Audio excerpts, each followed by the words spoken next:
We are going to bury Nigeria. We will bury that zoo with facts and figures. We will ensure that the whole world, everybody listening, over 3 million people listening, will become aware of the very fact that that very contraption should have been created in the first place. This is Radio Biafra. I had to cut short my journey in Germany to come back to the studios of Radio Biafra to host this landmark edition.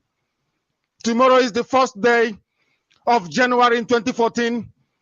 Nearly 100 years ago, precisely 100 years ago, the zoo was created. Today we begin to unravel it. Today we consign it to the dustbin of history. Today we will appeal to the conscience, to the reasoning, to the hearts, and to the minds of all men everywhere in the world, and women alike. Those that love justice, those that love fairness, to come to the realization, the understanding, to come to reason that that very zoo shouldn't exist anymore. I am Nnamdi Kanu, the host and director of Radio Biafra, and by the very special grace of God, a servant of the wonderful people of Biafra. Therefore, wherever you are on this planet we call Earth, regardless of the continent you're in, the country, regardless of the city, the town, regardless of your village, your homestead, your clan, your homestead, wherever you are, we say good morning to you. We say good afternoon. We say good evening. And we say good night to our people, our wonderful, lovely people in Malaysia that kicked off this very program today. This day that the zoo is coming to an end, we are ensuring, we are making absolutely certain that the existence of the zoo must cease.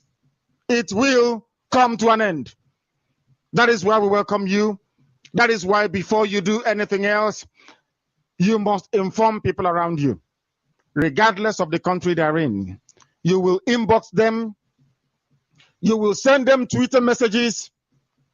You will do the best you can via email, via WhatsApp, via BlackBerry. You will inform those people that the zoo is coming to an end. And on Radio Biafra, we are holding a requiem mass. We are reading the burial rites of the zoo. This evening, the heavens and the earth will reverberate, not because we are anything extraordinary, not because we are special, but because Chukwu Abiyama has spoken and his words must come to pass.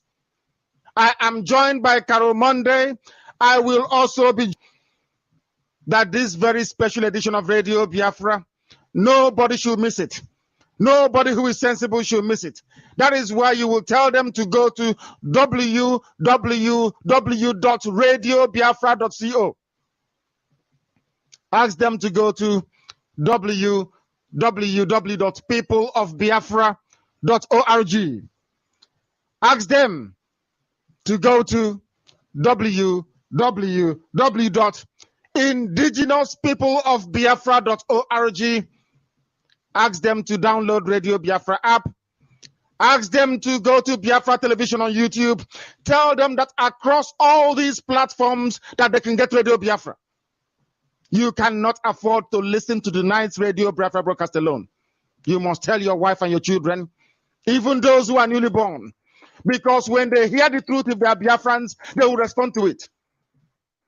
If they have not heard anything before, if they are yet to be conscious of the environment, please bring them very close to your listening device. They must hear the word of truth this very day, this very evening, the 31st of December in the year of our Lord 2013, a few hours away from the expiry of the zoo. The zoo is about to end, and we are here to bury it. The number to call us on, because tonight we'll take all your calls, all of you, wherever you are. We will be on air for 8 hours. Non-stop 8 hours live broadcast from London. I am tired, I'm weak. I came in from Germany, but I must broadcast to the world because this is Radio Biafra. We are not like any other. As long as we remain incorruptible, as long as we are whiter than white, as long as we are whiter than snow, as long as we don't intend to retreat, neither are we going to contemplate surrender. As long as we put Biafra before anything we do, as long as we put Biafra before our lives and our families, as long as we put Biafra before any comfort in life, there is no way Biafra will not come. Starting from midnight tonight, everything within our powers, everything within our effort, everything within our capacity will be done to restore Biafra in truth and in all honesty. Not just any Biafra, a Biafra that will be worthy to be called the kingdom of God on this very earth. That is why I must implore, I must urge all of you, I must plead with you to please go out, get your pen and paper ready. You must inform your people. You must tell those around you. You must educate them and enlighten them. You must bring them closer to Radio Biafra. If not for any other day, but for this landmark world record broadcast from London. We are going to destroy Nigeria completely and totally. That they may know that Chukwu Abiyama is our God. That they may know that in word and in deed, that we are the children of the Most High, that we are blessed people, that our land is holy, that we have been defiled, desecrated, that they have impugned our honor and our integrity, and that must be restored. That is why we are Radio Biafra. And that is why the indigenous people of Biafra, headquartered in Malaysia, with our secretariat in Thailand. That is why all Biafrans all over the world, those that regard this as an honor and as a duty to set their people free, must listen to us. You must listen. This very evening. The number to call should you wish to join us later is our London number because we're back in London. The number is +44 7831 308 376. I must repeat this number. +44 7831 308 376. And so also is Carol Monday, who has been working tirelessly hard as we reveal to the world today that the original amalgamation text is with us. We have everything Lugard said. Everything from A to Z. Only Chukwu Abiyama could have made that possible. Do you see why we say we are blessed? On a very special day like this, tomorrow, in a few hours, is the 1st of January 2014. It is the start of a new moon. A historical coincidence in the lives of our people. It doesn't happen very often that the 1st of January is also the first day of the new moon. Everything is happening in our favor. The stars, the constellation, everything within the heavenly bodies is aligning for Biafra to come. We cannot afford to miss this opportunity. I have in my hands here the text of the original declaration of amalgamation by Frederick Lugard. God is indeed with us. And also, Carol Monday, you will acknowledge the presence of the wonderful people of Biafra and their friends who are all over the world, please. Good evening to the world. Good evening, Biafrans worldwide. And as ever, I'm going to say it again, on the last day of the year, it's good morning, good afternoon, and good evening to everyone worldwide. And don't forget, if you are following us, it is still Twitter Tuesday. Follow the Twitter as well at Radio Biafra Live. Add us on Twitter. And Twitter people, remind them to be listening to the broadcast also, as well as what's happening in BBM and everything else, as Director mentioned. Since I've been in this struggle, it seems that the doorways seem to open right at the opportune moment. It's as if God brings everything at the right time, at his appointed time. When he is ready, he seems to open those windows of opportunity, and that's what he's been doing. As I've watched it, the blessings that we've had, we've come across these things, and it seems that God has put them there because he knows that Biafra will raise. And and as you are aware, the original amalgamation document report is with us, along with several other documents, which we found quite amazing. And it is the end of Nigeria. Unfortunately, Nigeria doesn't technically exist. It's finished. Biafra is restored. And that's it. It's the beginning of a new year on a fantastic note. And I'm so happy to be a part of this and to be here on this monumental night. Back to you, Director. Thank you very much. Thank you very, very much. Biafra, once again, we welcome you. We accept your presence. We accept your support. We accept all your hard work. And before I proceed, I must give a special mention to the leadership in Germany for the way they accepted the presence of Radio Biafra in their midst, for the diligent work they did to spread the gospel of Biafra as propagated by this radio station, to go out and speak to people, to get them to congregate, to accept our presence in Germany. We thank each and every one of you, from those of you in Frankfurt to the leadership headquartered in Munich. From Munich, it was possible for us to go to Cologne. From Cologne, we went to Bremen. From Bremen to Hamburg. From Hamburg to Düsseldorf. From Düsseldorf to Stuttgart, from where we returned to London. Each step of the way, in every town that we went to, anytime we met our people, we felt we were home with Biafrans. There are Biafrans in Germany. Anybody coming from Germany saying to you that they identify with this very struggle, behold them, because they are indeed one of us. On this radio station, we don't confer that title very easily. We don't say that somebody is part of us or one of us unless they deserve it. It is the highest accolade you can ever get in this struggle for us to say that indeed you are one of us. We say with every degree of certainty that all of them who are in Germany are indeed part of this very family of Biafrans all over the world, answering to Biafrans in wherever they are, and also responsible for the administration of the indigenous people of Biafra, headquartered in Malaysia. 2014 is round the corner, and we're going to go home, as we promised. The time has come. Very soon, the talking will stop, and very soon, the action will begin. This is Radio Biafra. We must proceed to bring the news headlines and accompanying news summary. We must do so this evening, and then we go into the substance of the news. As part of our headline, we are reporting that we have before us Lugard and the amalgamation of Nigeria. This is a documentary record. We have it.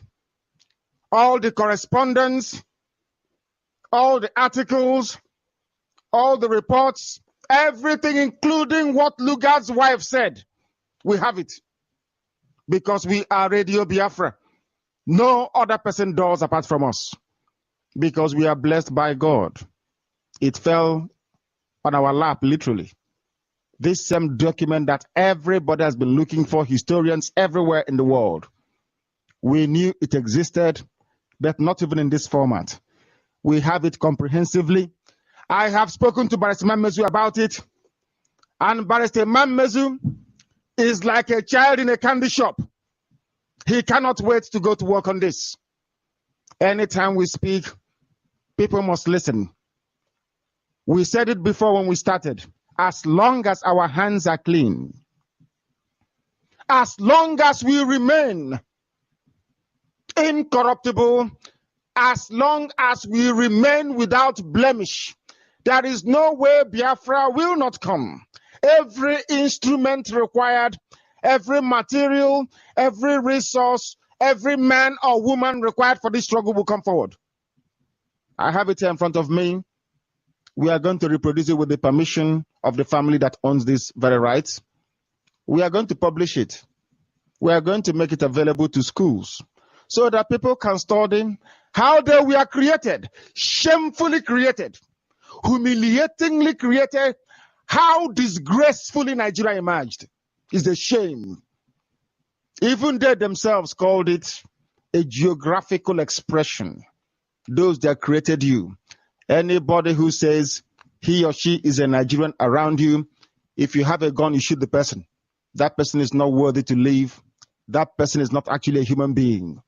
That is how sad Nigeria is. Today we unmask, we unravel, we disgrace that very zoological republic.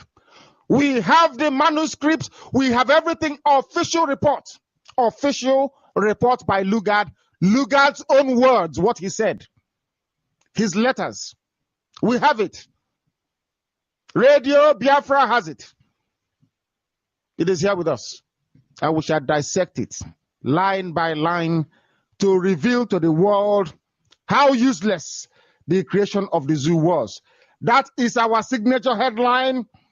That is our principal headline, that on this very monumental day of all days, with the 1st of January 2014 coming, with even the stellar bodies, the bodies in heaven aligning, it is the new moon. Something that hasn't happened in many decades. 1st of January 2014 is the beginning of the new moon. And on this day, Radio Biafra can announce to the world that we have all the documents relating to the amalgamation of the zoo. We have the documents in Lugard's own words. The voice of the wife as well, recorded, captured here. We have it. That they may be afraid of us. We told you that we will destroy the zoo, we will dismember it. We are formidable, exceptionally formidable. They will know it very soon. 2014 is here, and the world will know we exist, and that we are called Biafrans. The same way they tried in 1975 to extinguish our name from history books, and we recovered it. Today we can announce that we have gone back to the beginning of time to unravel how the zoo came into existence, the originality of the nonsense that people refer to as Nigeria, the nigger area. The nigger area. Today we reveal to the world what it means to come from that place. I feel sorry for all of us. Those unfortunate enough to be carrying a green passport, I feel sorry for them, because that passport is a passport to servitude, a passport to slavery, is a passport to hell. Anybody who died and was buried in Nigeria is going to hell, direct to hellfire. There is no redemption, because you died steeped in abominable ignorance. Today we begin to cure that illness by revealing facts and figures. How you came to exist, the shameful existence, the embarrassing existence of the nonsense they call Nigeria. We reveal it to the world to hear. This is Radio Biafra. And there are other things happening. In preparation for the end of the zoo, the army have now retired 30 generals. 30 generals retired, because the zoo is about to collapse. And with it, lives will be lost. We are also reporting that the lying military of the soon to extinct Zoological Republic of Nigeria is reporting that they killed 63 Boko Haram terrorists in a raid. They said it, so we have to believe them. Believe in Nigeria project, the deporting governor of Lagos State, Fashola, tells the gullible people that call themselves Nigerians. Obasanjo's letter to Jonathan is a danger signal, says Senator Chukwumerije. It is a license and a signal for the military to carry out a coup. But they have preempted them, and the Hejrika have sacked 30 of them. 30 generals retired. Asari Dokubo says that he is not training snipers as alleged by Obasanjo in his letter to Jonathan. The arch criminal and looter extraordinaire, the former governor of Lagos State, the Yoruba Islamic APC leader, Tinubu, is accusing Jonathan, implicating Jonathan on $11 billion missing from national coffers. This is the man with 15 bank accounts abroad, 15. Talk of a kettle calling the pot black. Tackle poverty, insecurity, and do not take Nigerians for granted. This is from the former Customs Comptroller General, a certified looter and criminal himself, again speaking. We ask, when your folks were in power, why did you not say this? You people have been ruling Nigeria. Why haven't you said anything? All of a sudden, they have something to say. Those are the news headlines, and now the accompanying news summary. Following the promotions and postings of 27 major generals by the Nigerian Army Council, indications have emerged that the army authorities have issued terminal letters to 30 generals, preparatory to their leaving the force between today, the 31st of December, and 31st of January 2014. Among the generals that have so far received the letters are some principal staff officers at Army and Defense Headquarters, commandants of the in-service institutions, corps commanders, as well as those Army-owned training institutions. It was gathered from authoritative military sources that while some of the generals have served the mandatory 35 years in service, others have been cut off by the age on the rank requirements for retirement, and some have become not promotable by virtue of the fact that they have not been successful with the promotion boards for the 3 scheduled opportunities. On why such large numbers of generals will be allowed to leave the service, even after President Goodluck Jonathan had in the past reiterated the need to keep those officers that cost the nation colossal amount of money to train, the source said, yes, the services of the officers will still be needed by the army, but it will be in a different capacity. According to the military source, the top hierarchy of the armed forces is heavy, and if the terms and conditions of service are not followed, the young officers will not get the top job too. They are retiring the old people in the army to promote the young ones. Why is that not happening in the day-to-day politics of the zoo? Why is Obasanjo still contesting? Why is Babangida still contesting? Why is Buhari still contesting? All old men, very old men, who should be in residential homes, in care homes. They are out running politics, but in the army, they said the old ones will go because they're afraid they will carry out a coup. They are loyal to Obasanjo and Babangida. They are loyal to Buhari. They are loyal to Danjuma, and they must be retired. We are continuing this evening to report that the defense headquarters said yesterday that 63 Boko Haram members were killed over the weekend during ground and air operations on their bases in Bama, in Borno State, and Lake Chad. I don't know how many times they will attack the same place. Every time they come, they say they have the same Bama 2 months ago, last month, and now the same place they're attacking, yet they're saying they're winning the war on terror. 2 soldiers were wounded in encounters with insurgents. Boko Haram leader Abubakar Shekau boasted in a new video that the sect will wreak more havoc on Nigerians. He also derided the $7 million bounty on his head by the United States. The military claimed that the first clash occurred at Alafa Forest, where 56 insurgents were killed. The nation could not verify the facts independently. They are the people reporting it. That is the newspaper owned by Bola Tinubu, the ex-wife politician and looter extraordinaire, the criminal that bled the coffers of the treasury dry in the zoo and used it to invest abroad in 15 bank accounts. 15. Yoruba man Bola Ahmed Tinubu is a criminal. The Lagos State Governor Babatunde Fashola on Tuesday urged all Nigerians to believe in Nigeria and the Nigerian project. That hope, dreams, and expectations must not be lost. We must resolve this new year to return to ourselves and give impetus to them. To do this successfully, we must begin to believe in Nigeria and the Nigerian project once more, he said in a New Year's message. We must start by defining for ourselves the kind of future that we want. It is not only when we agree on this that we can unite towards recreating the Nigeria of our collective dreams. This is from the same man that deported other people, from the same man that deported Igbo people from Lagos. He is asking for Nigeria to remain one so that more Igbo people will be deported from Lagos.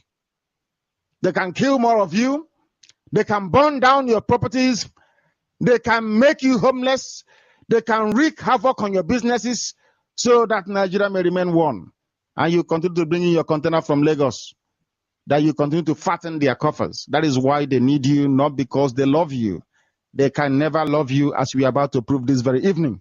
That is from the deporter himself, Babatunde Fashola.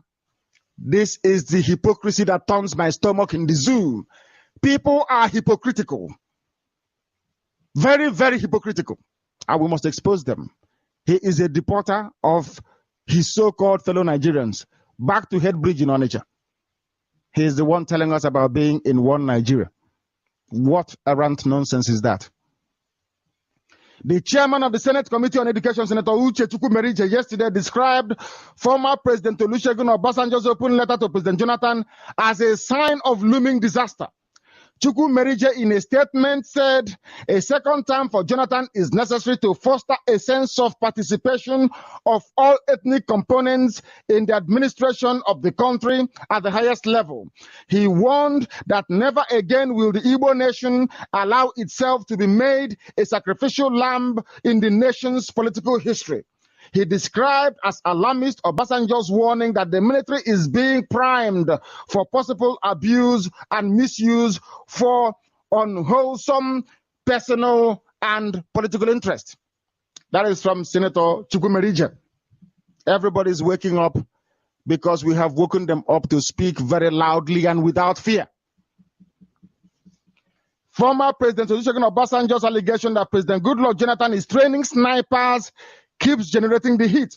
Although Obasanjo did not name anybody, the founder of the militant Niger Delta People's Volunteer Force, NDPV, Alhaji Mujahid Asare Dokubo, thinks he is the one the former president was referring to. Asare Dokubo was recently detained in the Republic of Benin. He said yesterday that he was not training snipers either in Nigeria or abroad for the presidency. He said although Obasanjo should be bold enough to indict him for a response, Asare Dokubo said he was neither flown in a private jet nor in a presidential jet after being investigated by the security agencies in Benin Republic. A national leader of the All Progressives Congress and criminal, Bola Ahmed Tinubu, has urged Nigerians to embrace his party as it promises to be a harbinger of a much-needed change in Nigeria. In a goodwill message to Nigerians as they mark the transition from 2013 to 2014, Tinubu attempted to differentiate the APC from the ruling PDP, saying that the APC is a vehicle to generate and accelerate the process of change towards the most beneficial end for the greatest number of his people. His party, he said, will not mimic the PDP, calling the PDP a rubber government with deaf leaders. Tinubu urged Nigerians to hearken to the message of change that the APC has brought and to embrace the party as it seeks a change of leadership in Nigeria. And I quote what he said, "We may not be perfect, but we are dedicated to the well-being of something far greater and more important than ourselves. We seek a better Nigeria for all Nigerians. Thus, we are no more like the PDP than a broom is like the death it sweeps away," whatever that means. This is a man with 15 bank accounts, some of them in London here, with NatWest, some of them in the USA. Bola Ahmed Tinubu, a criminal. And he's telling the people of the zoo, the monkeys in the zoo, he's telling the chimpanzees, the baboons in the zoo, that his party APC will bring change. This is from a criminal. Indeed, some black African people don't have conscience. You are a criminal. You steal from the people. You have foreign bank accounts, yet you have the temerity to say you want to bring about change, to clean corruption. You are the one responsible for BBC not broadcasting Biafra or not reporting on the discrimination, the bombing, the deportation, the marginalization, the absolute cut-off of Biafrans from the scheme of things in the zoo. You are the one responsible for burning down Igbo businesses in Lagos. You are responsible for thuggery, for criminality, and for mindless killings in the zoo. You are the one now educating people to vote for you and to vote for your party. This is what we see. This is why we want an end to the zoo. This is a criminal with 15 foreign bank accounts where he puts the money of the animals they call Nigerians. That's where he puts it. All the monkeys, all the orangutans in the zoo, they speak to them and they listen because of their stupidity. Of course, it was started by Lugard. He programmed them to think like animals, and that is what they are, animals. Disgraceful. If you read what we have in front of us, believe you me, you will regret the day you were anybody referred to you as a Nigerian. If they call anybody who calls you a Nigerian, you take a knife to that person and cut off the person's head. To be called a Nigerian is not just an insult. It is condemnation from what we have seen, and epitomized by men like these criminals that steal, yet they turn around and claim they are for the zoo. Former Vice President Atiku Abubakar has raised alarm over poverty rate in the country, calling on the federal government to rise up to the task of governance. According to him, elected and appointed officials must be proactive in tackling issues affecting the people, as they have exercised enough patience with successive administrations, of which he is part of them. He governed with Obasanjo. He ruled with Obasanjo. He didn't do anything. Now he's talking. This is the hypocrisy of Yoruba, Hausa, Fulani men. Hypocrisy, lies, barefaced deceit. Unfortunately, Nigeria is full of animals, and they will accept it sheepishly.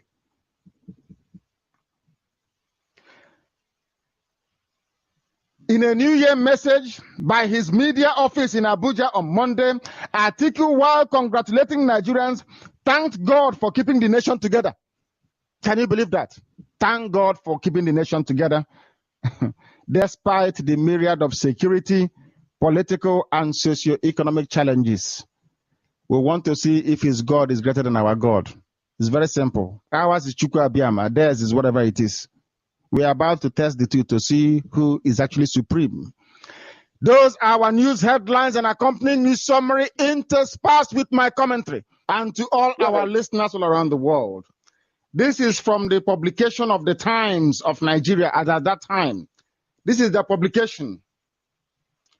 Good Lord, deliver us from a prancing proconsul who must have his own way, from a born and bred in the law Chief Justice who mercilessly drafts out oppressive ordinances, from a colonial secretary who, having been influenced by the man on the spot, deliberately deafens his ears and shuts his eyes to the moans and groans of oppressed people. These are people as at the time of this zoo, the creation of Nigeria, they were saying no to it. And they wrote countless letters. This is one of them. The letter started by saying, good Lord, deliver us. We have all these things in their original state. And I will continue to read because we are here to give people facts and figures so they understand. By the middle of 1914, the situation came very near to boiling over when accusations by the same Times publication alleged of the hidden meaning that unification was synonymous with a sellout of the South.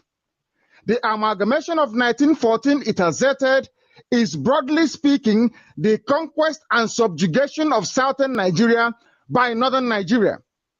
Northern Nigeria system, northern Nigeria laws, northern Nigerian land systems, northern Nigerian administration must be made to supersede every system in southern Nigeria.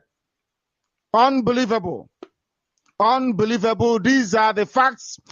These are historical facts of the time that we're unearthing on Radio Biafra. We have Frederick Lugard's amalgamation report and his commentaries. After listening to Carol Monday and Uche Mefo, the barrister will join me and we analyze, after Lugard's report, what he actually said. And people will be astonished because this is Radio Biafra and we told you, we enlighten, we educate, and we spur you to action, and we lead you into battle. We told you that Nigeria is finished, and indeed it is. Carol Monday, you will come in here. You will please give us your understanding of the news we are covering this very evening. In fact, a few hours and Nigeria will be over. Please go ahead. Yes, Director.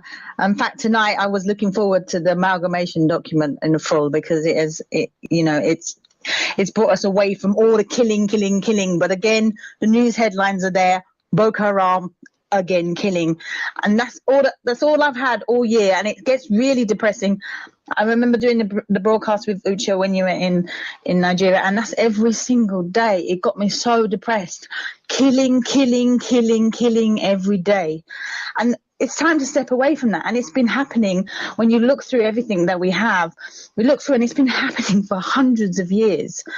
That the Fulani have been trying to rule Nigeria. You've got Tinubu calling Jonathan a thief.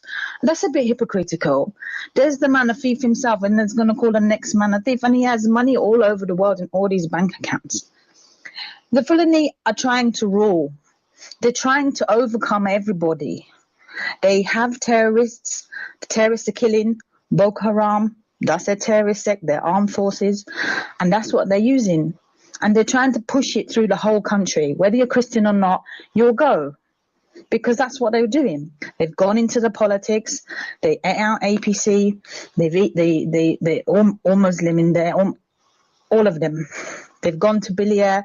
They went to the Hanze. They went to the elders. They corrupted anybody that they could on the ground. Because it has been so long. It has been happening for so long that Biafrans have got used to this. They've got used to the news of people robbing, and they've got used to, because it's been happening for 100 years. Because we've allowed it to happen for 100 years. It should have ended. It should have ended 100 years ago, not now. But that's what they did. Unfortunately, the British, and I do apologise for any British citizen that is unaware of what the British government have done in their name, because it is disgusting. When you see what they did and what they thought that they were doing was the best thing, and it was awful, to think that they would put you under Fulani rule is horrific. They planned it, Carol. They placed us under Fulani rule deliberately. I know. The wife of Frederick Lugard placed us, she was admiring them, saying, look at the way they conquered Hausa people, making fun of them. That the only problem she had was that she couldn't find she couldn't link them anywhere, that they didn't come from anywhere. They're just a group of vandals. She admired, because her father was a major general. Her father was a military man, and her husband also, Frederick Lugard, was also a military man. So she admired the killing of people and conquest. So she was admiring how the Fulanis came and conquered the Hausas, and how submissive the Hausas were to the Fulanis. Because of that, she said, every other person must be brought under Fulani rule. That's all. Please go ahead. That's right. That is my understanding also, that she had a lot to do with it. And obviously Lugard held that power, and rightfully he's done what the British wanted him to do, and that's the British government, I may add. And the British people don't know what went on. They don't know. They don't even know about the 67 to 70 Biafra war anymore. I didn't until last year, and look at me now. I'm the biggest advocate for Biafra biggest British white woman that's going to be an advocate for Biafra. And this is what, now it's all coming out. Everything, we will expose everything, and that is the way forward. 100 years of this is going to get crushed tonight, and good riddance to it. Because it's hell on earth down there, and it's time to end it. Back to you. Thank you very much for that. Thank you. Uche Mefo, you must confirm your presence with me before I give you something to chew on, please. Yes, I'm here. Uche, before you proceed, I have something for you from the archives of Lugard himself. This, we are exposing to the world today something never before reported. Nobody has these documents. It's in our possession. And we must let you understand how people felt at the time, the genesis of the contraption called Nigeria, which we affectionately refer to as the Zoological Republic. Now you know why we called it a zoo. We are going to read it, please. Uche, you must listen very carefully. This is... Go ahead. Yes. I must find it. Now listen, this is the Nigerian Chronicle writing around the same time about the education policies of Frederick Lugard. And this is what they had to say. the proposed installation of mental slavery. The Chronicle was saying as far back as 1913, 1912, 1913, that the colonial master, his name is Frederick Lugard, that his education policy was engineered to make sure that future Nigerians will think and act as slaves. And they carried it out. And that is why today, anybody that refers to him or herself as a Nigerian thinks like an animal. It is here, 1912, written by the Nigerian Chronicle. They linked it with remarks by the governor he made when opening the exhibition of a school work in Lagos, when he made it clear that his ambition, listen, this is Frederick Lugard saying that his ambition is to curtail the educational genius of the South. It was a deliberate British policy to curtail the educational genius of the South, to impoverish us and hand us over to Hausa-Fulani people. It was a deliberate British policy, and we have it in front of us. So Biafra, we are coming to you live and direct from our studios in London on a day we are celebrating the end of the zoo, on a day we are reporting to the world the exclusive possession of all correspondence, the exclusive possession of all the reports, the exclusive possession of everything that Frederick Lugard said and did in relation to the amalgamation. We have it here with us, and we are bringing it to your attention. We are bringing it to the attention of the world. The name Nigeria, the Niger area where niggers inhabit, is a name given to us by Flora Shaw. Her name is Florence Shaw, short for Flora, that's what they call her. When she was befriending Frederick Lugard, she gave us that name, Niger area, an area full of niggers. It's an insult. That's the meaning of it. She gave us the name, and we must continue to report that a lot of people were against the amalgamation. A lot of people kicked against it, but they did not listen because they were superior beings. The British are superior to you in their own thinking. They knew we are the children of God, and they proceeded to dismiss us. They proceeded to treat us in a way or in ways unbecoming of human beings. Everybody kicked against it. Everybody. They accused Frederick Lugard. This is the Lagos Weekly Record. It accused Lugard. Oh my goodness, people must see this. They must see it.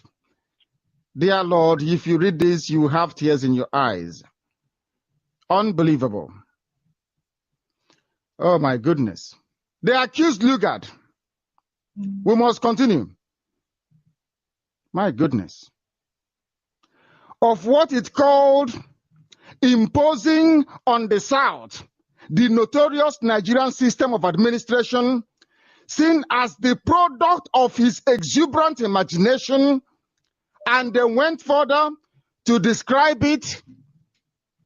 My goodness me, it's amazing. It's amazing. They described it as the most ingenious system that has ever been devised since the days of the Spanish Inquisition, for the express purpose of humiliating and depressing the unity of any loyal and progressive community. This is in 1919.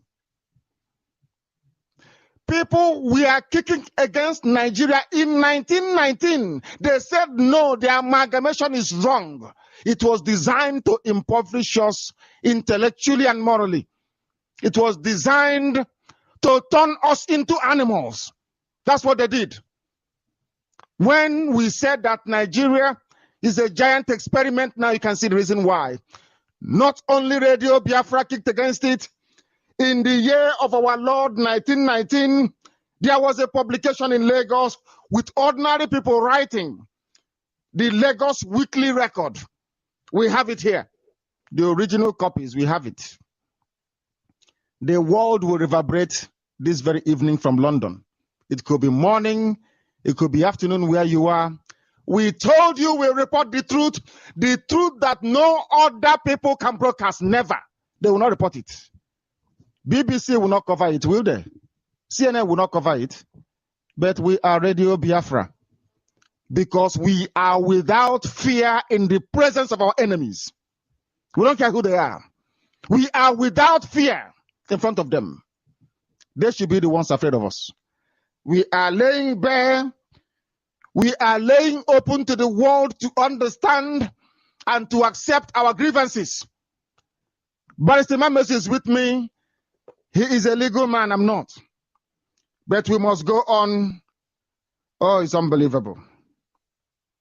In fact, when Lugard left in 1919, they said that we received the news of the retirement of Lugard with great joy and gladness by the loyal natives of those you call Nigeria.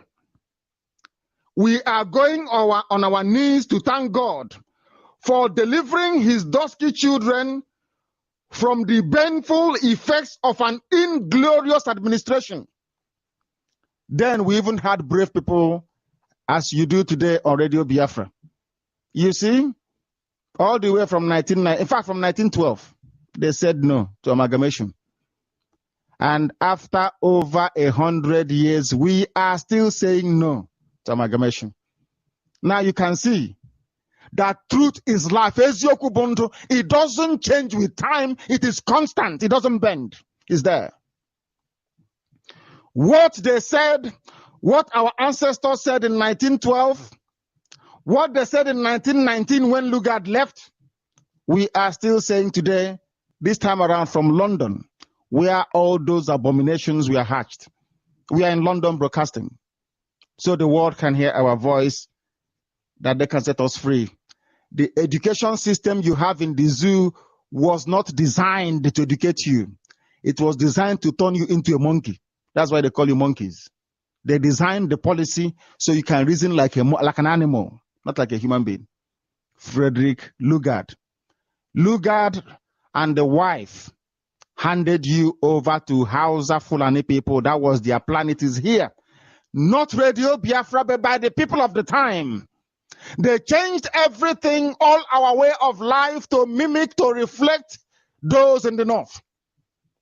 We lost our identity. Here they said we were 7.5 million. Yorubas, we are 1 million people. It is all written down here. Apart from Aruchukwu, they said Aruchukwu, there was human sacrifice in Aruchukwu, which was their reason for going in. We are still investigating that, of course. It is unbelievable.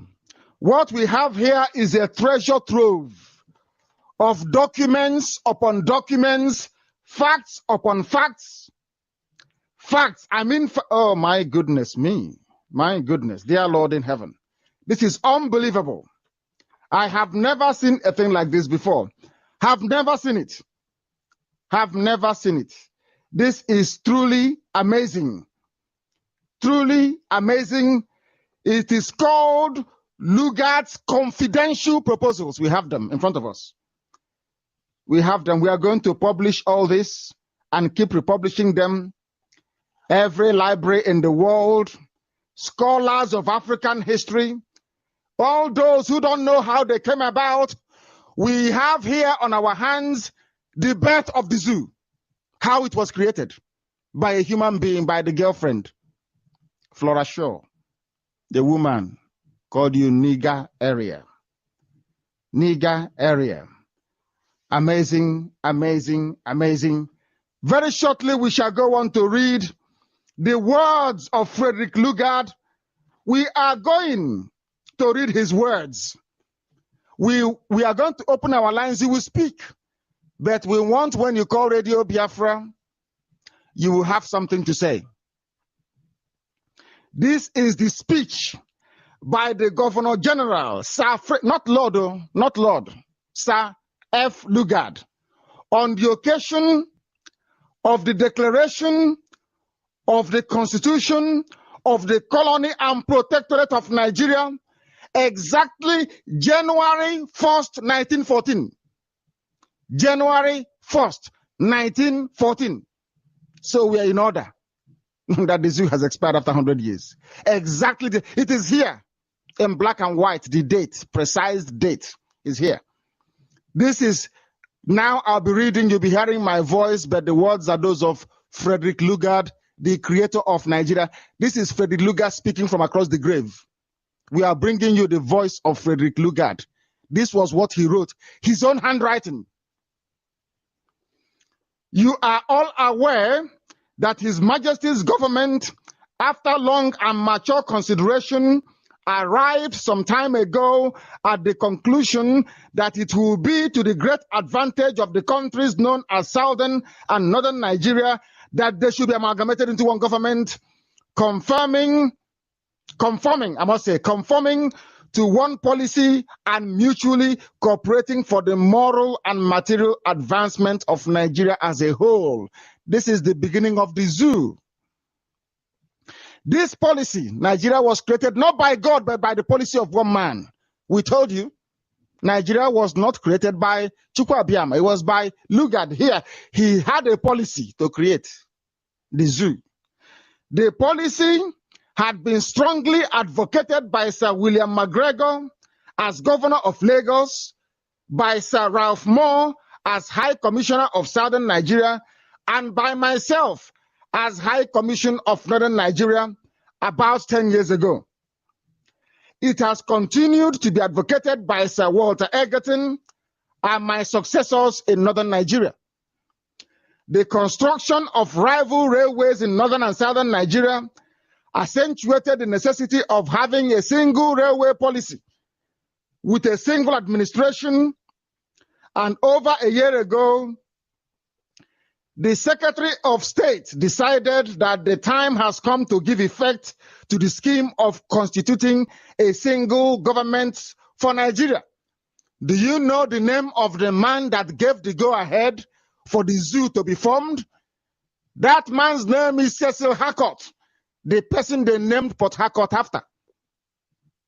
They replaced Iguacha with Harcourt, the man that took us to our death. He signed our death warrant. Mr. Harcourt was pleased to select me to carry out this difficult task, and he appointed, this is Harcourt deciding what is happening in the zoo from London. Mr. Harcourt was pleased, this is Lugard's letter, people must listen. Mr. Harcourt was pleased to select me to carry out this difficult task, and he appointed me in the first instance as governor separately of the two distinct governments of Northern and Southern Nigeria, with a view to informing myself of local conditions and submitting to him my proposals for amalgamation. The God you're looking at today is Frederick, but the Holy Spirit, the Holy Ghost, is Mr. Harcourt. That is how the zoo was born. We told you we have all the facts here. These are Lord Lugard's words, which I've just read. Our lines have now opened. People may call Radio Biafra. You can say anything you like, however you want to say it. This is your radio station, and the world must hear your voice, because today we have explained to you, we'll go back to it, as to how the zoo was indeed formed. Formed by one man as a policy. Administrative convenience, named by a lady called Flora Shaw, the girlfriend of Frederick Lugard. Frederick's girlfriend named you Nigeria, and they decided you are going to die in it. That's what has happened. This is Radio Biafra once again. Wherever you are, we welcome you. Whichever country you're in, whichever time zone you're in, that this is your radio station. We are here to take your calls. As always, our number is the same for London. It is consistent. Our Skype line is also open, and we must take your calls. Heaven knows we'll take them. We'll be here for 8 hours non-stop. Give us your name and where you are, the caller on Skype. You are the first caller to this very special program. This is Radio Biafra. Good day, Connector. This is Radio Biafra. We are from London. Give us your name and where you are, please. My name is Ebele Chungu. I'm from Qatar. From Qatar, please go ahead. You have the honor of being our first caller today. Please go ahead. Yeah, thank you very much. First of all, I want to greet you. I want to thank you for your handwork. Thank you. Yes, we are listening to you. Please go ahead. We are listening. No, we can't hear them again. Can you hear me? I'm one of the Biafrans in Qatar. You are one of us in Qatar. You are welcome to the program. Please go ahead and make your point. Yeah, I thank you very much. But I just started listening to Radio Biafra. I don't know your headline now because I'm just tuning on. Then I suggest you listen for a while. I have your name here. You listen for a while and you call us back. You are from Qatar. Yeah. Call us back in a short while. Listen for a bit because we are analyzing the colonial document that gave birth to Nigeria. We have gone back. But your website is not going. I couldn't connect from website. It's not going. It's too many people. Can you please, do you have a pen and paper? Yeah. Go to People of Biafra, all one word. Peopleofbiafra.org. People of Biafra. People from Biafra. No, People of Biafra. Okay, people on Biafra. No. Yeah. People of Biafra. Peopleofbiafra.org. Okay, people of Biafra. Yes. Yeah. .org. Yeah, go there now. You get us. People are complaining because of the traffic is too much. Thank you very much. Thank you. And God bless you. Call us back. We have a caller on the line on the phone. Give us your name and where you are. This is Radio Biafra. Director, good evening. You're speaking with Timothy Guano from the local government area. I'm residing here in London. Thank you. Director, I want to first of all welcome you back from Germany and want to say Happy New Year in advance. Thank you. Director, another thing I want to say is that my heart bleeds. I don't know if you're going to be able to get many calls from that because I just barely try to call, but my heart is very, very heavy. And I am near tears, having had the documents you read, and especially where the UK people or the masters of Nigeria say that they purposely arranged so that they can keep us in darkness. You know, the letter you read is too weighty. It is too weighty that nobody can be able to analyze it because this is, you are talking about the death of millions and millions of people, not people that died naturally, but people who have died spiritually, people whose life has been hindered for 100 years, people who have tried everything they can, but they cannot make it because they were they were under siege, because there is nothing they cannot help themselves, and I am one of those people. Believe me, I feel like my future was marred by what the British people set up. This is too heavy. I cannot speak, and I hope, and I will just sit here. I will just sit here and just see what other people will say. But believe me, my dear brother, let me make you even more miserable. Because tonight our people must think. Anybody that listens to this very broadcast this evening and doesn't change, that person, believe you me. You see what I told you before? That anybody who doesn't believe in Biafra is a Hausa person. I told you. Because the blood they have in them, the Hausa Fulani blood in them, is talking to them. because we were handed over to them hook, line, and sinker. They call it gift wrapped. We were wrapped as a gift and delivered to them. Stay where you are. I would thank you for making it short. I'll read this very passage for you. So this is Lugard speaking, not me. Let me see. This is the how many paragraph? 1, 2, 3, 4, 5. I'm now reading the 6th paragraph of the letter, the speech of Lugard to the people that he converted into animals. The colony and protectorate of Nigeria will be placed under the control of a single officer upon whom His Majesty, meaning the King of England or Britain, has been pleased to confer the title of Governor General, thus indicating the importance of this country among the crown colonies and protectorates of the empire. That portion which has hitherto been northern Nigeria will be known in the future as the northern provinces, while the protectorate of the southern Nigeria will be known as the southern provinces of Nigeria.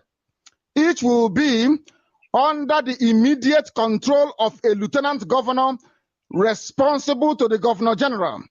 The colony, oh no, they are calling you for colony, a colony, that is your name, colony.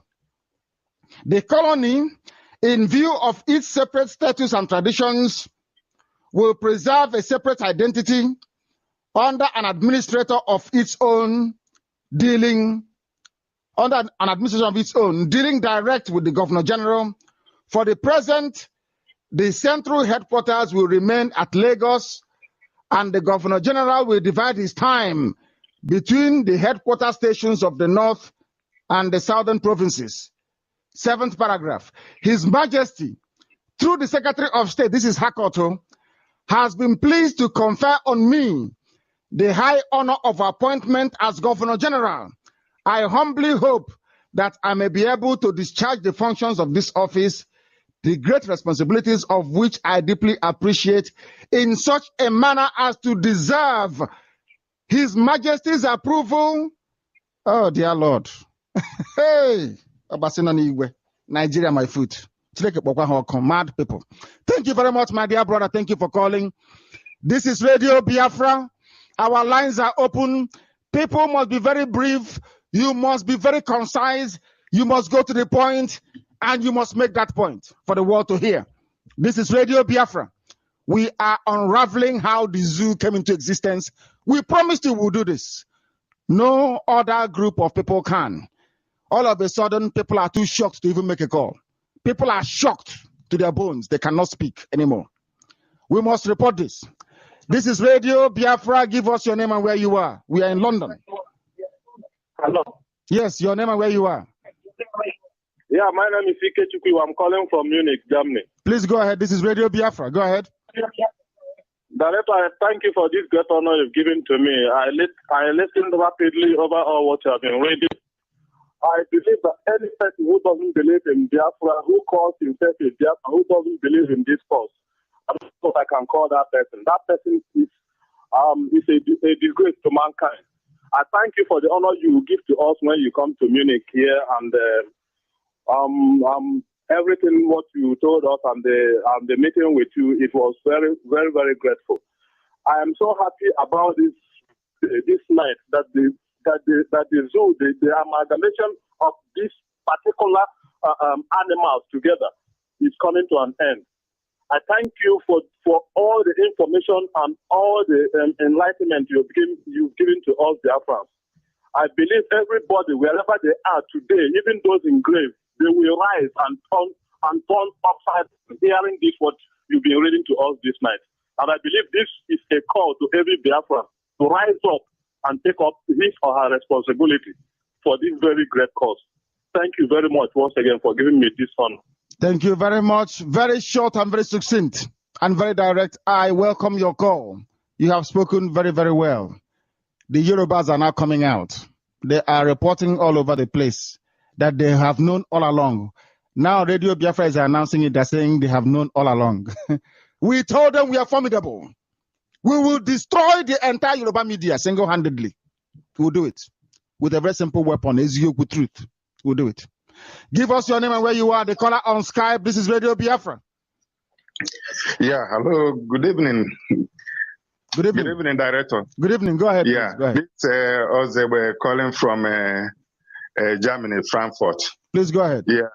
Yeah. Because I really appreciate your effort in enlightening us on past history. And also, I would like to do a little contribution.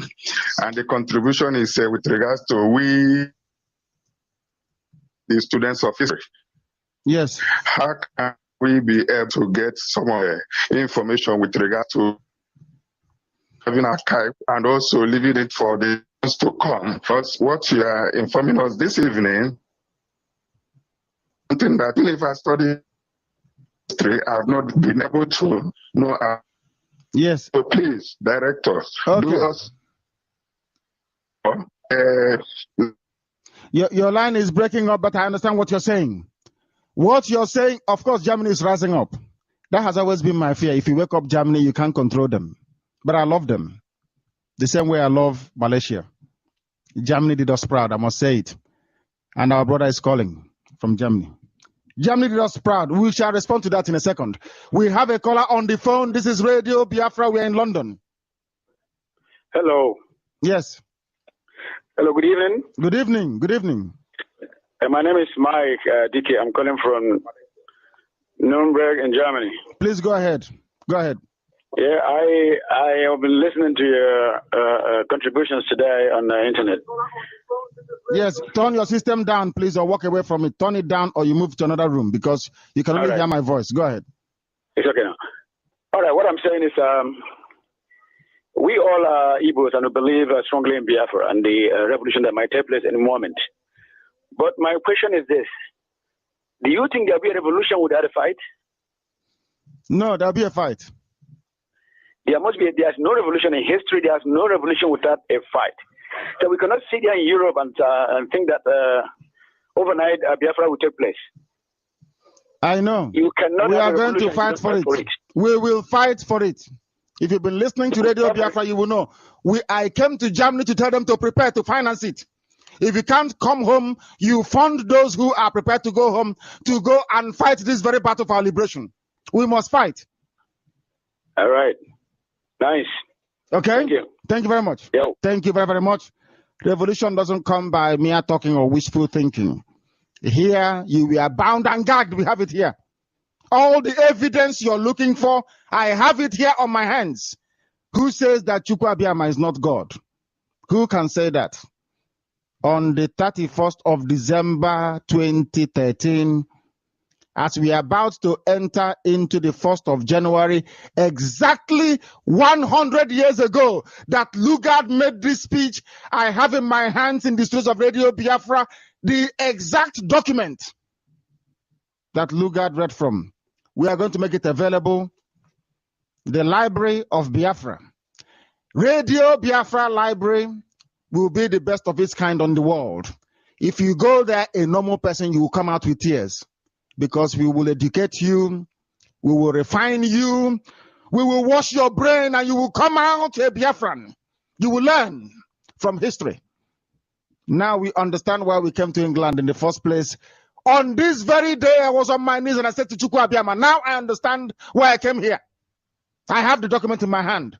My work abroad is now complete. We are going home. Give us your name and where you are, the caller on the phone. This is Radio Biafra. Give me your name, the caller on the phone. My goodness me. So, yeah, good evening, Nnamdi. Good evening. Turn your system down or you walk away from the room, please. I plead with you. Turn your system down. It's interfering. Turn it down.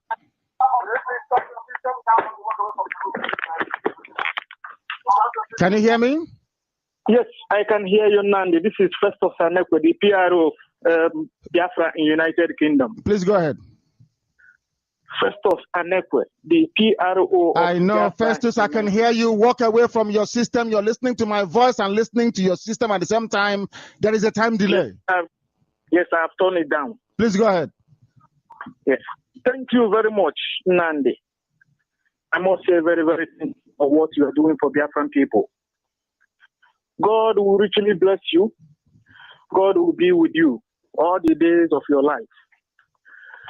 I will first of all go to announce our meeting that is coming up on the 4th of December 2014. And our meeting place is at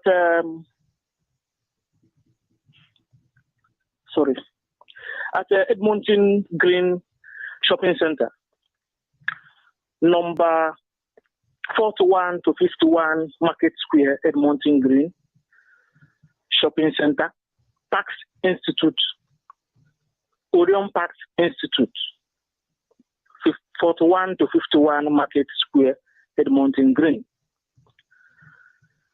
The postcode is N90UZ.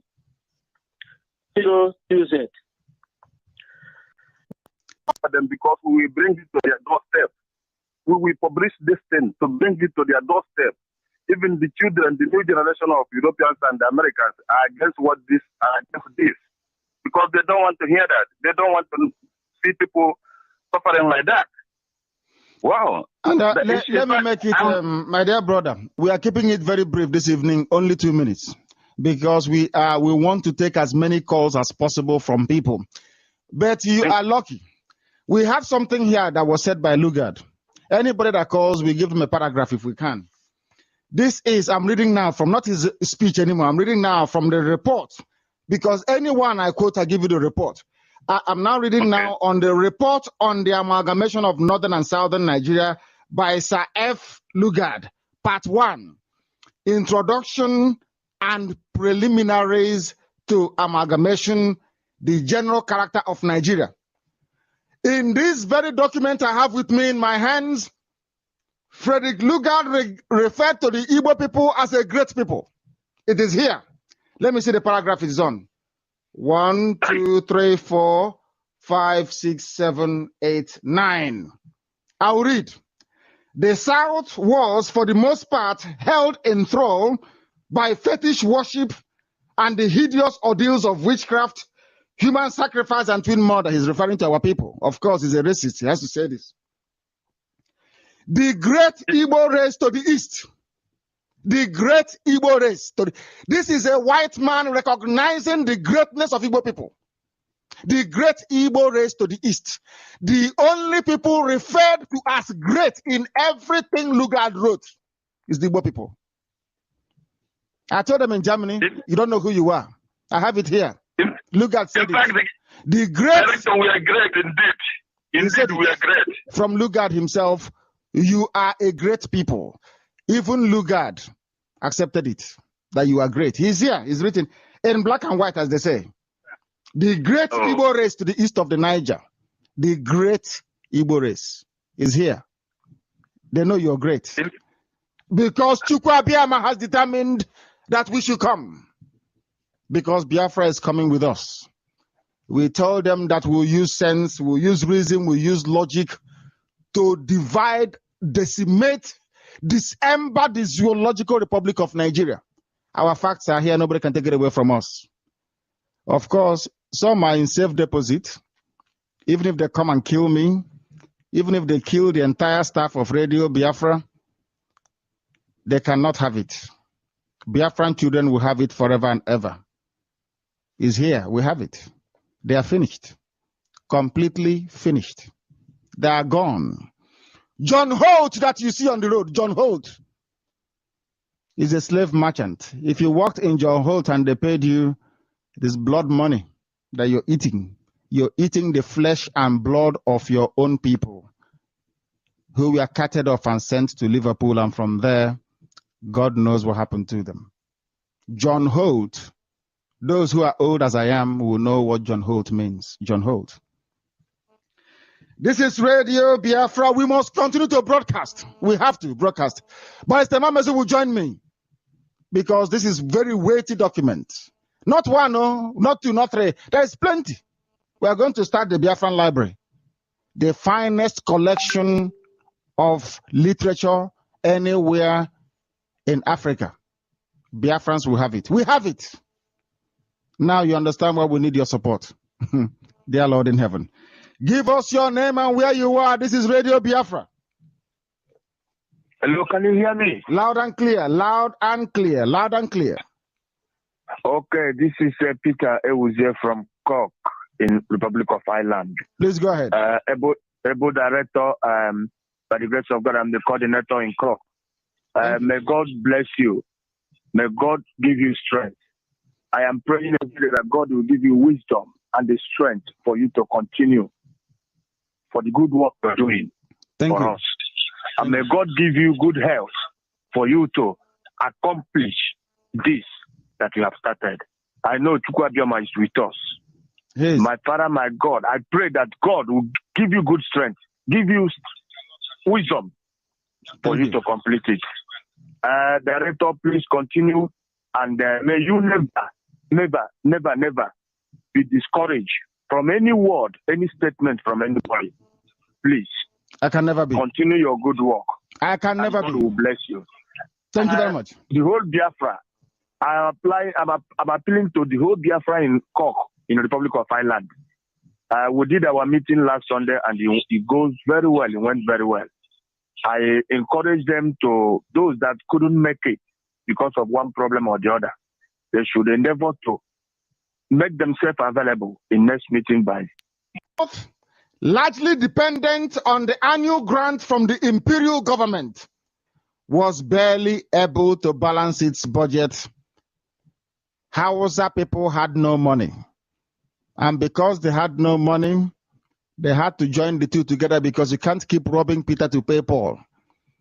They had to join us together so they can take money from the south and take to the north. It's still happening till today. You know, I told you that history has a way of repeating itself. Every day we live with this reality. We have the documents now. It is going to be the finest library you have ever seen. When you go in there, you won't want to come out. Some of the money you give us, we use it to acquire all these documents. You don't need the investigative work we did for this. And we prayed. And Chukwuabioma directed us. And today we have it. Nobody has this document. No professor of history, Sultan of Sokoto, good luck, Jonathan. What we have, they don't have it. And we're here. And they can never have it. Because we are blessed. Even Lugard said we are great. So when I used to tell you before that you're special people, you don't even know yourselves. You thought I was joking. Now Lugard have said it, maybe you can believe it. And join us to go and get Biafra. Nobody can stop us. And you will see what will happen this time around. When they hear our sound, they will run away. This is Radio Biafra. We have a caller on the phone. You will give us your name and where you are. We're in London. Hello, Director. There's Odile Molo. Yes, please go ahead. I want to share what. Give us your name and where you are, because the zoo is ending. Thank you very much, and God bless you. Thank you, Director. Bye-bye. This is Radio Biafra. We must continue to preach this gospel. We have to preach it. Give us your name and where you are, the caller on the phone. We are in London. Hello, good evening, Nnamdi. My name's Godwin Ezekwere. I'm calling from Germany. Which part of Germany are you in, dear brother? Yeah. I'm in Mannheim. In Mannheim, please go ahead. Yeah. Nnamdi, I'm Facebook page, so everybody should take note and be online during that time. And Director, I also want to tell you that we have already sent our monthly contribution to you people, and it's already confirmed. It's confirmed. We've seen it. It's been seen. Yes, we've seen it. Yeah. So, Director, I don't have much to say. The only thing I want to say is that I am happy that Nigeria is expiring today. In fact, I'm so happy. And God will continue to bless you for the good news you are broadcasting to the world. And also God will protect Odenibo, who has spoken this night. And Barrister Imam Mezuo, Ikechukwu Enyiago, and Uche Mefo, and all the whole people of Radio Biafra editorial board. God will continue to bless you people and protect you. In Jesus' name I pray. Amen and amen and amen. And thank you for that. Before I go to the barrister, I will take this call. The caller on the phone, give us your name and where you are. The caller on the phone, can you hear me? No, they cannot. Maybe they are testing our lines. Let's go there. Barrister, please stay with me. We have a caller on Skype. Is that correct? The caller on Skype, can you hear me? No, they cannot. Yeah. Testing our line. Please turn your system down. Turn it down, please. If you're speaking to me, you will turn it down. On Skype, is that correct? Yeah. Go ahead, please. Turn your system down. Go ahead and say what you want to say. Your name and where you are, please. Turn your system down. Turn it down, please. If you're speaking to me, you will turn it down. Oh, dear Lord in heaven. Give us your name and where you are. The caller on the phone. This is Radio Biafra. Hello. Yes, your name and where you are, please. Oh, hi. My name is Becky. I'm calling from Milton Keynes. From Milton Keynes. You're welcome to the program. That's the United Kingdom. Yes, please go ahead. Go ahead. Yes, go ahead. Right. I'm just so happy. I'm just so excited about what is happening today. I'm happy we're going to have a country called Biafra, and I'm happy to be a member and a citizen of Biafra. But what I want to ask is this really what is happening in Nigeria at the moment? Have they really recognized this country called Biafra, or are we still fighting for it? We are still fighting for it. They have not recognized us, and we are not seeking for them to recognize us. It is for us to enforce every instrument that will lead us towards the safe establishment of the sovereignty of the Republic of Biafra. Okay. So we are still fighting for it. There is no what we are celebrating today is the 100 years anniversary of the establishment of the Zoological Republic of Nigeria by one man and one man alone, Frederick Lugard. That's what we're doing today. As a matter of fact, we must make it clear, my dear sister, as a matter of fact, no formal treaty document exists. There is no treaty. There was no treaty between the Northern and the Southern Protectorate. This is the mistake that some of the Yoruba media are making. There is no treaty, no. What Lugard did, because the place you call Nigeria belongs to the British. They own it, is their protector, is their colony. They own it to do with as they please. So they decide who to merge together, who to remove. It's like a pawn. I don't know if you have Legoland in your house. People play, kids playing with it. They decide which piece goes where. If they decide to carve away Calabar, it's their business to do. It doesn't concern anybody. That experiment resulted in the joining up of the North and the South. People at that time protested, but Mrs. Lugard loved the fact that Fulani people are conquerors. Her father was a general. She married a general in the shape of Lugard. Then she loves war. She loves people killing people. She loves war. So she said, why don't we hand over these monkeys from the south to these people? Why we sit about and watch them? Today we celebrate the end of that nonsense called Nigeria. We are still fighting, of course, we're fighting until we get our full sovereignty. We'll definitely get there one day. My dear Lord, of course we will. We will. Before the 1st of January 2016, there will be Biafra, or Nigeria as you know it will be like Somalia. Take one. They have to take one. Because we. All right, that's fine. Thank you very much. Thank you for calling, and God bless you. Thank you. All right, thank you very much, Barrister. Mazi was with me. The barrister left me. I was calling him. I couldn't find him. But I'm sure I have been able to find him now. Barrister, please confirm that you're with me, please. Barrister Mazi, can you hear me? No, he cannot hear me. He cannot hear me. The barrister has gone missing. The barrister is sleeping on duty on a day like this.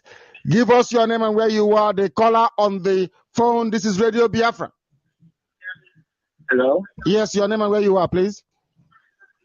My name is Paul Ilagote. I am calling from Dakar, Senegal. Dakar in Senegal. We have strong people there. Please go ahead. Yeah, Director, I just want to thank you for the job that you did in Germany for coordinating our people and the way that they treated you. I've been following the program. I see how you people do your things and the way they treat you. I'm very, very grateful, and I want to thank you for your work. I feel that the Almighty will continue to bless you in Jesus' name. Amen and amen and amen. Thank you very much. Yeah. Thank you. Yeah, but I don't have much to say. Whether I will say something is maybe tomorrow or next tomorrow, which is first of all, when we be celebrating the amalgamation of that country which we call Nigeria.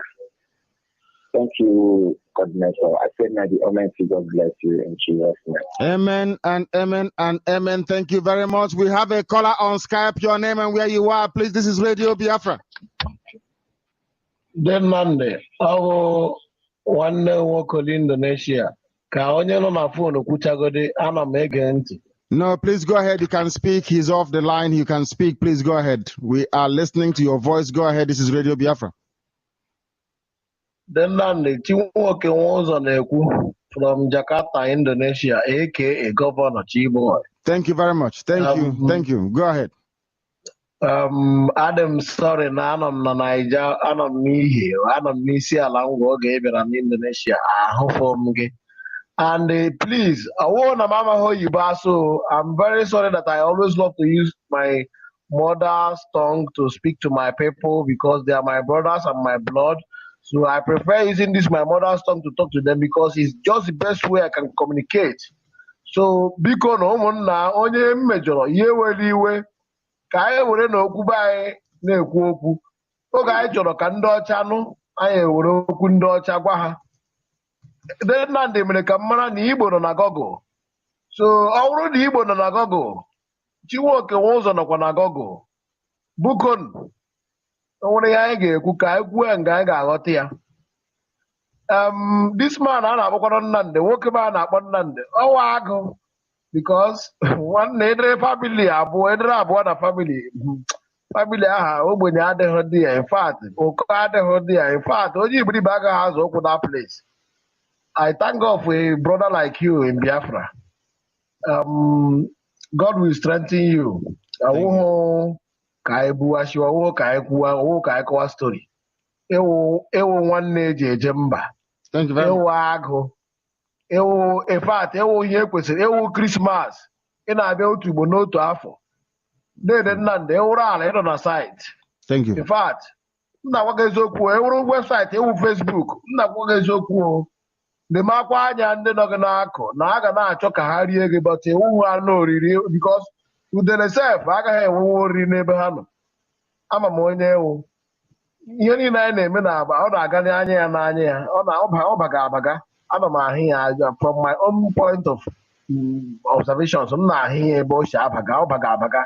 And even ọkụ na-agba ndị zoo n'aka ndị ahụ nọ n'obi ụmụ anụmanụ ọkụ gbaga ha n'aka seriously as they are now ebe ha nọ.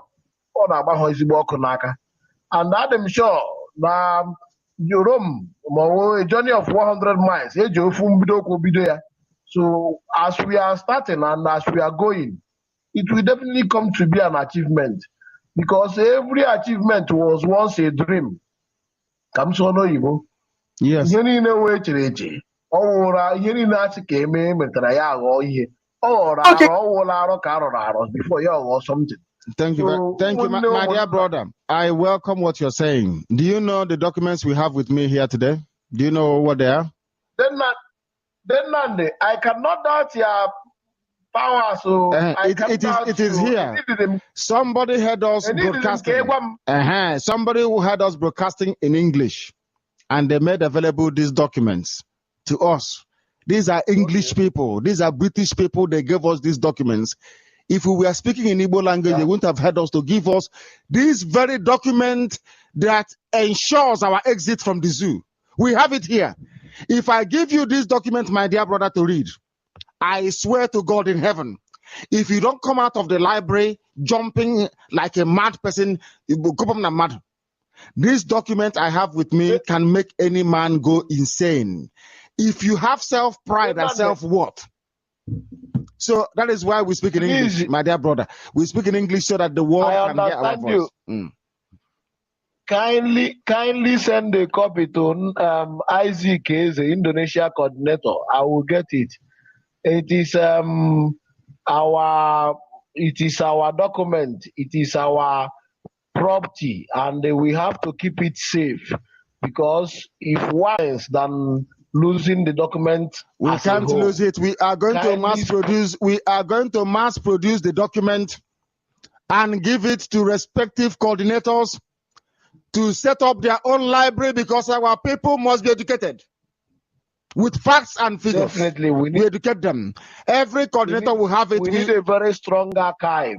Exactly. Not only in London, in Asia, in Africa, in Europe, every part of the world where there is Homo Africa, Homo Biafra, we need a very strong archive. We have to keep records. My father was those days one of the ruling signatory signers in old Aba zone. He used to sign some documents. He will write it, keep in view. So I learned those things from my dad. It's good to keep some things in view, you know.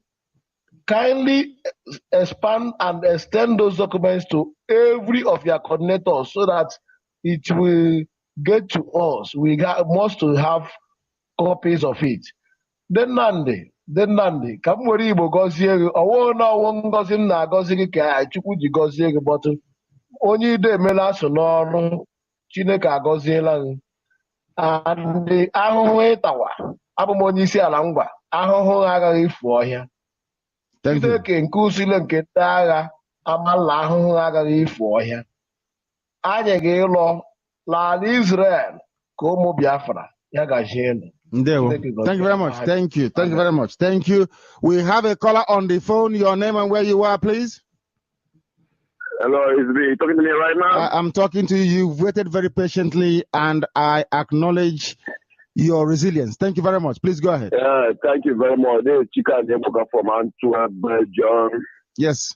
We just had our meeting last week, and our coordinator also, I don't know, maybe you already said something that we already contributed for the cause of the Biafrans. Yes, Belgium is waking up. Anyway, go ahead. Anyway, I didn't come for so long because I try to be I'm always a food soldier in Antwerp. That's only what I am because I was raised and born in Onitsha, so I always a soldier. Anyway. The point is that I've already heard about everything that's going on about Nigeria migration, how the crazy ass white woman from Lugard was very high and stuff and made how Nigeria have to be together with the Hausas and the Fulanis to rule the Biafrans. Anyway, it's already been a long time ago, but this time around, like we, Biafrans of today, we are not buying that anymore. In fact, Director, thank you so much for all the days I was listening. I don't try to call, but I was listening all the days it was in Germany. It was very good that people in Germany are coming up. And I also want people in Belgium to come up, but some people are keep on still sleeping. I've already told them a couple of weeks ago that sleeping is a cause of death because after all, Chukwuabiama came, being directed, I came to resurrect we Biafrans. There are a lot of fools didn't understand it, asking questions like they don't know what time it is. This is coming 2014. We are going home. In fact, Director, I had I have something. I have a machine I want to give to my coordinator here in Belgium. I want to give it to my coordinator. To put it down for our cause. It's like it's a DVD injection with amplifier together. So the machine has been a little bit time in my home. I will give it out to Radio Biafra because this is always what we always thinking about. I don't know if our contribution for Belgium is already. I don't know, maybe already in Radio Biafra. We have received instructions from Belgium, and we are happy with what you people are doing. And, thank you very much. So we have tried to work more harder. We work more harder because people still doubting us. We're working also hard, fighting to. That's why I didn't call for some weeks now because I tried to put down my food down because I said them I would die in my 2 feet as a Biafran. And also, Director, register my name as a front soldier. My name is Chika Nebuka from Regional North Capital. Put it down as a front soldier. I want to be a contributor in terms of money because that's the food that IPOB,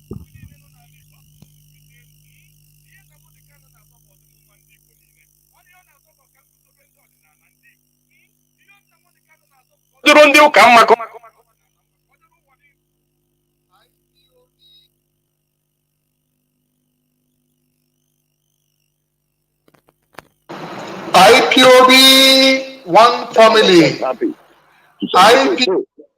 Also put my name down as a real soldier that whenever you call me, I have fought you in Europe. Whenever you call me, IPOB, one family. IPOB, one family. Please, dear comrades, listen to this special announcement from IPOB in North Cyprus. This is to notify all Biafrans residing in North Cyprus that IPOB is fully on ground on the island. We have 3 zones here: Guinea, Magusa, and Nicosia. We are calling on you to join us in order to move the movement forward. And may Chukwu Okike Abiyama bless you as you respond to this clarion call. IPOB, one family. We are formidable. We are IPOB. Before us, there was none like us. And after us, there will be none like us. IPOB, one family.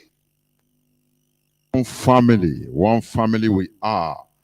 Good morning, good afternoon, good evening, and good night, great Biafrans and lovers of freedom. This is Radio Biafra Hausa-Service coming to you through the auspices of Radio Biafra London.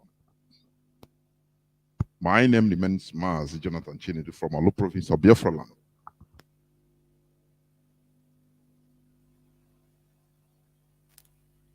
We are here live and direct onto this hallowed platform, Radio Biafra Hausa-Service, coming to you via the auspices of Radio Biafra London. Today is the 7th day of the 9th month, being September, being Wednesday, in the year of our Lord 2022. I welcome each and every one of you to welcome your friends and well-wishers onto this hallowed platform, because this is where enlightenment is preached. Remember, physical liberation will not come. Genuine physical liberation will never be achieved until mental liberation has been achieved. Therefore, all we do here is to try to mentally liberate ourselves first. We learn from each other. It's a symbiotic radio platform where we learn from each other. Therefore, I welcome each and every one of you to welcome your friends and well-wishers. Even your enemies, do not deny them listening to this hallowed platform. Draw nearer to your listening devices, because today is going to be as educative as usual.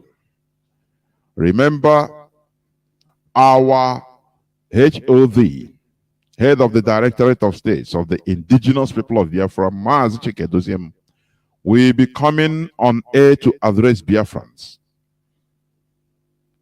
on the 9th of September 2022, being Friday, 9th of September. Therefore, do not miss the program, as from 7 p.m. Biafra time, BT. He will be here to make pronouncements concerning even the change of date of the appeal, Onyendu's appeal between Mazi Nnamdi Kanu and the Federal Republic of Nigeria. Do not mistake it to be the other court. You know, there are a series of courts, Athens. Therefore, It was earlier scheduled for hearing on the 11th day of October 2022, but has been brought forward to the 13th day of September 2022. You understand?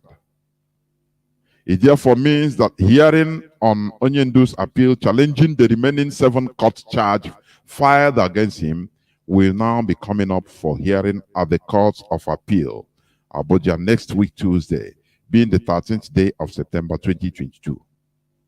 Therefore, our HOD will talk about it. Do not listen to gossips. What others, what they come and say this and that in order to preempt. This is what is in freedom fighting. This is the character of average Igbo character. What you can do, I can do it. The same God that anointed Saul also anointed David. This is what will pass until we get there. After all, history repeats itself.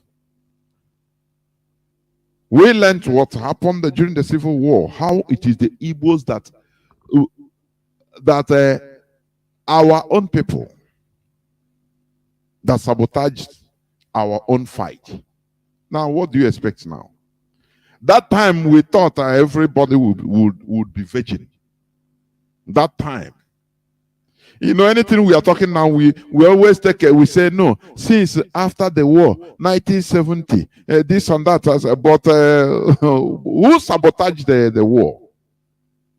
What can you tell me what made Gowon pronounce and say that, no, that had it been he knew that the Igbo people are like this, he wouldn't have spent billions of dollars bringing in mercenaries and buying weapons to fight Biafra. He would have used a fraction of that money and given to some Igbo people, and they will do the job for him. Can you think profoundly what made him to make this kind of pronouncement?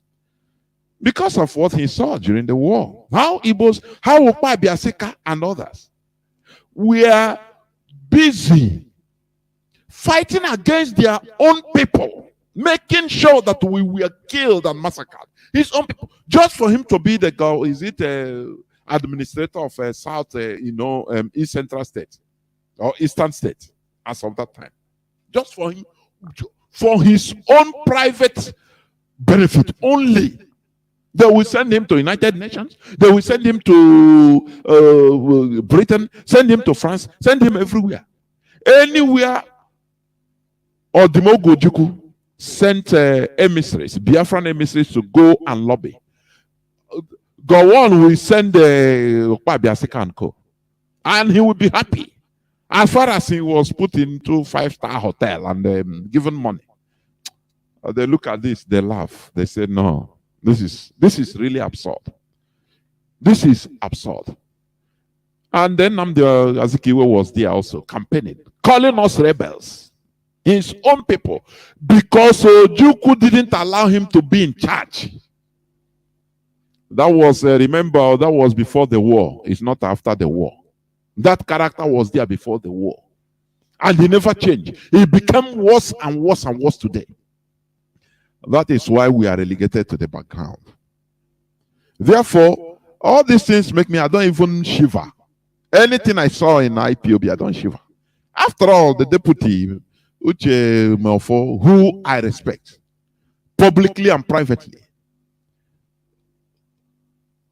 he not only fall out, but started castigating, started demonizing and calling for the killing of Biafrans, IPOB, for the destruction of IPOB. Anyhow, labeling libelous, claims against what he helped to establish. No, nothing can make me even surprised again. Nothing will make me in the life of Igbo people. No. Where's he again? Yes, now, no. I can't. There's nothing again. We have seen it all. We have seen it all. So what will somebody act? Igbo person will act now to sabotage us that will make us shiver and say, oh, this thing have not been like this. So, nah, nothing more. So, the only thing is that we continue until all these fleas, these parasites, ectoparasites, we will win. And now I beat those here, you know, the way you remove, they remove all those fleas.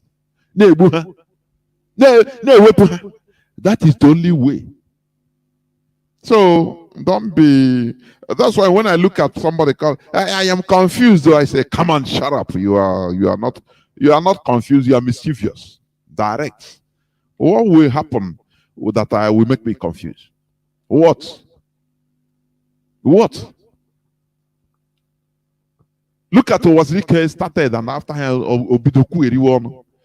We have seen many things now. So what again? Is it so they infiltrate us that we come and start doing? No. What will they do? What will Igbo man act that people before have not acted concerning sabotaging our own people?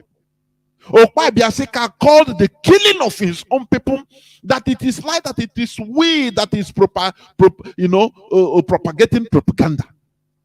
That we should be slaughtered. His own people, his own Chineke. So is there anything new again? Is there anything new? If Arjuna went to carry boys, military boys to only to be convinced through bribery, to be promised that once he catch Ojuku, alive, let him catch Ojuku alive or dead. Now everything. He will be part of a mayor.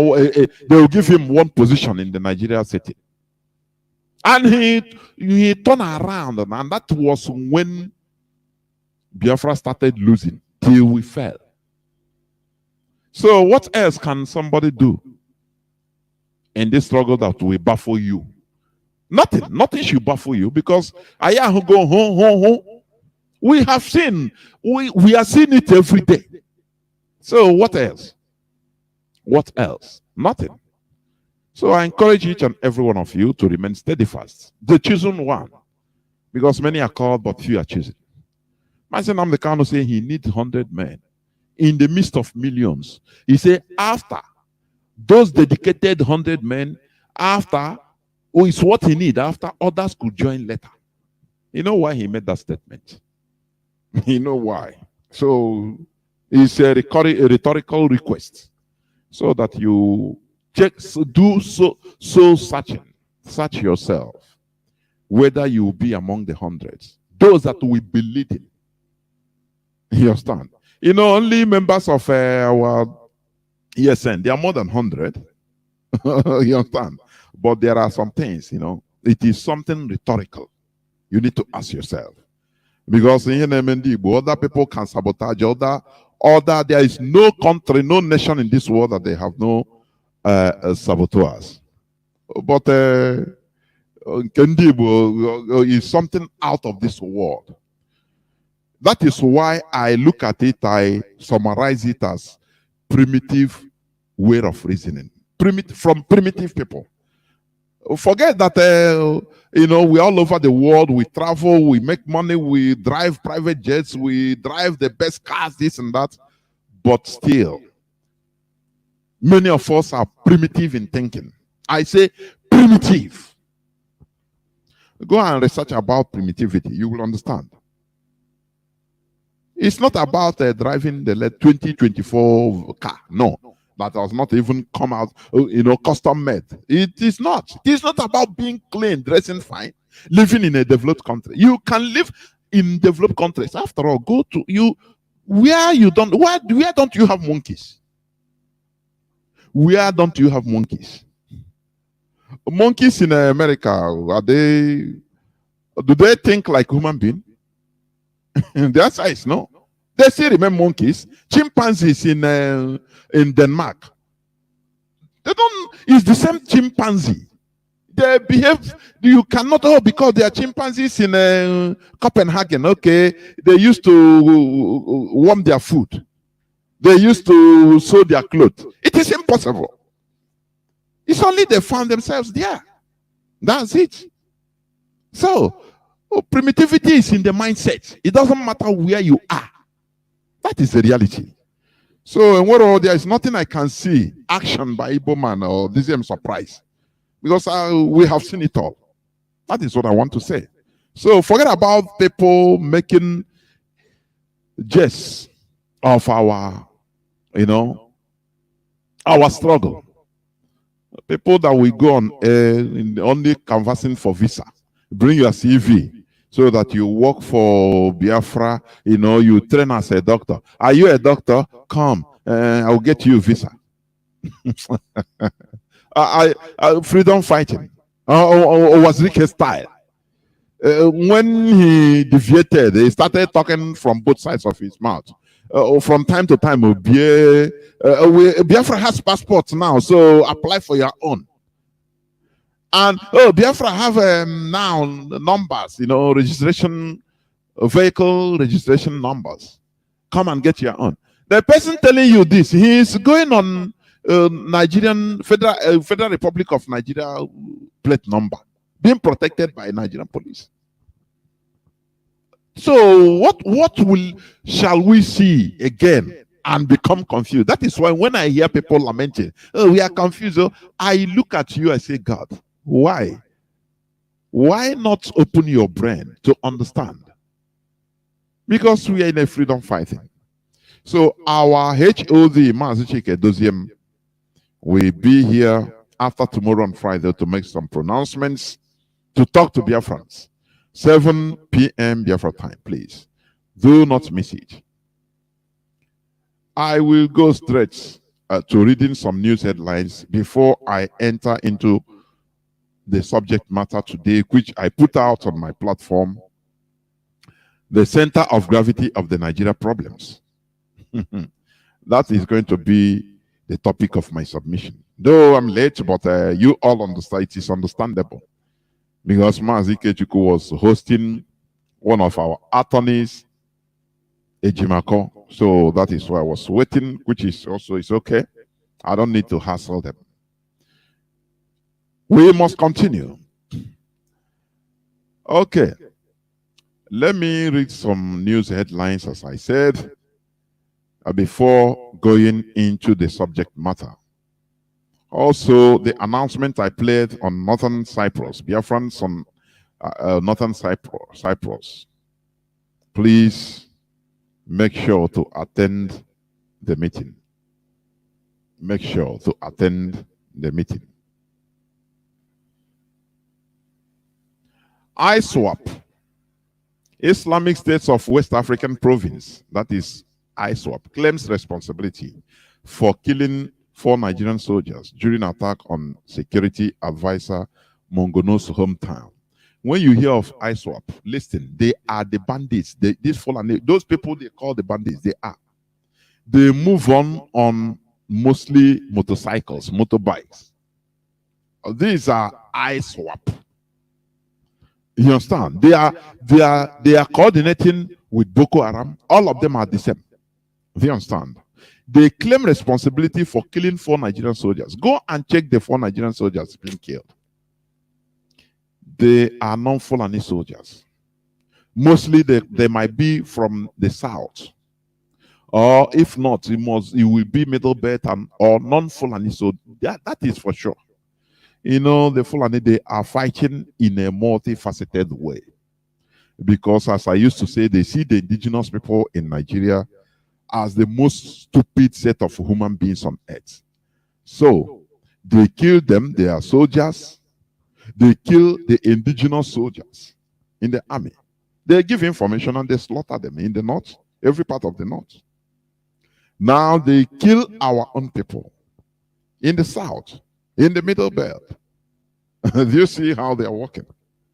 So as they claim this responsibility, they kill Nigerian soldiers in Mongono's hometown.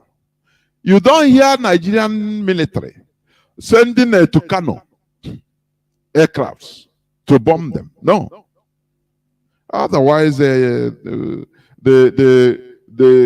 flora and fauna might be destroyed, will be destroyed, according to Lai Mohammed. You don't hear them talking tough, say no, send the clothes. No, no, no, no, no. Where they are committing atrocities is in Biafra land. Do you see? I mean,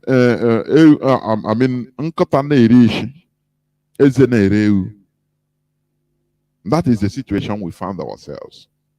Why? Because of our so-called political elites, right from the onset of Nigeria, even before the independence of Nigeria. That is why we are in this mess, and that is why we are liberating ourselves from it. Because we are the people suffering it. No person can do it for us except us. That is the reality. You know, if all their attacks, military attacks, they send the military, they send the police, every type of force, Nigeria forces in Biafra land to kill. They see you, they kill you. Our young men, they kill them. Oh, you have mark on the body. Do you see? How many people they butcher? And it is our own politicians that are inviting them. That is one thing that is highly absurd. It is highly absurd. That is why we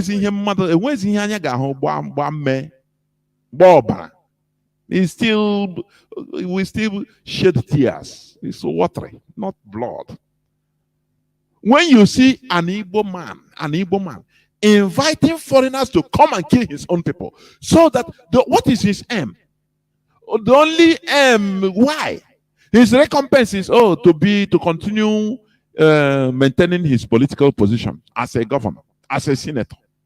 He will be boasting publicly. I will bring to Kanu to bomb his hometown. That anything they see in the bush, both people that are cultivating, they will all be slaughtered. It's only Igbo people that are doing this. And you tell me that there is something an Igbo man will do now that will make me start rethinking or think that it is, it's something that no other person has done. Is that what you're telling me? People that has no dignity, people have no honor. Well, no honor. If not for Mazi Nnamdi Kanu coming to redeem us, if no, na your village, you will be paying a Fulani headsman, say, come and live in my house. Because of the stupidity in us as a people. Anytime they will kill you and kill all your family.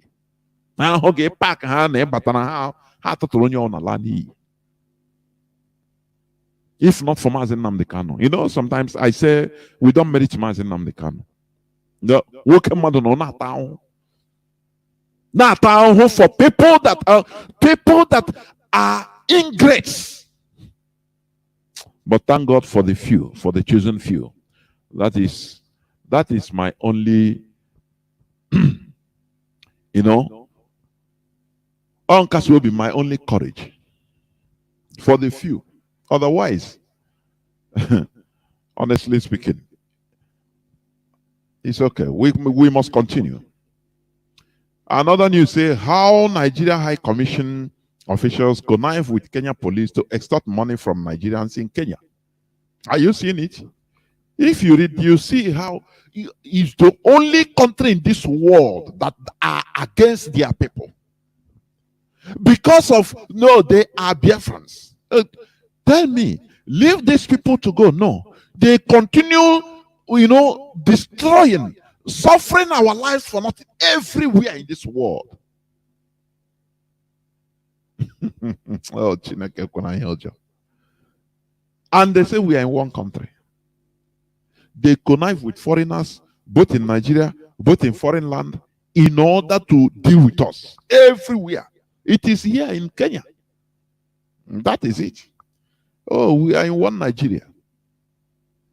Don't you see the evil in our land? Nigeria, embassy officials helping Kenya officials, conniving with them, say deal with all these Nigerians. They are Biafrans. Do you see it? and you are still there calling, oh, Nigerian community, oh, we are Nigeria, oh, Nigeria. Are you not stupid? You are the most senseless human being on earth. You know, the other day I said it. Common sense should make us, after the war, even individually, even if you are not told, survival doesn't mean that you go and sell your life. Say you want to survive. It's impossible. It's impossible. You understand? If you do it, you are an idiot. So, common sense should have made many of us. Okay, even if you are going to north or west to look for scavenge, you should have used your number 6.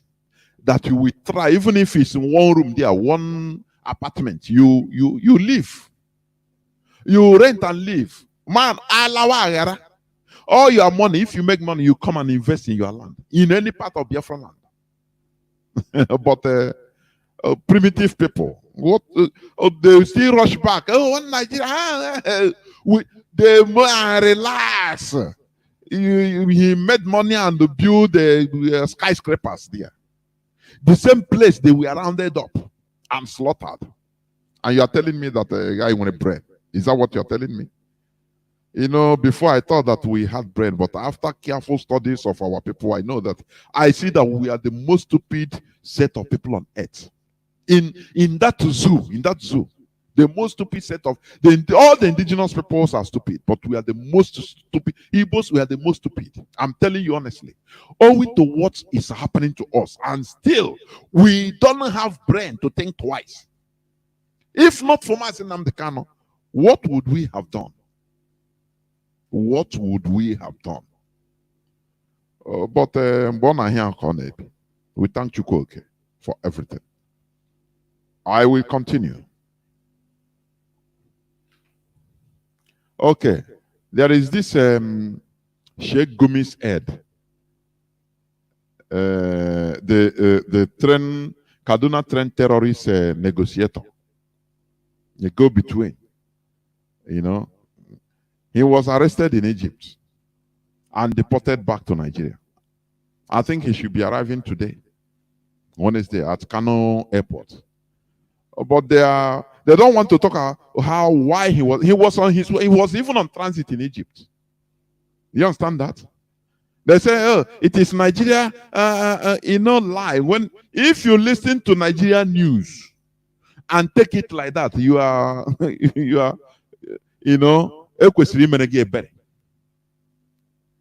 because there is no truth, nothing, no truth. The fact that he was arrested, they know that it is something they cannot hide. But they started beating about the bush. Even Sheikh Gumi said something. No, he didn't know the reason. He knew. He knew. You know. He is a terrorist. Remarked as an international terrorist. That is the reality. You understand? So on arriving in Egypt, they arrested him and said, no, you can, after everything, they deported him back. Did you remember the 8 terrorist sponsors that are still in jail, arrested in Dubai? Nigerians, high Alhajis. And they mentioned many names, both in Asorok, Nigeria will, okay, the body to ask who are they. Everybody have kept quiet. And Hannah Bawanye. This man was arrested and brought back today. He said, no, it's Nigerian authority that told the Egyptian authority to arrest me. Now you ask, didn't he move out from Nigeria? You know, there are lies they will talk. With common sense, you decode something. He didn't talk about the reality, why he was flown back. Because they know they penciled him as a terrorist. So on transit, instead of anything, they deny him. They say, because he's on transit. Technically, he is not in Egypt. He's on transit. So they brought him back. They put him in their next available flight back to Nigeria. Had it been he even reached to Saudi Arabia, they would have jailed him. They might have jailed him because he's in the red list, terrorist. That is, Nigeria. There are some lies you should read in Nigerian newspaper. You use your brain in order to decode try to decode the real situation. Why is it that he said it's Nigerian authorities that told Egypt to arrest them and bring them back? Now, okay, but Nigeria allowed them to travel first in the first place. Is there any sense in it? Anyway, he is an aide, personal assistant to that terrorist, Gumi. In Nigeria, it's a terrorist country. Terrorists are moving, roaming around, nothing. But there are countries they cannot travel to. There are countries they cannot travel to. If they travel there, they will jail them. And some are serving jail terms in Dubai. Remember, Dubai is a Muslim country. Remember, but they arrested and jailed them, judged them as terrorists, Islamic terrorists. Being a Muslim country doesn't mean that they don't know what terrorism is all about. Many Muslims, many countries or Muslim countries, they are saying that, look, what is happening in Nigeria is not, say it's not about Islam. That these are just terrorists using the name of Islam to do what they are doing. And it's true. That is why Egypt, that is also a Muslim majority country, although it's a secular country, but it's a Muslim majority Arab country. It's Arab, I think, Arab Republic of Egypt. Because Egypt has the largest number of non-Muslim Christian community. They call them the Egyptian Copts. They arrest this guy and they don't want any problem. They just put him back and say, "This terrorist, go to your terrorist country and continue there." But with Nigerians, no. In Nigeria, he is okay, man. He will come out on Channels television. I think he's the owner of one newspaper. Herald, whether Desert Herald. That is the reality. To tell you the standard of Nigeria. To tell you the standard of Nigeria. You understand? So do not forget, we are live on air. Today being the 7th day of September 2021. And, we understand what is going on live in Olo, Okoro side, also side. The Nigerian military, all of them, they are shooting people as I'm talking now, killing innocent people as usual. Who is giving them that authority, the audacity? Is still the governor, the so-called governor. With them, do you understand? They are Nigerian soldiers and the Bubago. They are shooting us at anything that moves. As Adekunle said during the Biafra, that his mission is to shoot on anything that moves. I think in Aba and Onisha and the way. In Biafra land, anything that moves, shoot and kill. That is the policy that they endorsed today. And you are there doing, one Nigeria. Nigeria, my country. You are supposed to be, you are an idiot in short. Any Biafran, any Igbo man that don't understand by now the handwriting on the wall, you are simply an idiot. We must continue. Let me rush through other news headlines.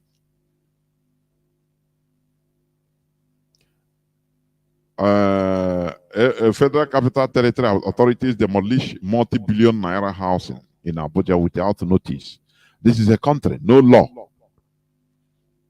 No law. A country without no law. Everybody acts as they want. As far as you can do it, do.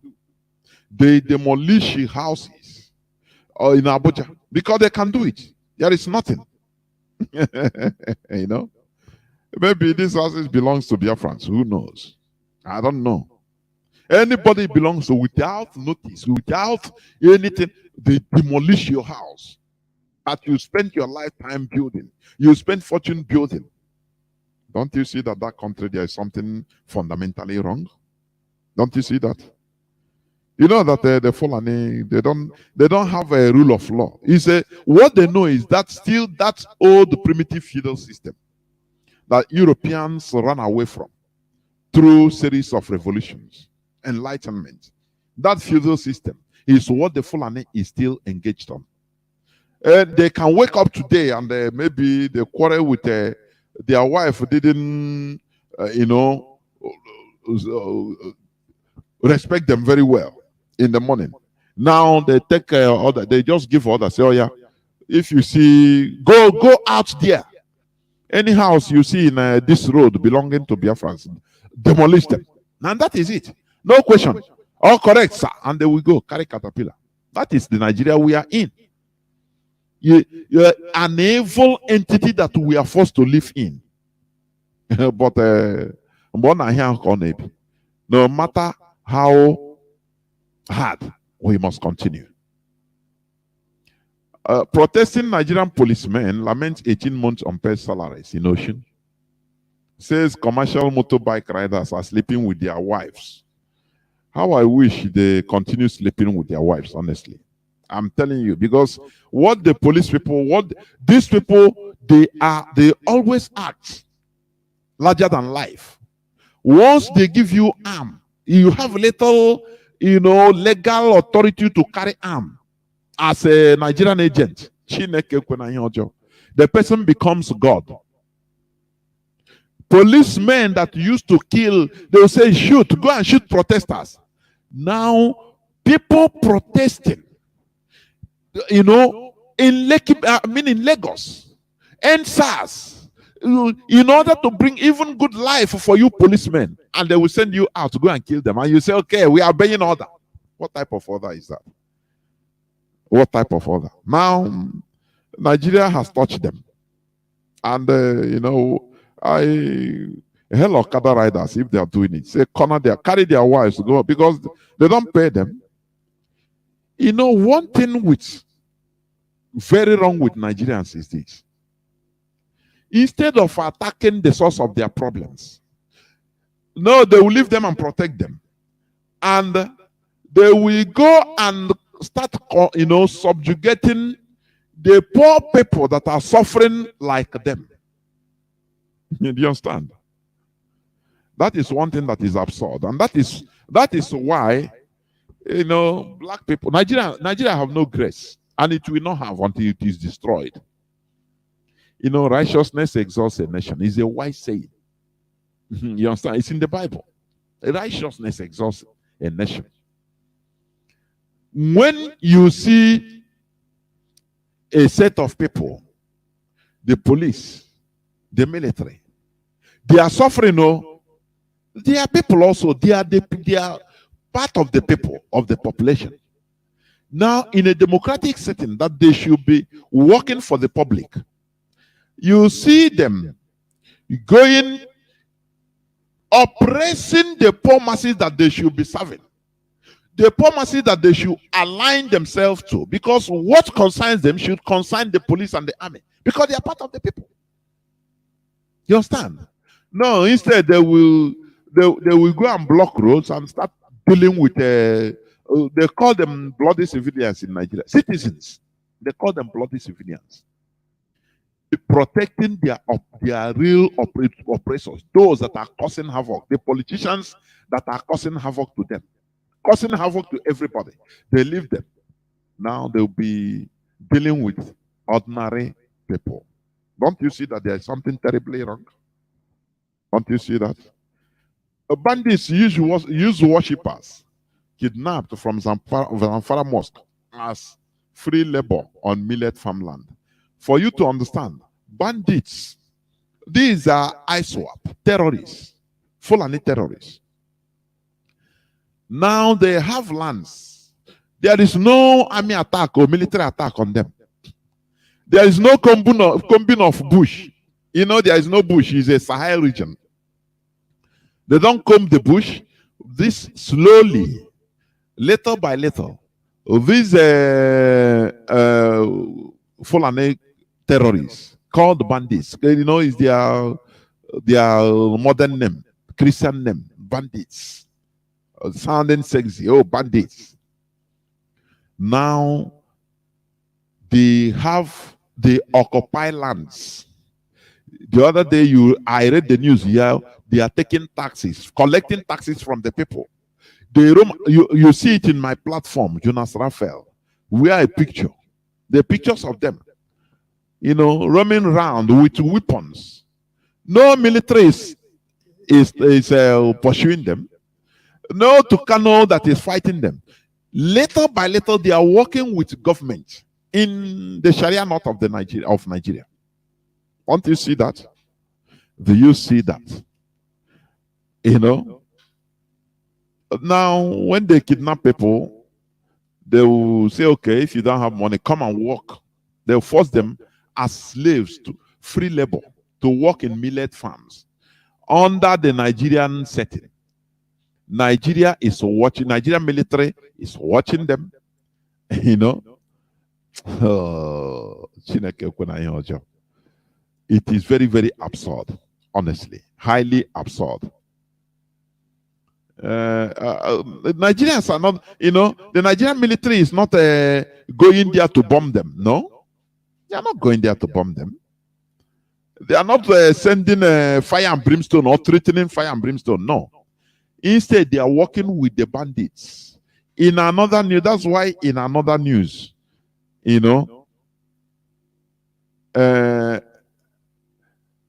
but the same bandits, they will arrest a thief, and hand him over to authorities. Maybe authorities, part of the authorities there in Zamfara is in the Sharia north, is the Hizbah police. So now they are working hand in hand with the police. Don't you see that? The very gullible set of people. Don't you see that? No, you don't see.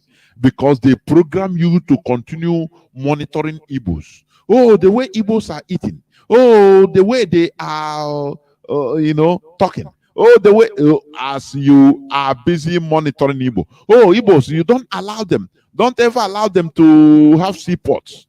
Don't allow them to have airports. So, because if you allow them to have airports and seaports, they will dominate, and they will no more be coming to Lagos to build or to invest. As you are doing that, the Fulani, they are gradually taking over. Do you see why I say that the hatred of Biafrans is the blind spot used by the Fulani to take over everybody? If you want to talk, they say, if you talk against Fulani, oh, the Igbos will take over, they will dominate you. So focus on the Igbos. You see how they are talking of Biafra. You want them to have Biafra? You say, no. Oh, as long as you hear Biafra, you know, anything they tell, even if to kill all of you, don't care. Say, oh, don't worry, okay. I know. Didn't Gambo, didn't he go to Niger Republic and start talking how, you know, I mean, Britain or Europeans created Nigeria and separated the people that should be together, like Niger and the northern part of Nigeria. They are one brother. They are the same brothers. And amalgamated people that they shouldn't even have anything in common with. He said it in Niger. When he comes to Nigeria, he say, oh, the territorial integrity of Nigeria is not negotiable. Have you seen the stupidity in that? Have you seen that type of stupidity before? No, the answer is no. A Niger Republic defense minister will tell you that, you know, why are you shouting, you Nigerians, why are you shouting, making noise about the projects Buhari is making, I mean Buhari administration, the Nigerian government is making? giving, pumping money into Niger, developing Niger. So they merit it. After all, they help you to stifle Biafra, to fight Biafra. Once Nigerians hear they help to fight, everybody we kept quiet. Did you hear anything today? I say Biafra is their weak point. It is the blind spot which the Fulani are using. You know, they are moving on that blind spot in order to come. Once you try to find them, look at them, the atrocities they are committing in your community, they say no. You want to join Biafra, you want Biafra to dominate you. Oh, look at the Igbos. Don't look at me. Look at the Igbos. And the stupid set of people will continue. Oh, look, Igbos are eating. Why are they eating like this? Why are they using spoon to eat like this? They will be monitoring Igbos, how they eat, how they shit, how they piss, everything. Whereas the Fulani are busy taking over their land. We must continue. We must continue honestly. It's a northern community in River State petitions Nigeria Police DSS over killing of 15 pregnant cows. The petition.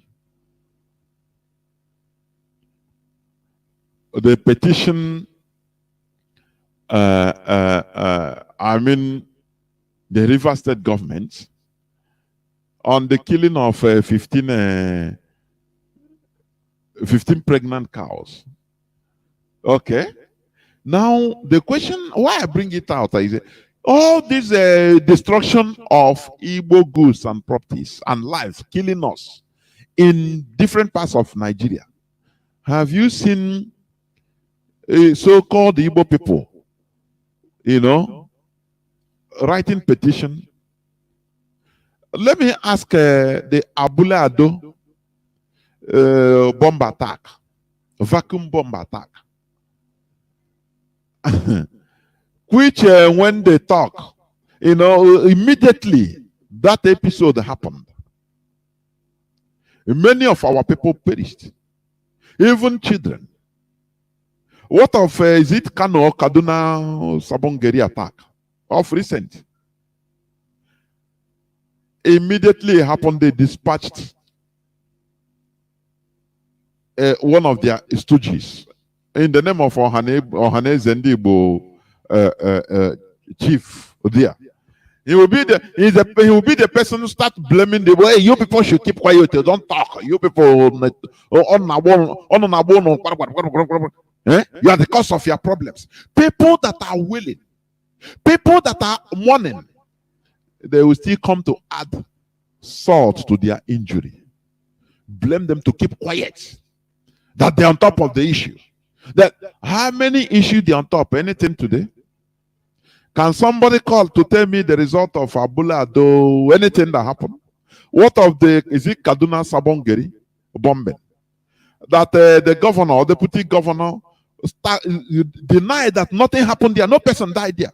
Upon the whole people that on video, many children that were killed. No person, nothing happened there. It's just a weather that his gas exploded and nothing happened. Do you see the life of slaves? Do you see it?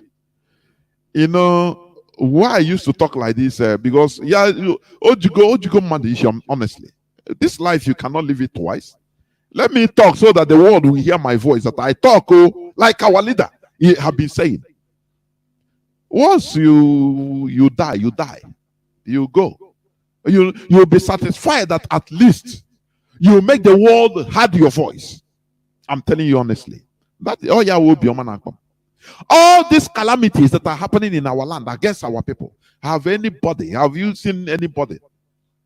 Have you seen anybody writing petition, going for us? But anything, even if they plan their own and kill their people in our land or kill their cows, immediately our governors will come. Oh, I will pay. Don't worry, I will pay. They will be start fidgeting. I said, do you see the lives of slaves? Lives of slaves. Very, very pathetic. Honestly, pathetic. Indeed. I will go straight to the topic of my submission.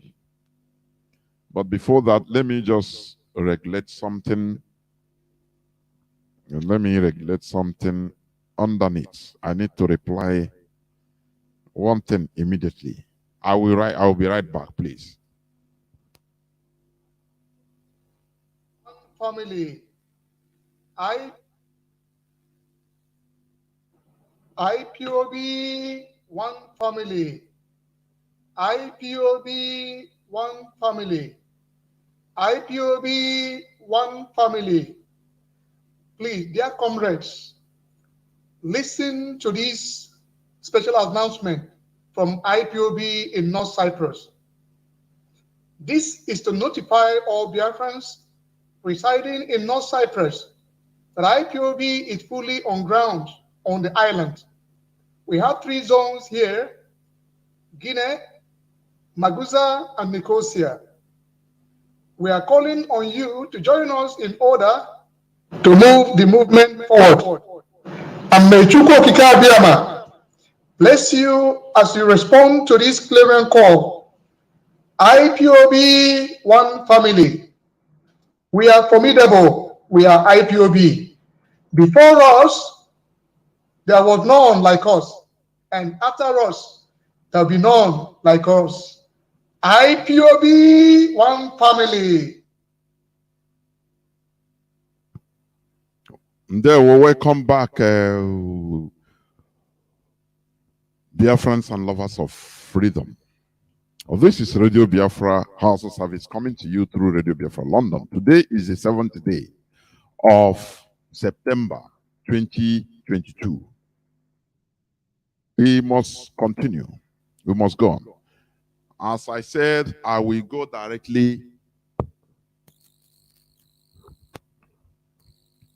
to the topic of my submission, which says the center of gravity of the Nigeria problems.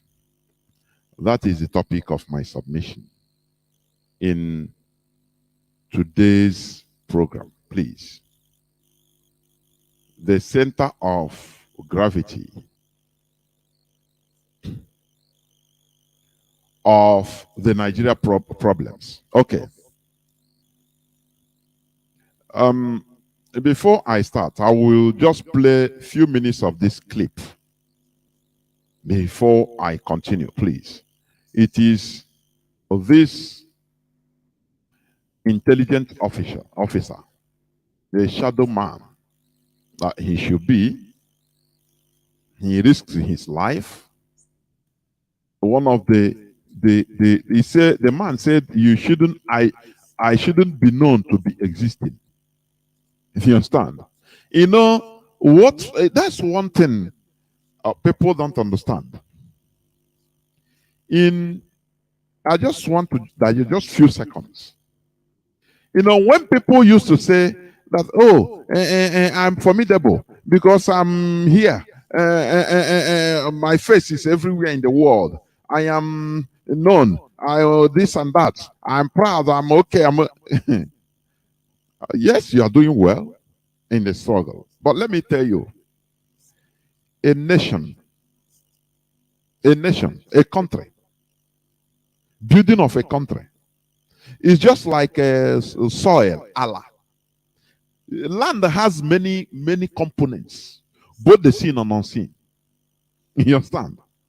When you come to humus, so you see it is black, manure, very fertile, this and that. There are other components of the soil you don't know or you have not seen. All those things make up the soil, the land. A country is run through many ways, by different groups of people, different groups of human beings, both hyena, both elephants, both lions, both mandiara. Every kind of human being is what makes up a country. You understand?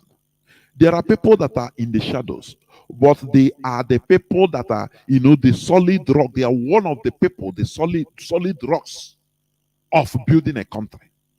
Whenever you hear CIA, have you seen, unless they are director, Can you see a CIA or field operative coming to tell you, oh, I'm a CIA, I'm a this and that, you know, I'm working for America? See, you can see somebody so, you know, with dreadlock, you think that he's a mafia, he's a drug dealer, but he's a CIA agent.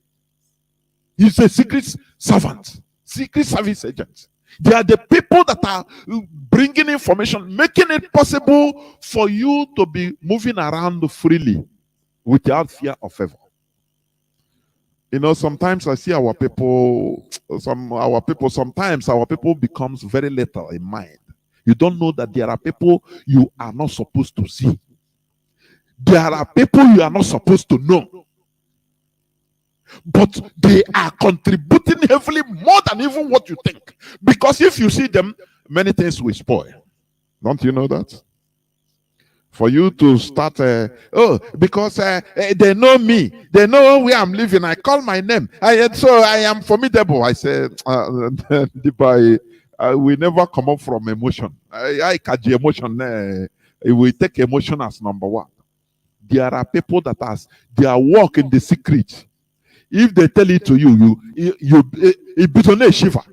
This man, I want to play his clip. I played this several times. He said, Yoruba man. He said he has killed for Nigeria. He said the interview, you are not supposed to even know me, that I'm existing. But because of what is happening in Nigeria, that is why I have to breach, bureaucracy, breach the whole. I said, no more, because what is happening is above what I think. So I have to come out. If I die, no problem. Because till you die, till he dies, no person supposed to know. He said he even lost his family because of the type of job he's doing. Even his wife is not supposed to know the type of job he's doing for Nigeria. Now tell me, a country is made up of many things. It's not only emotional. Do you understand? You know, when we hear stories of the Civil War, maybe Mazi Peters, who participated, he knows better. You understand? But we had the stories. Boys' company. Little boys, Biafra recruited. They pretend to be hunger-stricken. You know, but you don't know that they are deadly. They bring information very vital. So that when you hear that, oh, Achuzie, he went and ambushed in the Nigerian military convoy. Oh, he's successful. You don't know that there are people that you never even hear of that made it successful. Some of all these boys' companies, they are among. People, when you see them, Hana go on mini. As a soldier, as a Nigerian soldier, Hana nage, bra, I beg, give me, I chop. My mother, he died. Biafra kill him. This and that. You man that all information. The same thing. Sometimes if I'm watching this Taliban insurgency against the United States, the Allied forces in Afghanistan. They used to use different people, even women. Anytime, old women and men, young boys and girls you never think of, to provide information for a successful ambush. Do you understand? They will tell them, once you see military convoy America, just press this call. Press this call. Pretend don't know a wrong number, call a wrong person. I'm calling Mr. James. I say, no, who is Mr. James? I beg, this is a wrong number. Yeah. Oh, sorry. But the information has passed. Because all you have planned. Man, some people were not as long as this person, Mr. So, or what put here on Facebook, or what a very successful or they genuine. No, you are lying.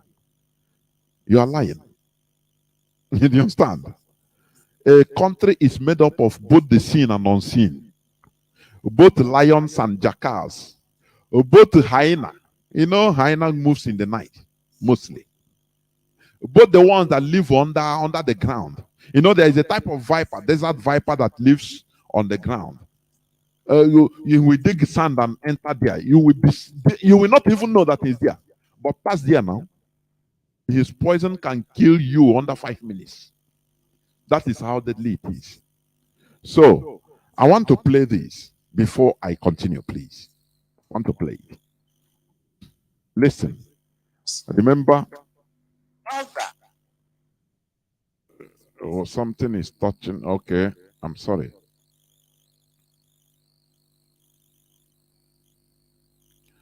Okay, let me play this. Listen attentively before I start my analysis, please. Remember the topic of my submission, the center of gravity of the Nigeria problems. Listen, please.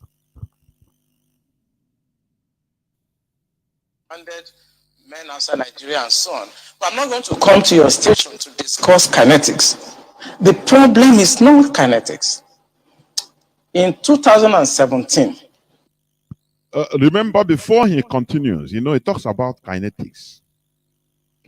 Let me define kinetics. It's a branch of science that deals with the effects of forces upon the motions of material bodies, or with changes in a physical or chemical system.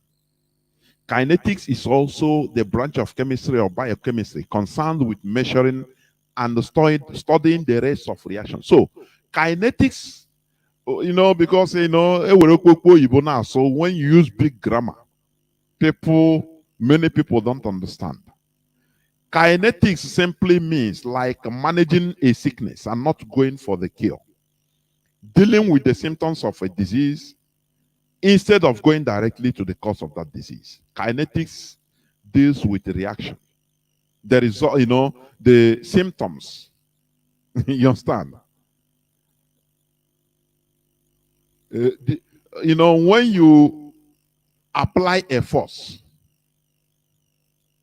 the effects of that force, you start saying, oh, the effect of this force, so this and that. You start complaining without going to the cause of that force, how that force is produced. So that is what the man is trying to explain. That Nigerians are dealing with, they're only interested in kinetics. Oh, kill Boko Haram and kill Shekawe, and Boko Haram is gone. Shekawe, is he not killed? After dying how many times? Who knows whether he really died? Whether they sent him now, is in maybe in another country or even in any part of the north, or enjoying himself, and they say he's dead. Who knows? You know, the Nigerian government, they always go for the symptoms of the disease, not the disease at all. The effects. Everybody starts complaining about the effects. Oh, but what is the cause of that? That is the center of gravity I'm talking about. Therefore, we are going to talk about the center of gravity of the Nigeria problems. Continue listening, please. 2016. I'm always a member of the Security and Intelligence Brief at the Defense Headquarters. I told them, General Lawrence Shakin then, that the challenge we have in this country cannot be solved the same way we solved the problem of Niger Delta. The Niger Delta problem was solved during Yaradua time, basically by me. And I told them that we can't use that same template for Boko Haram. I told General Lawrence Shakin to look at the center of gravity of the problem. And we look at that is where the problem, the cause, where when you hit it, everything collapses. That effect, you can no more see anything. You know, like this man, for you to understand, the people that are destroying us as a people are mostly Southerners, Southern politicians, Southern intelligence agents. These are the people that know how to destroy us.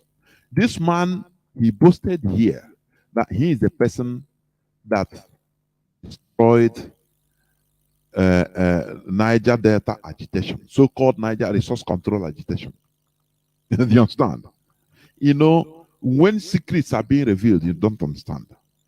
You know, the Fulani Caliphate relies on their southern stooges, be it Yoruba, Igbo, in order to destroy their people for them.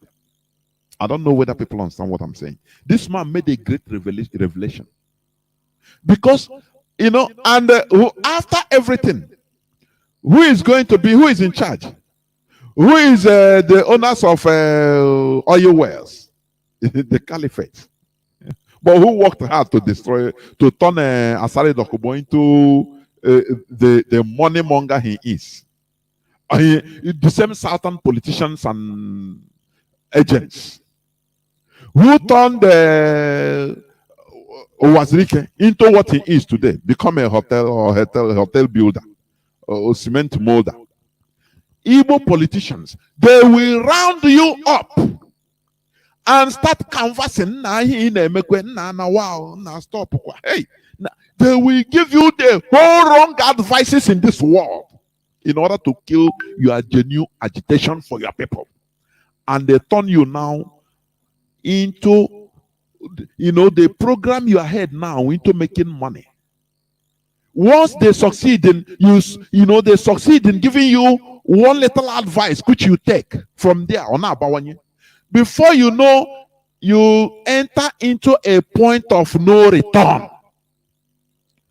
That is the Southern politician. Do you remember when the pig in the creek today, why he is supporting Tinubu, when he made a confession real, he told his story that Tinubu was the only person that came, that provided for his family. Do you understand? Oh, Tinubu, when he was in jail, Tinubu used to come to him to provide him lawyer there, you know. They entered into him. And he thought that, they will show you that type of goodness. You understand? And from there, they will be giving you advice. You know, when somebody help you in that situation, and from there, he will be giving you one type of advice. Little by little. No, what you are doing now is good. But, you know, there is a way to fine-tune it so that you will not have too much problem. No, you know me, I'm a politician, no problem. I will not stay alive to see that anything harm happens to you. You don't know that they are working together. The same way, let me say this. Have you ever reasoned why Igbo musicians? I want to say, it just entered my head. I want people to listen to this and think, because here I tried as hard as possible in order to touch your common sense to think. Have you ever had an influential Igbo musician singing against the government of the day, or singing, bringing up virulently the evil, the suppression, and the oppressions against Igbos? Tell me, have you ever seen that? In Yoruba, you see people like Fela. Do you know the reason? Let me tell you. Do you know the reason? When they see, many of all these musicians, both rappers, both Mandina Flavor, Mandina Agahi, this and that, though they see the evil against our people, but they are lizards, just like lizards. They will open mouth and nothing will come out. And they finish. Because of how they are programmed right from start. There's something evil with the Igbo politicians. Do you remember when Sampe Master was abducted? I mean, he was trying to be bribed by Joe Ibokwe. Do you remember what he told him? He gave him whether $30,000. I'm sorry, 30,000 naira as a bribe, 15, and he refused. He said, this in take this and be, you can sing your music, we will sponsor you. But there are places you don't enter. This Biafra you are going, you don't know. Don't ever sing about it. Leave us to take charge of that side. But sing and make money. This is the way. Now, that thing made me, I say, okay, this is the reason why you see Igbo musicians, both traditional and that are reigning influential people. None of them, I say, by none. None of them ever openly, courageously sing about our marginalization in Nigeria. No. Our true situation in Nigeria. No. Instead, they sing Ibutike. Different rubbishes they sing. Do you know the reason? When they are coming up, singers, the Fulani Caliphate, they have their agents, Igbo politicians that are agents, scavenging people that could be influential tomorrow in Igbo song, in Igbo music industry and Nollywood. Oh, I don't know. I mean, this thing I'm telling you that is exactly what is happening. Maybe some of all these musicians might be listening to me. It's the truth. Call them, tell them. If they can tell themselves the truth, why don't they sing? Why don't they portray what is happening in our land? I mean, all these high influential Igbo musicians. When they were coming up, once they see that, oh, this person, he has talent, he can come up tomorrow, they will go. Even in all those studios, they are agents. They will call, this guy is a future talent, so come and meet him. They will meet the person, introduce them, like Joe Ibokwe. Introduce the sister, say, we see that you will do great tomorrow. We will support you. We will support you. You know what they do? Fulani give them the contract of catch them younger. Oh, these people, the way they hold us every 360 degrees. Let me tell you, this is not only for Igbo, the musicians or Nollywood actors. These are only applicable to some reverend fathers of Igbo extraction. Let me tell you, brothers, reverend father, clergymen and women in Igbo extraction. So all these musicians, when they are coming up, they will meet them when that time they need to progress. It's just like, a local Nigerian footballer that is trying to find a way so that tomorrow he will be like reigning and be making millions of dollars, signing millions of dollars and pounds contracts. That time he is playing at Enyimba. He's ready to do anything. You see somebody come and say, I will bring you. Is it not people that change their name? Answer Hausa name. For them to move out. Relinquish their real identity. That is how it is. Catch them young. Now, because they want to go. They want to grow. They want to run away from poverty. So anything is allowed. That is when these evil Igbo politicians in all those studios, once they see a young person, young man or woman of Igbo extraction, of Biafran extraction, that wants to come up, they will call those studios. Because they have the agents at the studios. They'll call them, this guy, he will do better tomorrow, so you better go and see him. They will come and meet you as a young person that wants to survive, that wants to progress in your music or action. They will sweet mouth you, now we. So you do not, there are things, we'll be telling you the way you will sing. Do not castigate the government, that is the thing. Before they do that, before they tell you they open the whole Bible, they first of all, support you. Now take this 10 million, put inside pocket. This is not small thing now. These are the ways, or one of the ways these stooges like Joe Ibuku and co. Igbo politicians are using to make money. Once they see a talent coming out from Biafra land as a musician, actor, this and that, they will call. Once they contact them, they themselves, they will contact their handlers, their Fulani handlers, Alhaji handlers, and tell them, hey, there is one boy, this boy, he will be a future star tomorrow, so I will go and meet him. The Alhaji say, go and meet him, no problem. Anything he can chop so that you put him in the position he's supposed to be. They laugh, kwa, kwa, kwa. He will call and they will meet that guy. You understand? When he does the guy, say, for a start, I give you 10 or 20 million naira. Hey! A person that never see 500,000 before in life, that is eager to rise up. Once he collect that money, now he will give him conditions. This your song, so do not enter into politics. I say, okay, hey, Moakwa. No, at no cost, no matter what happened, do not enter into anything politics. So, and don't worry, you count on me. Anything, just call me. You will give him his card. Anything, if you encounter problem, just call me. Give me a call. Okay? Our people now, we no within a contact. Hey, no senator, former senator.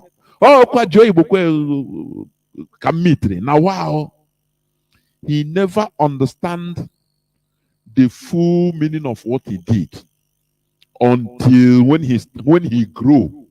When now he grew, some things will be happening like Lekki massacre, NSAS protests. How many of them?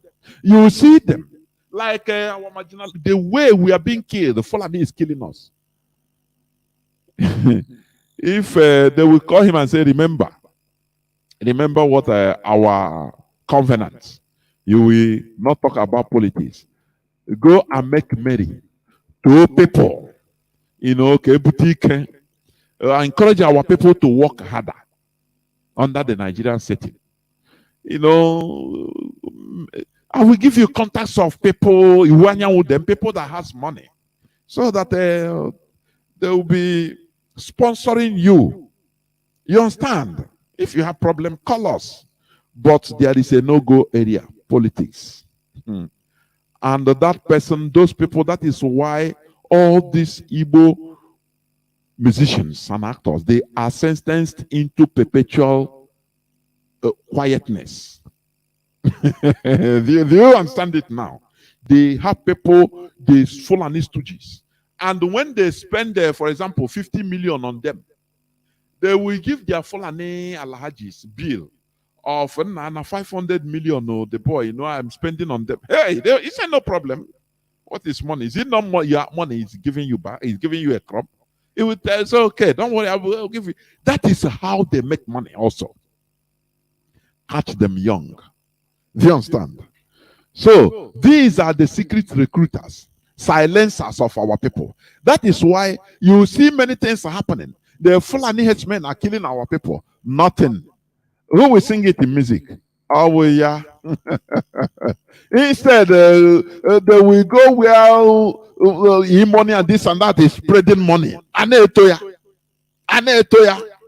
Other things don't concern them. Do you see how these people everywhere? Everywhere. But we are liberating ourselves, honestly. We shall never stop. They don't understand how prepared we are, as our leader will tell us. Or we tell them. They don't understand. They thought that we are that type of crop of people, you come, after. They try to thwart us. They don't know that they made us more stronger. They made us stronger. They use different people. They attack for them, like what this man said, the center of gravity. They thought that once they had this meeting and say, what is the center of gravity of IPOB, stopping IPOB? They say, everything is rolling on the center of gravity is their leader, Mazi Nnamdi. Take him in and now you pump money and they will scatter. Now Igbo people, I know them. Do you understand? I don't know. Okay, I am on air. I made a mistake. I am on air. I thought I wasn't on air. So they thought that, when they rendition our leader, now they will start, you see, immediately they renditioned our leader. They started using all types of blackmail, misinformation, they activated their people in our midst in order to scatter everything. But here we are, being stronger and stronger. The people that are planning all these things are the shadow people like this man talking. They always have security meetings. And once they finish, they say, okay, the center of gravity is this. Okay, IPOB, the center of gravity is to attack, to rendition their leader. Either remove him from the scene, and they will scatter. Once you remove him, now activate our foot soldiers, our agents, which we placed inside them. Use everything possible, and now you see them scatter. That is what they did. But here they didn't know that we will be more stronger, and we are growing stronger and stronger. That is why they are desperate. Their agent, that thing in Finland, he is now scavenging through visa, scamming people as usual to do visa for you. Anything that happening on much so that because they are desperate. Let me continue. Please continue listening. We all came together. I was made a member of the committee, including Atahiru that just died was a member of that committee in 2016, 2017.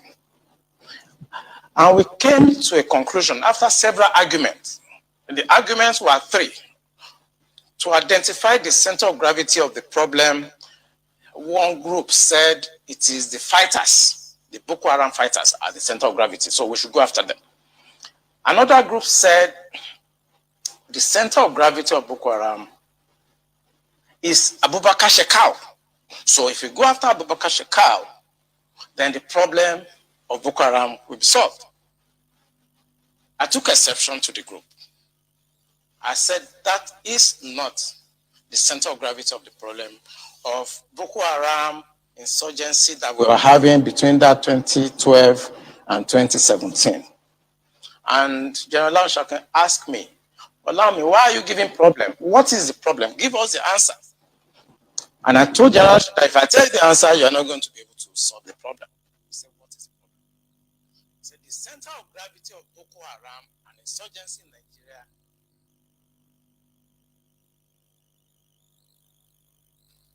are the sponsors of that program. It was beyond us. Because the job we need to do is kinetics. Fight, destroy places. Hold on, I don't know. This thing was fluctuating. Let me go back a bit.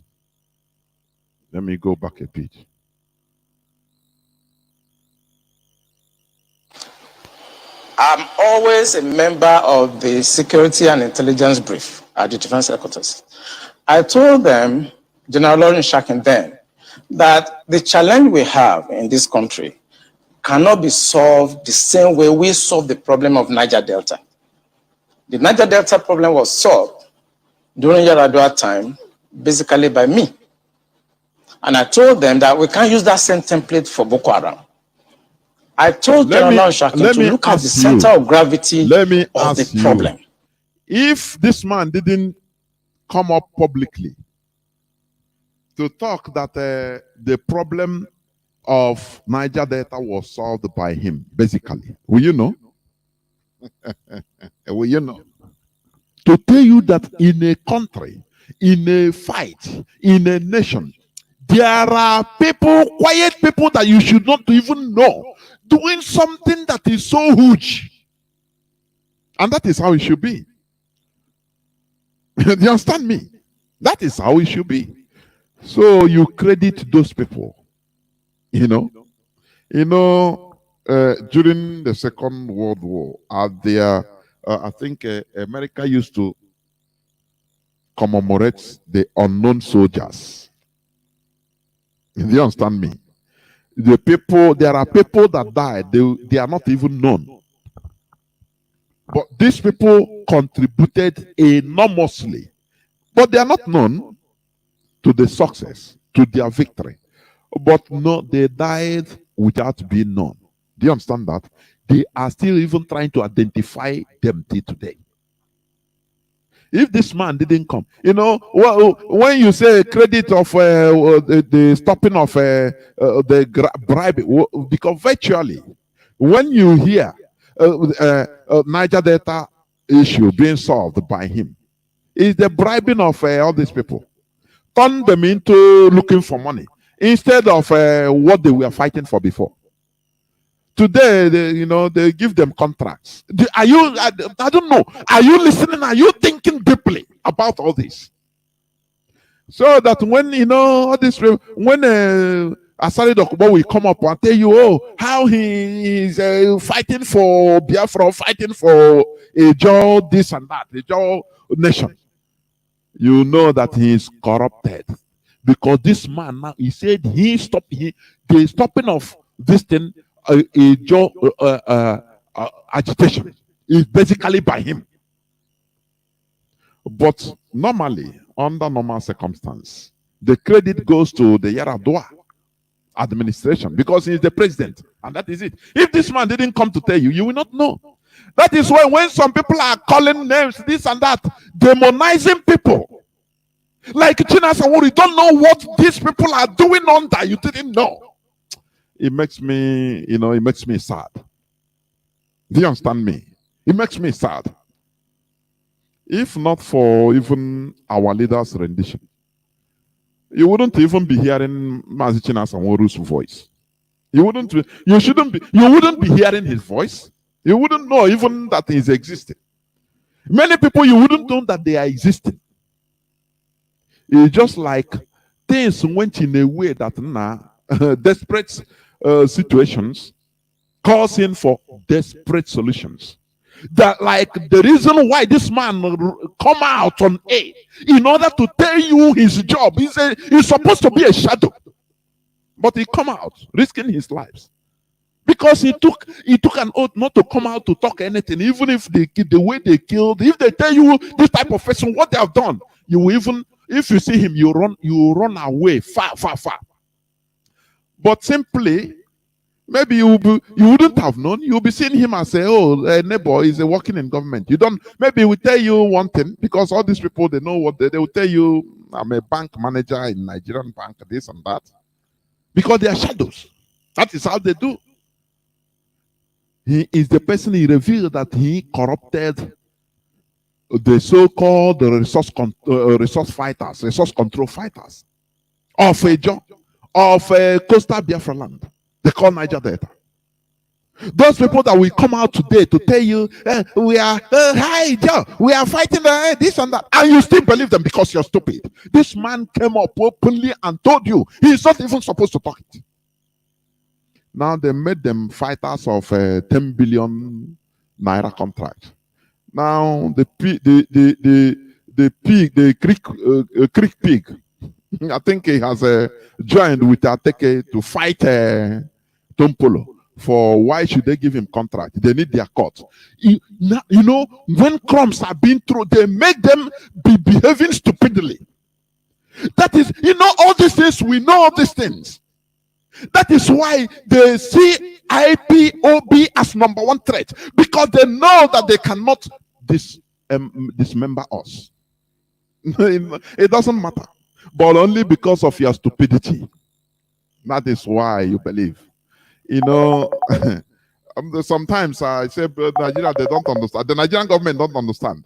If you test mini shirike, you see many of us that have traveled, you don't know the type of thing that many of us are doing outside. Many of us have undergone. Many of us pass through. It gives us Chineke. I say, Mazi Nnamdi Kanu say he pity Nigeria. They don't know the crop of people. They don't know. Many of us have seen many things. There are things we are not people that you can entice with money. Many of us have passed through rigorous, more than military training. You don't know. Mentally, physically, anyhow. So it's not a people you can come and start entice. Before you think one thing, the thing made us even to have more brain. Analytical mindset. Before you come one way, we have gotten where you are going to direct. So we will be there waiting for you. You know, necessity is the mother of invention. The lack of having a country where when you travel, if you know, there are some people, maybe they travel direct to their brother, prepare for them, they travel direct, fly Nigeria direct, go where they want to go, and they stay, you know, get job very easily. They don't even understand what is life. There are people that traveled difficultly. When they reach their destination, to survive is a war. To survive is a war. In a very hostile situation where people don't see you as even a human being. You understand? But you have to survive. When you pass different things now, your brain, you know, a zoo politician will come and deceive you. No, mban. Mban. So materials in IPOB, people don't know. Nigeria, they don't know. Nigerian government don't know. This man made a very big revelation. But will our people understand? Will our people understand? Tomorrow when Nasari Dokubo talk, he is the person that orchestrated, he identified the center of gravity of the situation. And now they hit their bam. Give them money. You know, make them start fighting each other. Put money, make them, give them contract of protecting the pipeline. You turn them, finish. You turn them into slaves. Is it not what is happening today? I say that is what they wanted to do, IPOB. That is what they thought, that once they rendition Mazi Nnamdi Kanu and they activate their inner insiders, their inside agents, that we will scatter. They don't know that we become trained by the events that we pass through in our various places of abode and places we travel to. Continue listening, please. And we all came together. I was made a member of the committee, including Atahiru that just died was a member of that committee in 2016, 2017. And we came to a conclusion after several arguments. And the arguments were three. To identify the center of gravity of the problem, one group said it is the fighters, the Boko Haram fighters are the center of gravity, so we should go after them. Another group said the center of gravity of Boko Haram is Abubakar Shekau. So if we go after Abubakar Shekau, then the problem of Boko Haram will be solved. I took exception to the group. I said that is not the center of gravity of the problem of Boko Haram insurgency that we were having between that 2012 and 2017. And General Lanshaken asked me, Olami, why are you giving problem? What is the problem? Give us the answer. And I told General Lanshaken that if I tell you the answer, you're not going to be able to solve the problem. He said, what is the problem? I said, the center of gravity of Boko Haram and insurgency in Nigeria are the sponsors of that program. It was beyond us. Because the job we need to do is kinetics. Fight, destroy places, resolve issues. Yeah. But we cannot resolve issue of sponsors of Boko Haram that were in Buhari's government, that we know them. When you say we, who I was in the military intelligence. And the defense headquarters staff that I work with, they know. And that was... Do you know what it means to be a hierarchy in the military intelligence. They have information. They are the people that provides information even to the president so that he can act. You don't know what it means, do you?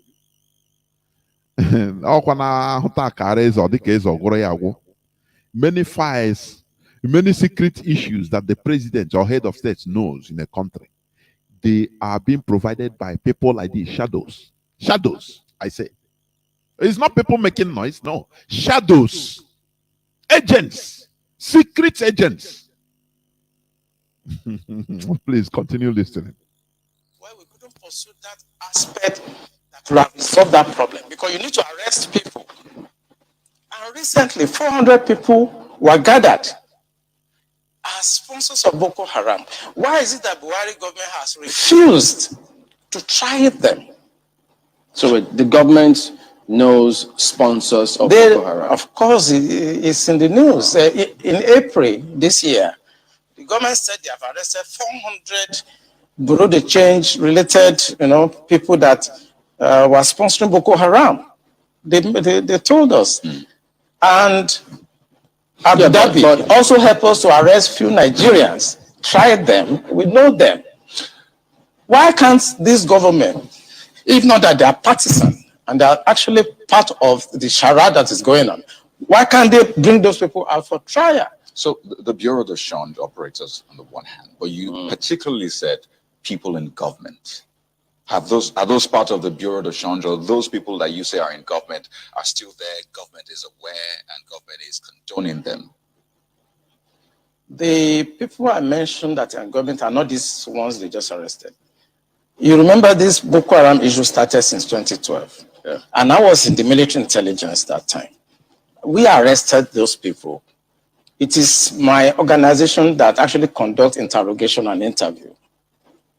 And they mention names. I mean, I can't come on the air and start mentioning names of people that are presently in government now that I know. Presently in government. That the boys that we arrested mentioned. Some of them are governors now. Some of them are in the Senate. Some of them are in Aso Rock.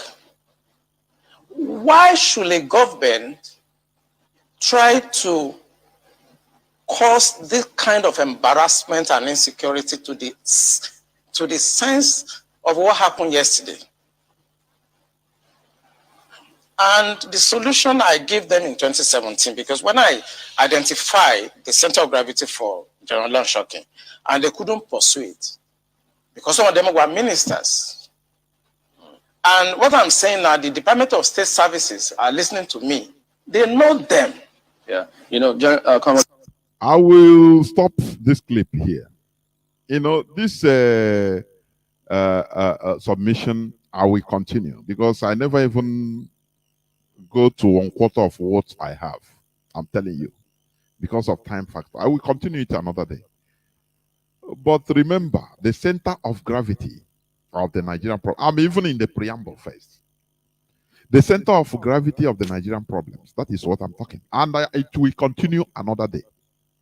Maybe if I come up tomorrow, maybe under probability. Next tomorrow will be our HOD's broadcast. So it wouldn't be on Friday. So I will continue it because I say I never even touch things that I want to touch. It will be a continuous one until I finish it. The center of gravity of the Nigeria problems. That is what I'm talking about today. This man talks about center of gravity, which is the place in a system or body where the weight is evenly dispersed and all sides are in balance. It is simply where the mass of body is concentrated. It means in this case, when you strike that place to finish, you resolve the issue. But let me tell you, the center of gravity of the Nigeria endemic problems is the existence of Nigeria itself. The amalgamation, the existence of Nigeria is the center of gravity of the Nigeria endemic problems, which we are witnessing today. You understand? But the caliphate is pushing everybody to fight kinetics. Use kinetics. Fight the effect. You have a problem. Now, as a body, as your body, once one parasite attacks you, you know, the first effect is for your body temperature to go high. And how come it don't work? Now, when you go to, you complain, I'm having high fever, I mean, high temperature. They'll give you Panadol to cool down your temperature. Is the problem solved? The answer is no. That is why you have to go check up. They will write to you because there are many things that can cause high fever or high temperature, many things. So, in order to find out the cause, they will tell you, refer you to doctor, go for checkup, go for radiograph, go for this or that, so that they find out, locate the center of gravity of that problem. But when they give you calming for the blood temperature to, the high temperature to go down, which means they are using just ordinary kinetics, fighting the effects of that disease. You understand? So, the center of gravity of the Nigeria endemic problems is the existence of Nigeria itself. That is one thing you take away today, you have to take. You have to go home with. Another day we continue. What they put you into fighting or is kinetics. This man, he exposed that terrorists are in the heart of Nigeria government. You understand? And that is a problem. That is a problem. When you hear bandits, oh, they are bandits, they will tell you, oh, how are we going to solve this issue like that? Look at one person, an official, that is deported, arrested in Egypt and deported back while going to Lesser Hajj. In Nigeria, he's a free person, no, he's untouchable because they are terrorists in Nigeria government, controlling, commanding. You can't do them anything. They give out information to their terrorist foot soldiers, and they will go and attack the NDA, Nigeria Defense Academy in Kaduna. Today, where is the investigation? What happened about it? Nigerians kept quiet. Nigerians are continuing sleeping. Dead body. How can they rise up? That one has gone. They attack a Kuje prison. Oh, we're on top of the issue. We are on top. We are on that. And the Nigerians gone to sleep, like dead body as usual. People in dead body in the mortuary. So the center of gravity of Nigeria endemic problems is the existence of Nigeria. But Nigerians are programmed by the high creator to chase kinetics instead of the center of gravity. This is where I'm going to stop today. And I will continue this program another day, please. Because of time factor, I will go into a few minutes break. So that when I come back, I will open my lines. I've learned to be a bit brief so that our people will be absorbing what is being said. Please do not go away. I'll be right back. IPOB, one family. IPOB, one family. IPOB, one family. Please, dear comrades, listen to this special announcement from IPOB in North Cyprus. This is to notify all Biafrans residing in North Cyprus that IPOB is fully on ground on the island. We have 3 zones here: Guinea, Magusa, and Nicosia. We are calling on you to join us in order to move the movement forward. And may Chukwu Okike Abiyama bless you as you respond to this clarion call. IPOB, one family. We are formidable. We are IPOB. Before us, there was no one like us. And after us, There will be none like us. IPOB, one family.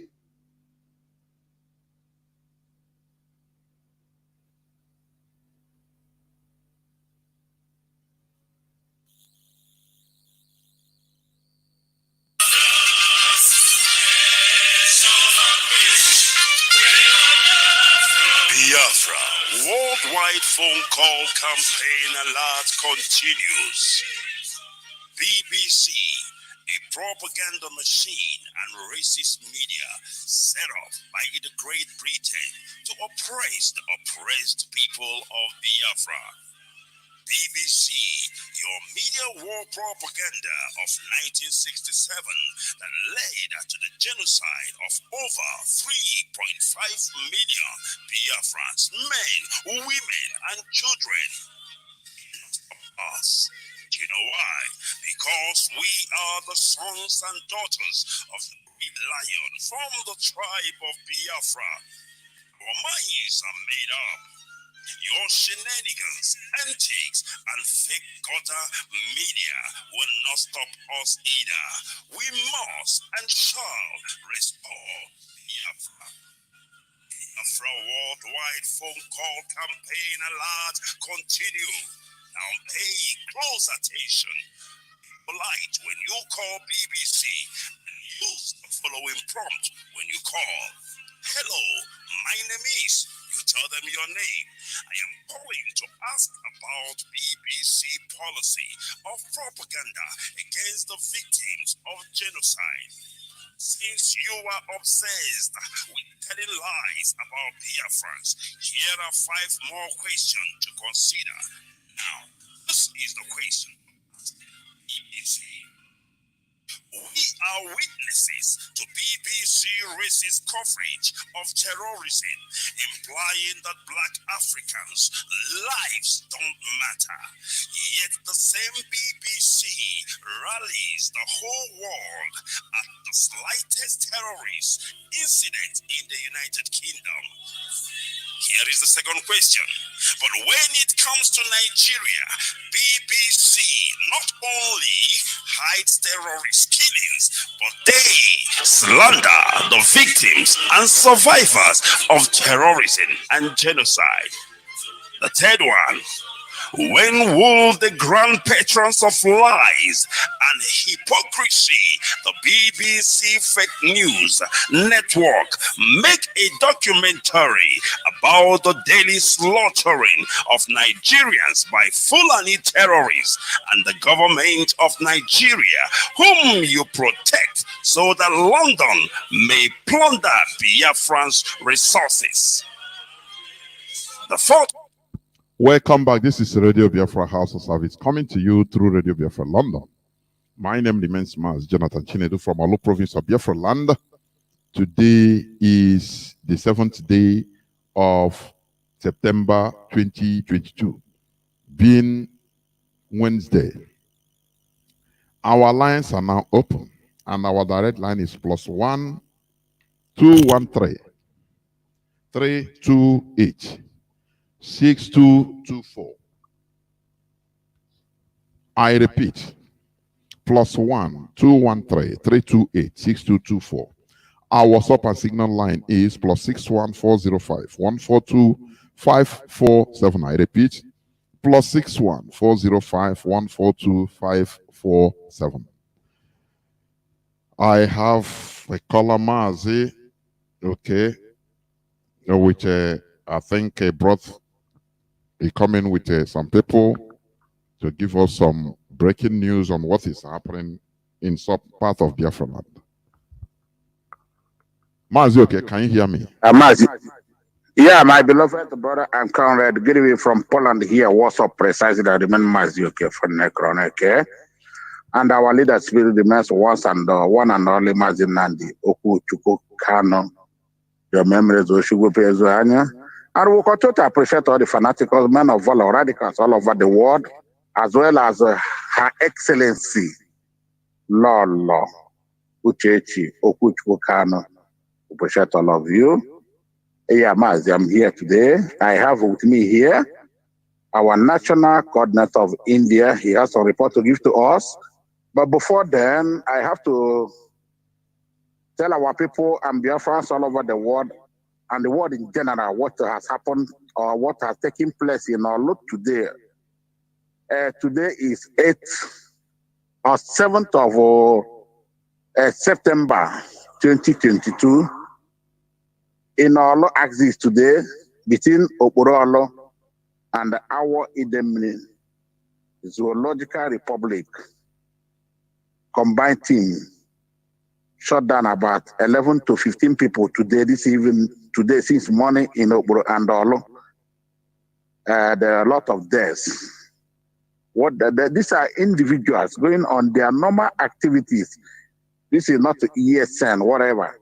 These are individuals going on their way and they start killing randomly. People from Olo can call and confirm these reports. Because when we come here to tell our people to report whatever is happening, we don't lie, we don't joke about it, we don't exaggerate. What we say is accurate. More than 12 people to 13 people were shot there today in all Aziz, Oboro, and our Idemri. This is confirmed report. This is done by combined team of Nigeria soldiers and their so-called Babaga. You remember on Monday, the sit at home has been cancelled in the whole of Biafra land by the leadership. But some idiots are still using it to kill our people. That young boy that was killed in December, Ami Feke, his heart was taken. This is on Monday, just 2 days ago. So we are telling the whole world and the so-called Igbo politicians and Hope Uzodinma and Ochere in Ami Feke, who is camping all these people, committing all these atrocities that our eyes on them. They can never escape the judgment. We are taking record. And in another development, Mazi, I want to appreciate our people in India, as well as our Canadians and Japan IPOB unit for what they are doing, for the help they are rendering here and there. National coordinator is Oba Sinachi Umachineke and the Mazi Collins Ogoke and the Emogro for all their effort. We continue to appreciate all of them. Now I will have to hand over this program. Before I hand it over to our brother, the national coordinator of India by name Mazi Okechwe Wim, I want to announce to our people that our FM in Enugu is on, and as well as I will tell all of them in 102.1. So continue to listen to Radio Biafra. Mazi, I ask you privately. Mazi, can you hear me? I'm hearing you loud and clear. The word of Abba, people are complaining. Either it's not clear or interception by one radio, which is Mazi, Mazi, you know one thing is very, very clear. If you could remember vividly, by January this year, people were complaining about the interruption by the Zoological Republic, by Tinubu and the so-called, what do you call that idiot, when they brought this into Iguacha, covering the whole of Biafra land. But at the end of the day, we'll come and tell them that they should relax. We did it in Lagos, we did it in Abuja, we did it even in Kanu, even in Dawura. You remember when I the world? We are in there already before the scenes. So, and by grace of Chukwu, they couldn't contend with us, and they announced in the public that by leaving by February, and they left. So please, our people, Biafra land is too big. We are coming gradually. We don't want to tell you we are coming there tomorrow. We don't want to mention location because we have a lot of saboteurs. But your FM will come up. It's just a matter of time. Everywhere, by grace of Chukwu, we're doing our best to serve you better. But remember, Biafra is too big. When we have technical problem, you bear with us. We'll normalize it. And don't forget, 13th is Tuesday.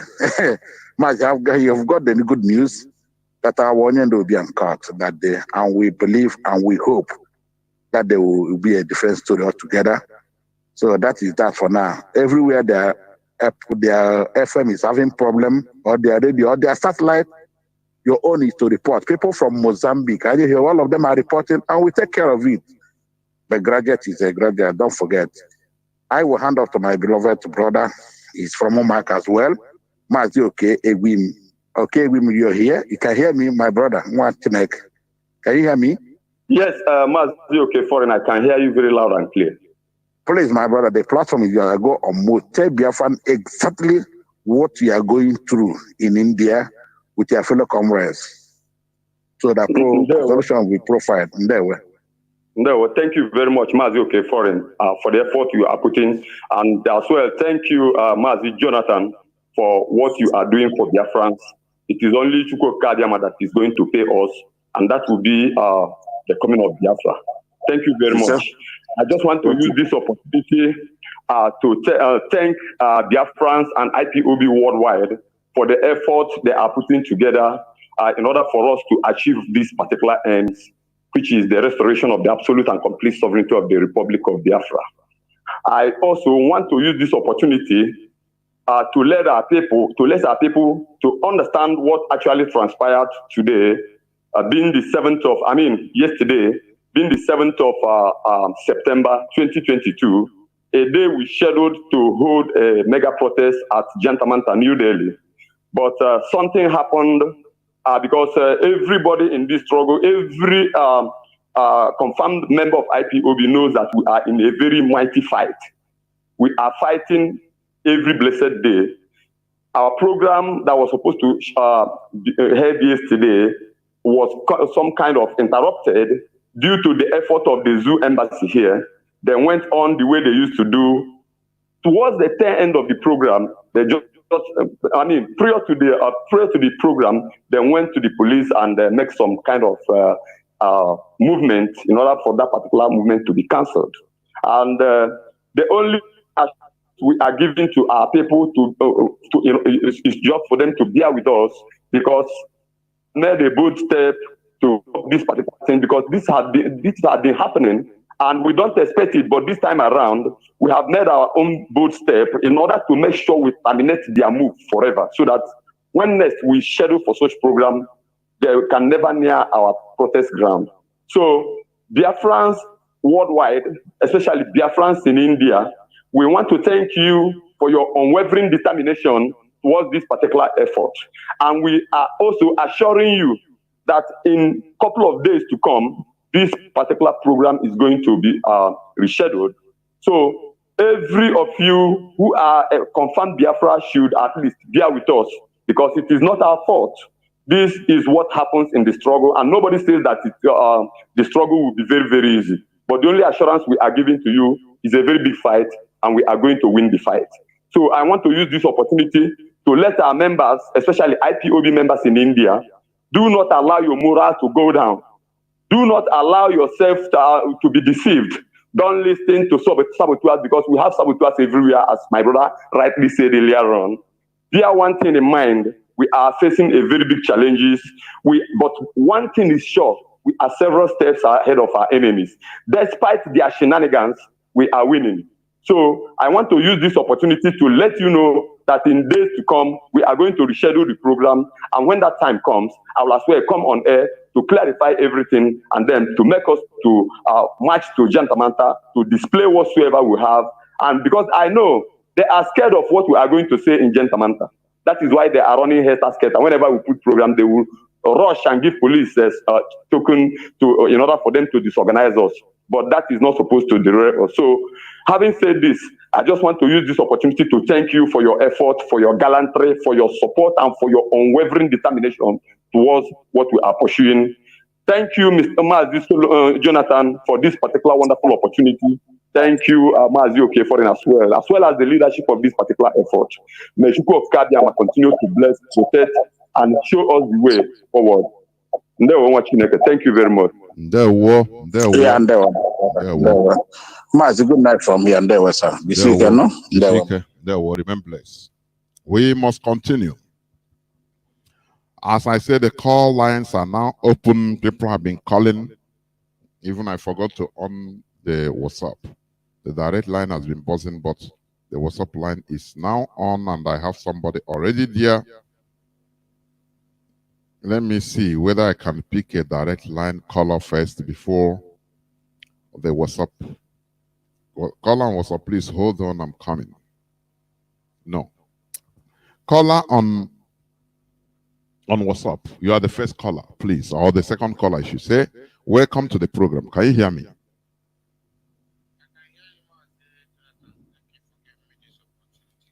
Caller on WhatsApp.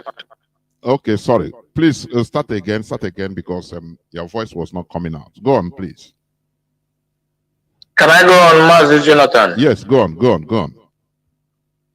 Okay, good evening from here. My name is Simon. I know we're calling from Almeria, Spain. Simon is from Omaka. Omaka is from Olo. The name of Biafra land, but I reside here in Almeria, Spain. Bless every IPOB family member, anywhere you are, anywhere you are residing, working, fighting for this restoration of Kingdom of Chukwu Okike Abiyama. Okike will protect and guide you. Those Chukwu Okike Abiyama called, those that were born, those that were ordained, Okike will protect and guide every one of you. He will protect our able leader Mazi Nnamdi Kanu wherever he may be. Guide him, be with him soon. There's nothing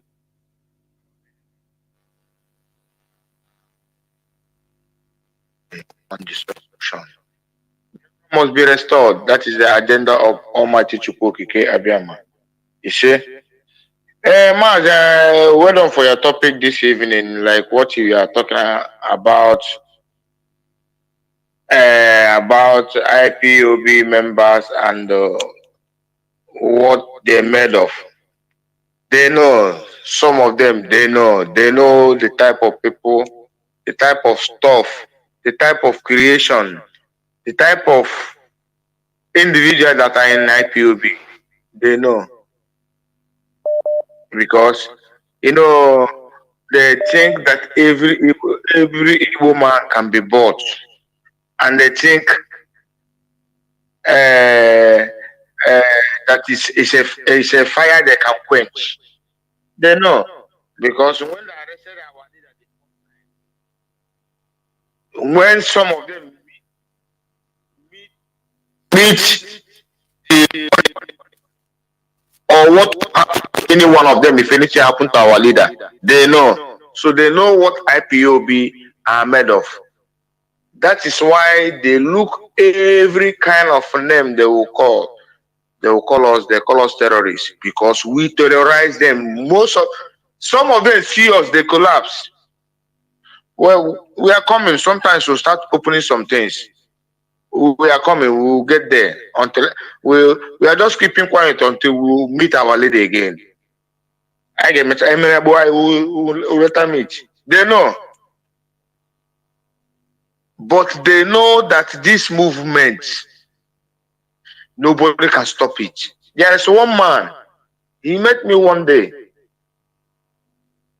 He remembered the word of Philip Effiam. He said, treat the offspring of Biafrans well. Because if you don't do, when they grow up to ask for Biafra, they will get it. And this is what we are doing now. And we must get it. This mission cannot stop. Obituary or obituary, anything they are doing, it can. Mazi, small time, we will reach in a stage, we tell anybody, any organization, anybody, what we want. We run the show. We are coming.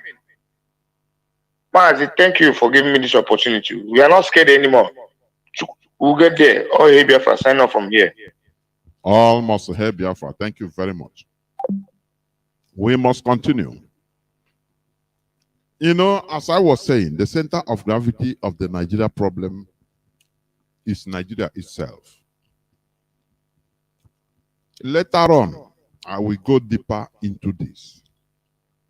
But let me tell you, what you see in Nigeria is pre-planned.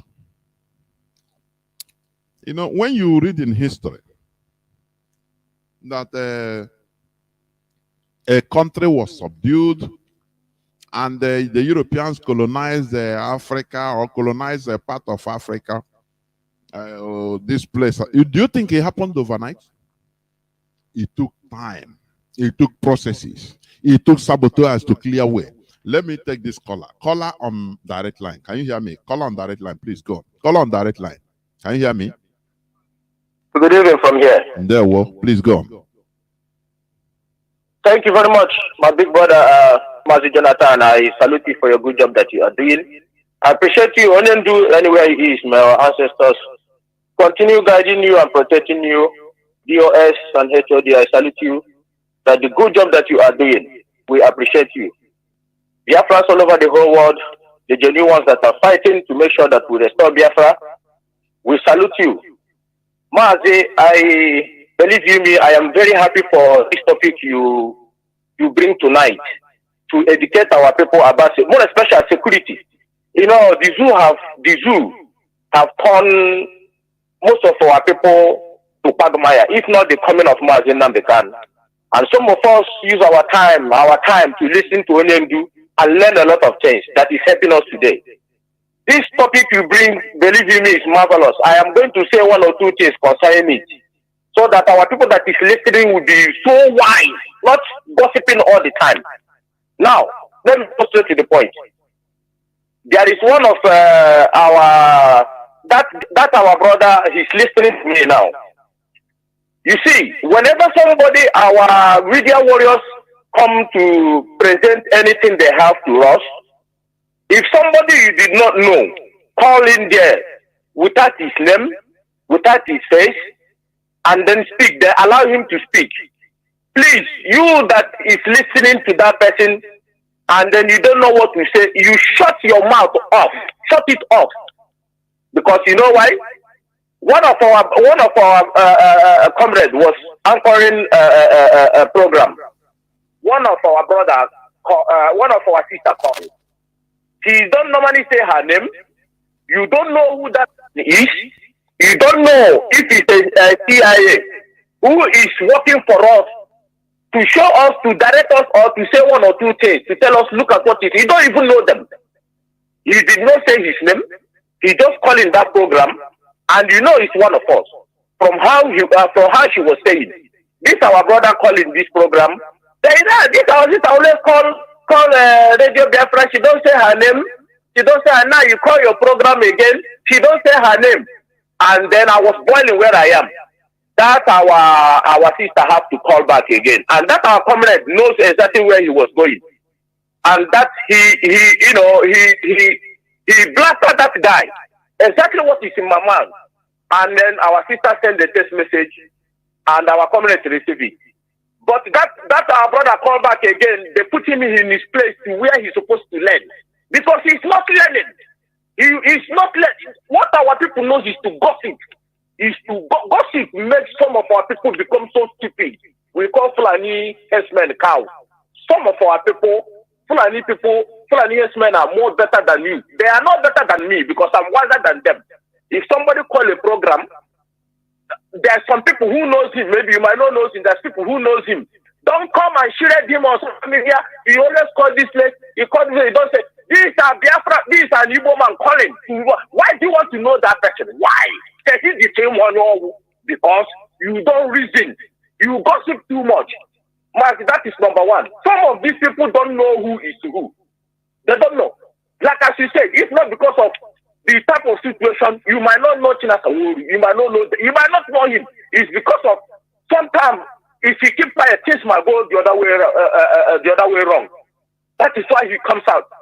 You might not know anybody. Now, there is one of our brother who called in one show again. He tell us exactly what is happening in Imo State. That our ladies now are befriending Fulani soldiers. When they ask them, they will say, "Oh, this is my soldier. You want me to leave my military man?"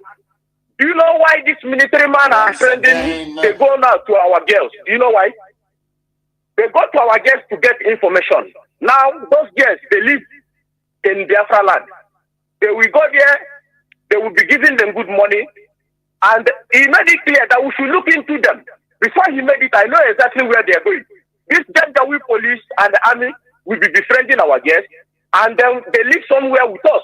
They will go there, they will tell them, check who is IPOB member, check who is ESM member. And some of these guys, they are telling them, oh, do you want me to leave my army man? This is my army man. Because of money. You see some girls like that, they are listening now. You don't know that those people are befriending an agent. They want to use you to get information from your own brothers. They will come in the night and kidnap our own people. You are a fool. You are befriending Fulani soldiers in our land. Claiming, oh, they ask you, leave them. You will say, no, this is your army man. You want me to leave my army man? You must be a fool. If you are one of those girls that is hearing my voice, diseased right now, get out from this Fulani danger way that you are friending, because we are not going to tell you again. We are not going to repeat it again. Mazi, there is a lot of things I wanted to say, but thank let me you, my brother. here. You have said a lot, honestly. Yes, in this struggle we are, you have to shine your eyes. You have to shine your eyes. The reason why, but this is where I will stop. Let me say something here. The reason why you see this bigot, parasite in Finland, is calling all the time, China Sanworu, China Sanworu, China Sanworu. You might think he's just calling him for just to say, no.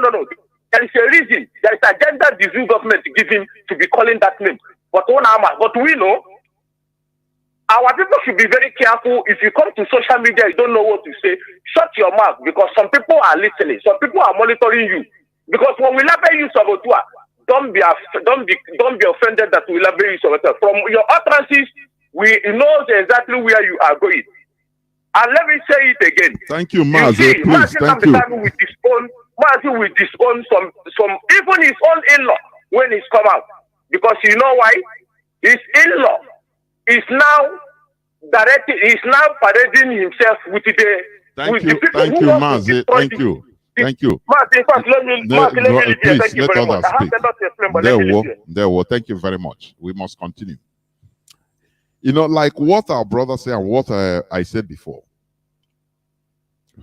There is a difference between emotional stupidity and the wisdom. You know, I want people. There's one brother that called. They used to call, even privately. He used to call from Abba to give information. Sometimes he will call on air. There was one time he called. After the second time, he called and said, "Do you know that the other time that you don't know that even the Fulani, these are also people there because he's in their midst." Whenever I call, if you want to describe his location or anything that we bring, I say, please, don't do that. Continue. Just talk. Do you know that the other one day, say, after calling, the following day, when he come there to do what his business, also they say, but is it not you? We hear your voice on Radio Biafra. He said, no, it's not me. He denied it. It's not me. Do you? I don't know whether people understand that. Sometimes our people are stupid. What do you expect that our brother to do? To go and say, yes, as a hardcore Biafran, it's me. So that he's not only a loss to himself, but a loss to the struggle, because the work he's doing will become. The people don't understand what the leadership of this struggle is fighting, what they are going through. The stupidity, indiscipline of our people, thinking that the people, leadership will get the information of something. Tell one person, please get away from your house in Biafra. I say, no, I'm a hardcore. Nothing will happen to me. No, tomorrow, if they come and carry him, the whole bills will be on. The whole family will be on IPOB leadership. People don't understand what the leadership is going through. The stupidity in our land. To show that what they hear. No, I'm not going anywhere. I am hardcore. Everybody know me. Sometimes you use your number 6 to survive, to do the job. Because if you die, that thing you are doing, there will be vacant also. There will be vacancies on it. You know, I said this. When, according to the account of the story, Biafran story, Biafran Civil War, one, is it Colonel Erasmus or Erasmussen? I think he's a Danish or Finnish man, mercenary that is on Biafra side. He said the most problem he encountered working with Biafrans, with the boys, is to control their emotion is very hard. Sometimes where they should keep quiet, he told them to maintain, even don't let fly, don't hear your footstep. They want to start singing because sometimes when I look at our people, discipline. Our people are indisciplined. They want to do it that way now to show that you tell them, you see more than them. You say, no, don't do it like this. Do. They say, no, is with me, so I have to do. And you now, what type of people are these? Our leader say, discipline, undisciplined, due to their emotion. How can you quarrel with somebody or demonize him because he didn't come out clear? That our brother that is giving some information on movements and things. So when they ask him there, in one part of Biafra land he is, are you a Biafran? You are the person we are here. Yes, I am a Biafran. That's why I call to talk against you Fulani in our land. Is that what you want him to do? So that the whole family, he would be lost not only to himself, to the whole family, to IPOB. And do you know that some problems some of our people are having? Oh, nupishi. But I want to hear Gabewa here on air. Tomorrow, hey, the family, hey, IPOB, hey, nah, they are not caring for the family. Everything, but you will not know. You will not know. That's why here, we talk it so that you will ugly see. There are people that you shouldn't even know, you shouldn't even hear their name, but they are on the ground, underground, doing some type of job that if they tell you the positivity it is contributing in our struggle, you will bow. It can only come in with emotion. Hey, I won't have to call. That is rubbish. Emotion is there also, is good, but you need to control it and use it positively. That is what I'm saying. Callers on Signal, and let me see who is there first. Caller on WhatsApp, welcome to the program. Can you hear me? Welcome to the program. Yeah, thank you. My name is Mazi, JP Biafra. I happen to come from all province of Biafra land, residing here in United Kingdom, where I am stabilizing. Mazi, it took me ages before I got to you. I'm very, very happy to have gotten you today as the first caller. So I'm happy that you picked my call today. All things being equal, there are a lot of things you have said even in the past. I've tried to get you, but I'm not getting you. But I thank God for your life, and I'll continue to pray that God will give you more strength to continue piloting this affair with all the media warriors, both home and abroad. So, Mazi, all that you have said, boys, on what you said about the problem of Nigeria is Nigeria itself. Before I go on, I'd like you to know that we should know what to do with this man, called this very movement P2B is doing. This P2B issue of Labour Party of Nigeria presidential candidate is doing more harm than good to our struggle. Why am I saying this?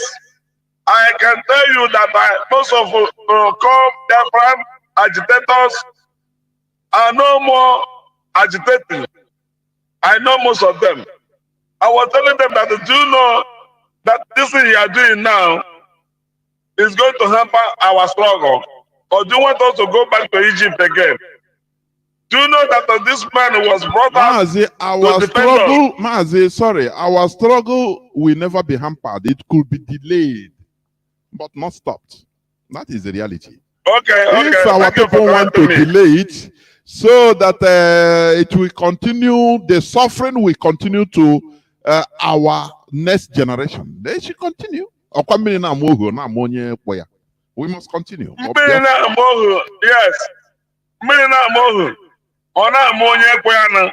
But this is the appointed time.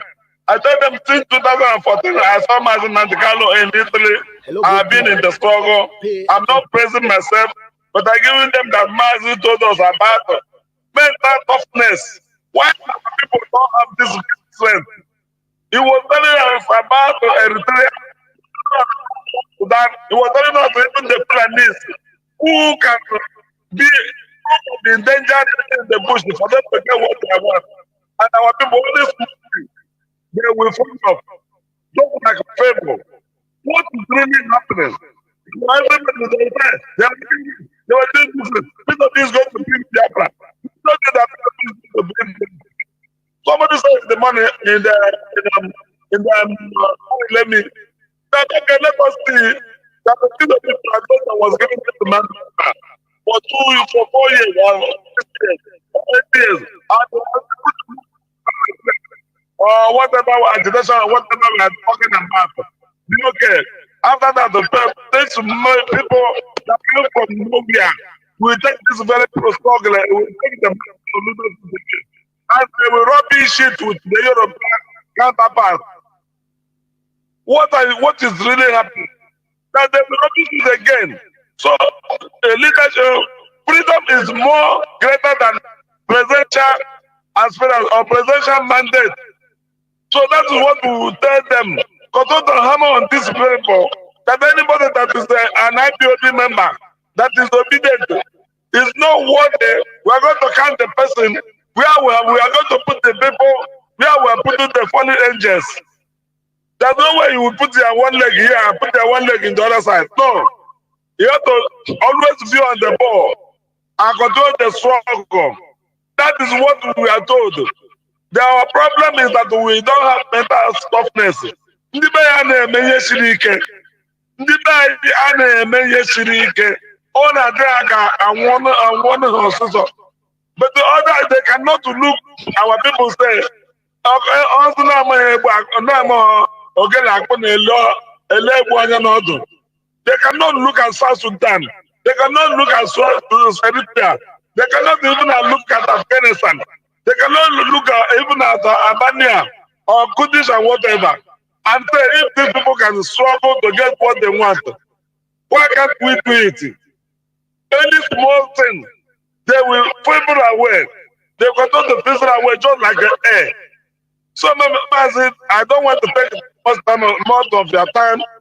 I thank you and thank the leadership. I would like to see go to Mazi Nnamdi and the DOS. I'm going to fight this very program, this very struggle for our restoration. And God is going to, by the grace of God, we are going to actualize this very freedom in due course. All hail Biafra.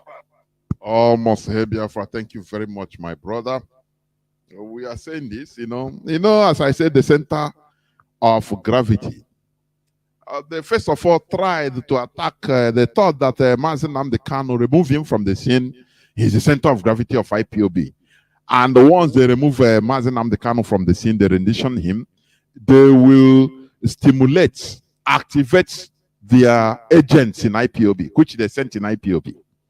They did it? No way. IPOB didn't budge. Now they went in. Britain try another way. Say, okay, give them Igbo presidency, and But we know all they are doing. We understand because we want a permanent solution, not attacking, going after the kinetics, using kinetics. There is the effects. Going after the effects. No. We go to the grassroots. We understand the games of Nigeria and Britain. We understand it perfectly well. Anybody that is being carried away by emotion, that is your wahala. We are here. I go here. Mazi from Brazil. Caller on the red line. Can you hear me? Welcome to the program. Good evening to you, Mazi Jonathan. Good evening, sir. Mazi. Welcome to the program. Greetings to you, my beloved brothers and sisters, Biafrans. May the blessing of Chukwu Abiyama continue to be with us. My name is Hugo, and I'm calling from our land, Biafran land. Mazi, I want to addition my voice on this beautiful discussion this evening. You see, there are some points that we all are making when it comes to people that is in IPOB. Let me say this. Like our brothers that said that so many people are supporting P2B. No real IPOB member, somebody that is genuine, that knew what he knew, that he wants for joining this wonderful struggle, will leave this struggle and start doing obedience. Like there is a discussion today in one of their radio stations. One barrister who is also a politician at the same time with a guest, they said something. They say many people are supporting P2B not because they love P2B, but because they want to do what others are doing. That's when it comes to youth. They say so many people are supporting, they are saying, are you obedient? We are obedient, just for the sake of saying, not from their heart. And what does that mean? There are so many Ofeke in IPOB. We discover many of them from the beginning of the illegal arrest of our leader, Mazi Nnamdi, 2015. They ran away. And as soon as they released our leader came out, at any moment of that, you see them disappear. So such people can go and campaign for P2B, while the real structure remains without no shaking. And the real member of this family, I can boldly tell you that the real member of this family in our land, none of them is doing obedience. The reason why I'm saying this is because many of us are saying it, we have said it a lot, that IPOB members are not the campaign for. All fake. The ones that is going out is fake. Like one of our brothers said today, people that died and said, make sure you get this for me. And they give up. They never give up because they want P2B to be the president of Nigeria. This thing is full of spirituality. What we are doing is full of spirit. I have said so many stories that are supposed to serve as an evidence for you that this struggle, the mighty hand of Chukwu Abiyama is pushing it, not for us to understand. So all the offenders, they will come and go, while the real ones must remain resolute. And we're seeing it. So the next thing I want to say before I will stop, Mazi, you see all the people that don't know where they belong, both the politicians that is deceiving themselves. I am using this opportunity to tell our people, our media warriors, more especially call fighters, people that call radio, for them to continue to tell the whole world this, because I am seeing a very danger with the activities of the APC, PP, the rest of the party against P2B. They are going to be the one to kill him, and at the end, ADB and the IPOB. The other day, they attack people that is campaigning for P2B here in Enugu. And some useless idiots came on radio say, our IPOB brothers, you stop this now. But we thank people because our people that is rubbish. The truth. We told them that, yes, we told them that nobody should call IPOB at this point because the other party are watching what Toby is doing, and I believe they are going to be the one to fight him. That is the eternal of you that the zoo doesn't need presidency. What the zoo wants is a referendum so that you decide. They are going to do his government ungovernable at the end of your obedience. Mazi, thank you so much. Thank you. The woman, see, you know, as I said, the Nigerian government, they know the Fulani Caliphate. Because when we talk about Nigerian government, it is the Caliphate. They set up people. They will set up people to go and do something, as they did in Enugu. So after they will blame it on IPOB. The politicians will kill their political opponents only to blame it on IPOB.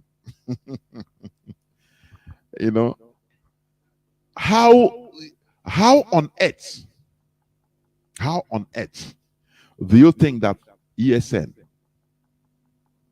they move away from the bush and start pursuing destroying properties of political properties, even Opitobi?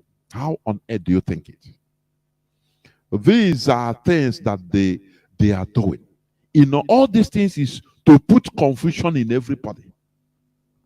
IPOB officially have not said anything about the political campaign or politics of Nigeria. As you know, IPOB is still watching. Because actually we put Oko in time. The leadership is still watching. Because that is it. I have a caller that has been waiting since 23 minutes. Caller on signal. Welcome to the program. Can you hear me? Yes, Mazi Jonathan. I can hear you. I hope I'm coming up. You are. Please go on.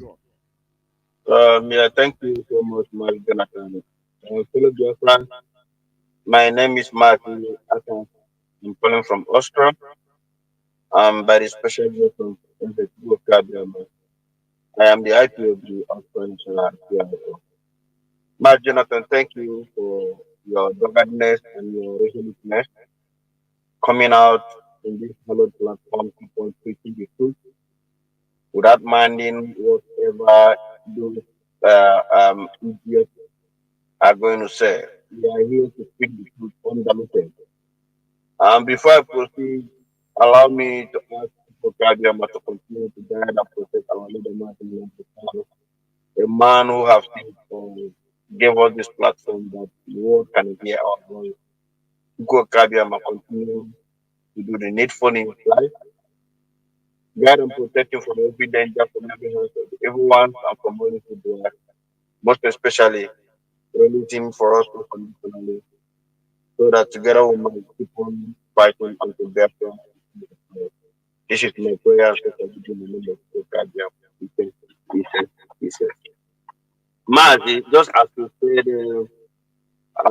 these people never know how formidable and fanatical IPOB is. This is the reason that if they can be able to kidnap our leader and release him back to the school and set up their own parallel IPOB just as a devil of mind.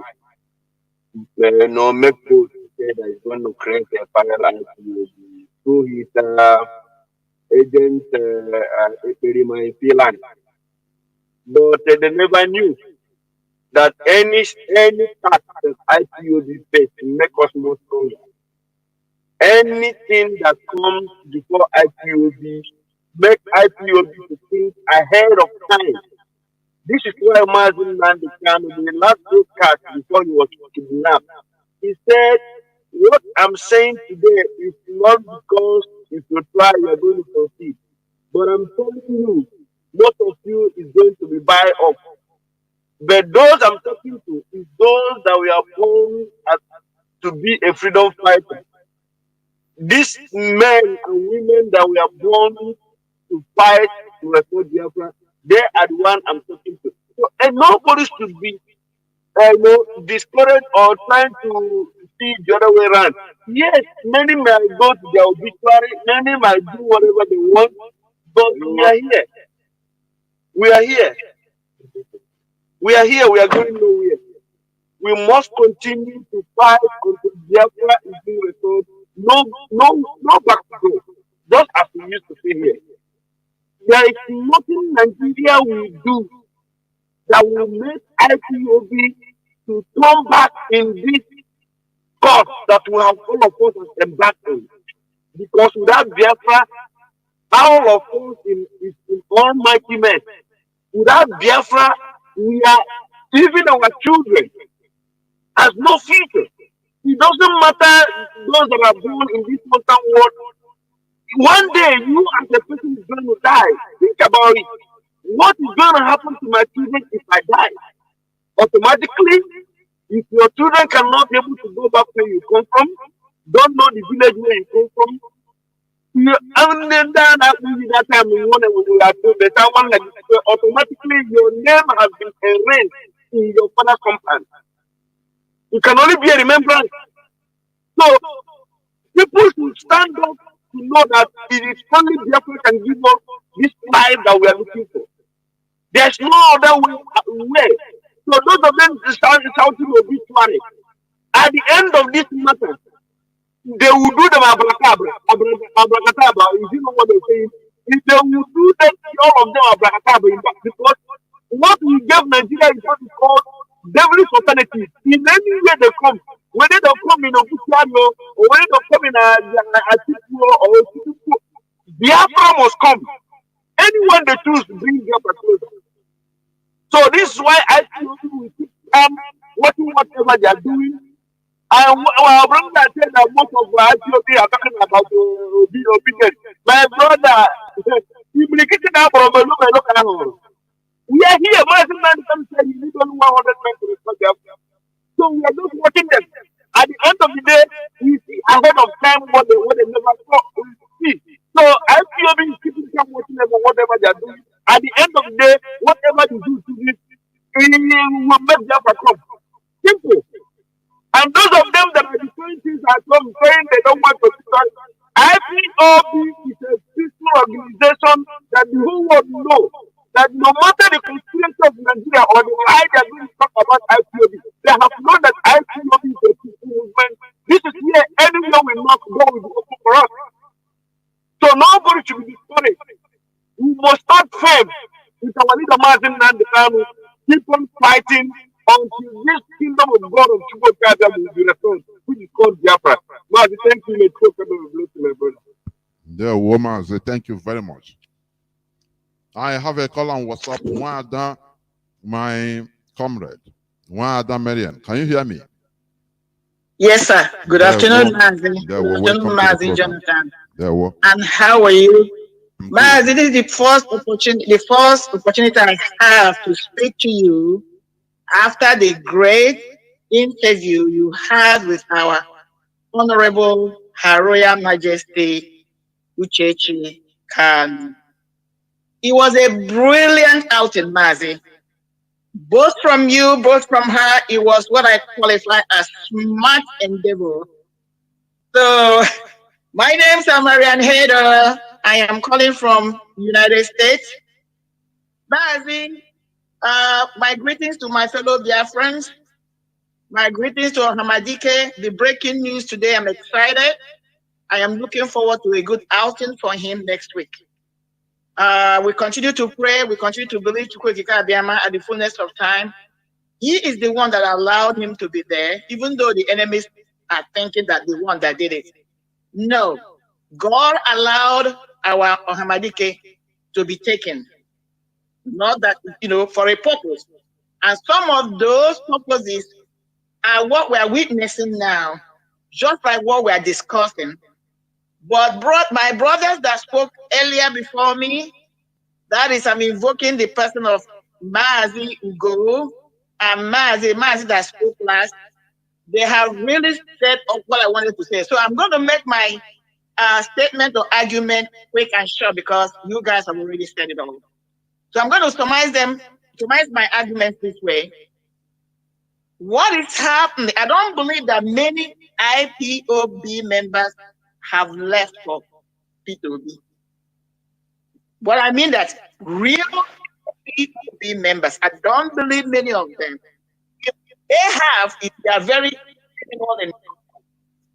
So, but even if all these people you are seeing with this fever pitch emotions running raw is what I will call group thinking syndrome. What does it mean? Because somebody sees Ebon Ewewu, they want to join. It's called group thinking mentality or syndrome. Again, let us take a quick look into what is happening. all these so-called Nollywood actors and actresses that are coming out now declaring either for Obi or any of these candidates, have any one of them come out boldly apart from our Mazi, Chetaram, somebody Chetaram, you know what I'm trying to say? The one that wore the Biafran colors and that was arrested. I don't want to call his name, but it's a chief, one of our good Mazi, that was arrested and finally they let him go. Apart from him, in that Hollywood, and then another person that came out recently, how many of them have come out to support the movement of what we are doing? I'm calling out on Biafran so-called celebrities. None of them. But they find it fit to come out and be supporting all these political leaders, knowing very well they are very aware of the suffering of our people.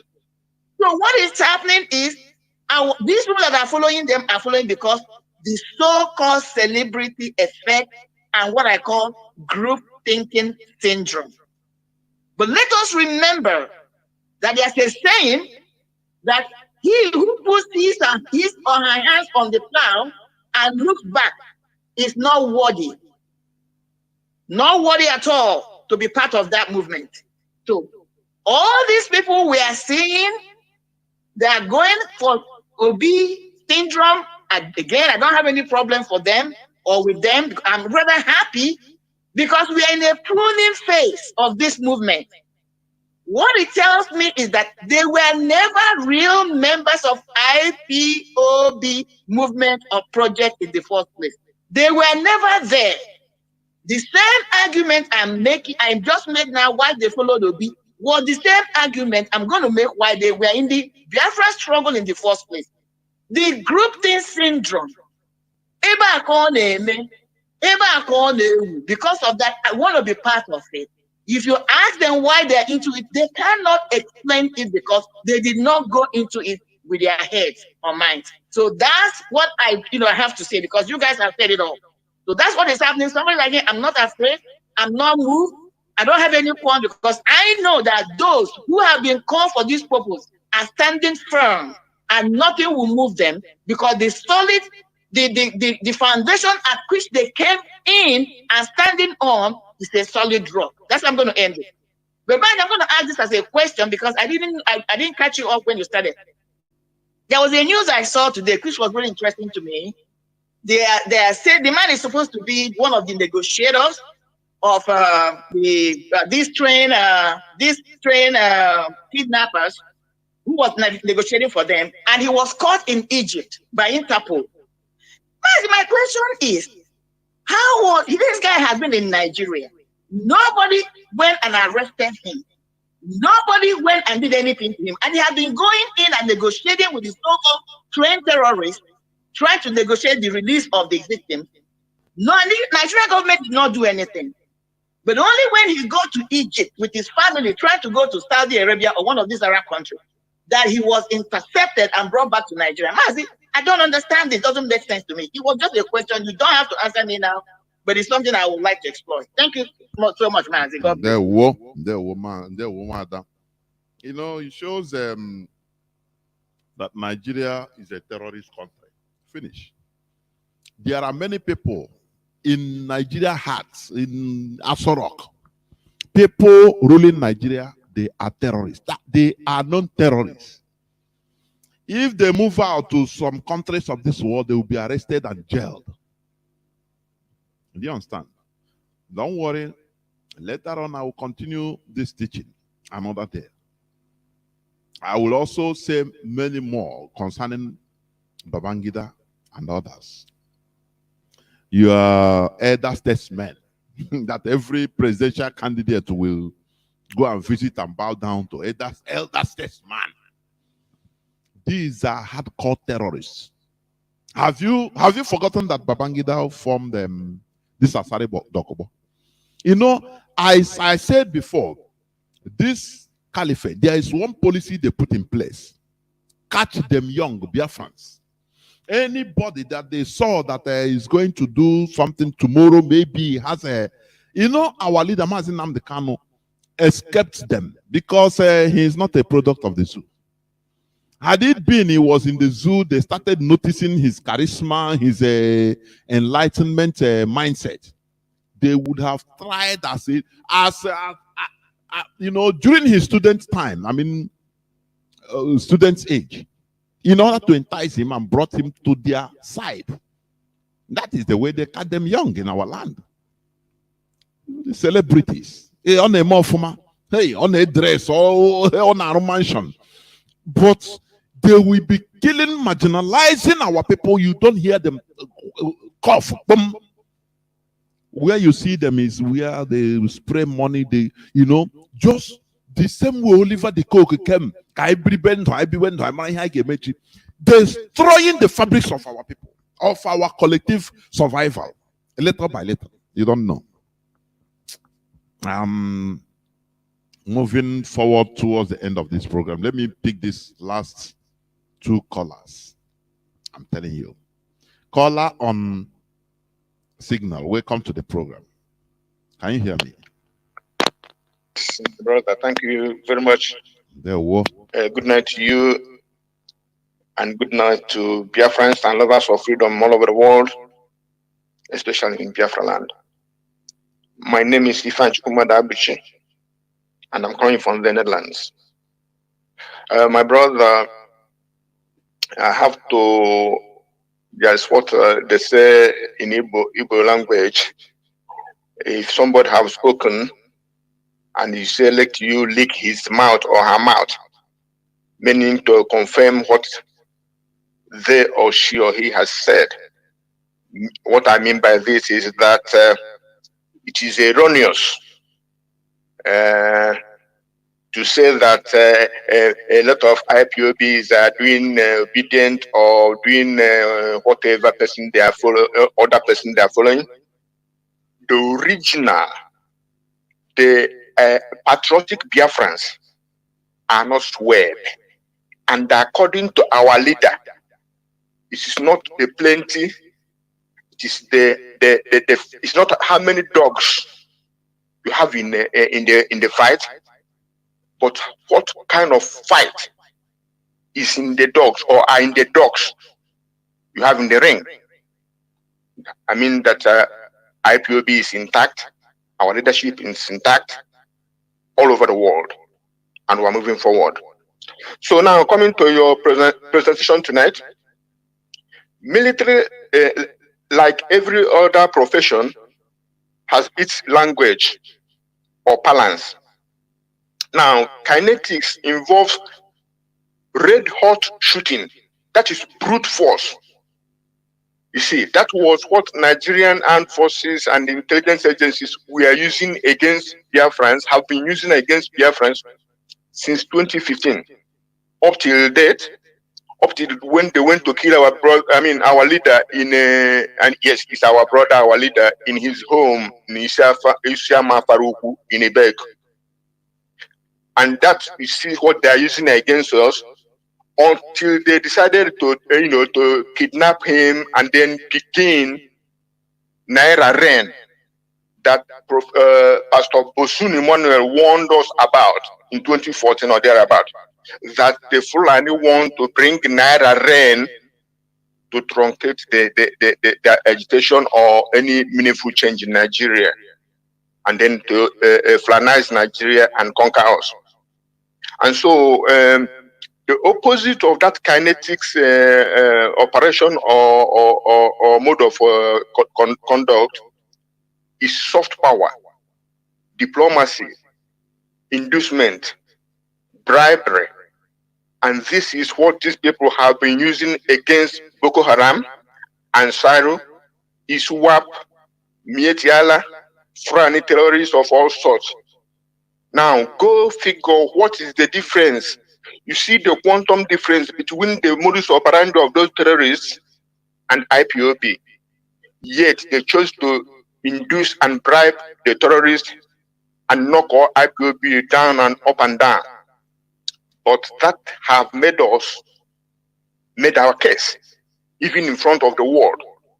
So that is the same reason they have more than 400 names of terrorist sponsors. That is the center of gravity that Commodore or whoever is that man of military intelligence was talking about. They have for more than 400 sponsors of terrorism, but they don't dare touch them. They don't even query them. That will tell you that Nigeria, in effect, has become a terrorist country and a failed state. If Nigerian politicians don't understand it, Biafran political class should understand it. By the operation of the Fulanis throughout the Middle Belt and in Biafra land and in the West, do they want to entrench that in upland and the riverine of Biafra land, where immigrants and invaders will be slaughtering the residents and the indigenous people, just giving them a square kilometer to settle? They will take the whole town and chase away the indigenous people. So in this again, they have what they call covert operations in the military balance. It is a operation you cannot easily connect to state or state actors. And then they have what they call psychological operations. These involve lies and deceit and the gaslighting of a people. That is mind game and mind play, so that you start doubting what you are doing and doubting yourself. Now, my brother, I want to touch when some people like infiltrators malign some IPOB principal officers to show their passport details. Those people who do this should know that they are explicitly, implicitly, or inadvertently working for the enemy of Biafra. Because the beloved Nelson Mandela of blessed memory traveled with a multiplicity of names and passports, including international passports, other international passports, and no ANC member, not even in Inkatha freedom fighters who are direct opposites of ANC, made any issue of that fact, because it's the part and parcel and instrument of struggle for freedom. So those people who are saying or naming people to bring their corporate details, that will tell you where they come from and what they stand for.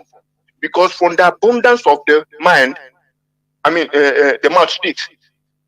And so in Biafra land, from the coast to the hinterland, why is it that it has become a norm that people can be killed on the street just because they are suspected of being IPOB family member?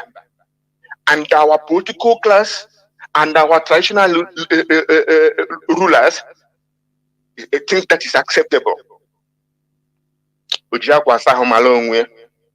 God bless Biafra. And God bless you, my brother. Good night. Remain blessed. Thank you very much, my brother. As I said, I'm inching closer towards the end of this program. Caller on WhatsApp, can you hear me? Welcome to the program. Mazi CJ, are you there?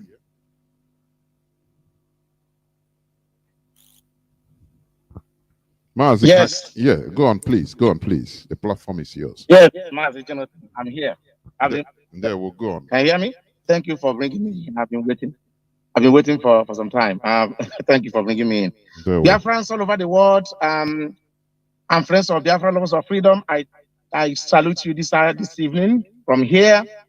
And I want to thank you, those original Biafrans and formidable and hardcores that are continuing to push this struggle. Jonathan, Master Jonathan, what got me this evening to want to call? One of our brothers mentioned about to be obedient and all of that. You see, our people must know what is going on. The Obi movement, the so-called Obi and obedient, Anyone that is paying attention to that must first of all go and listen to our the last broadcast of our Onyendu before he was renditioned, where he spoke about that the time we're entering in is going to be a critical time. Many of you will be bought, but you must know that if you are bought, if they succeed in buying you, you cannot stop what we are doing.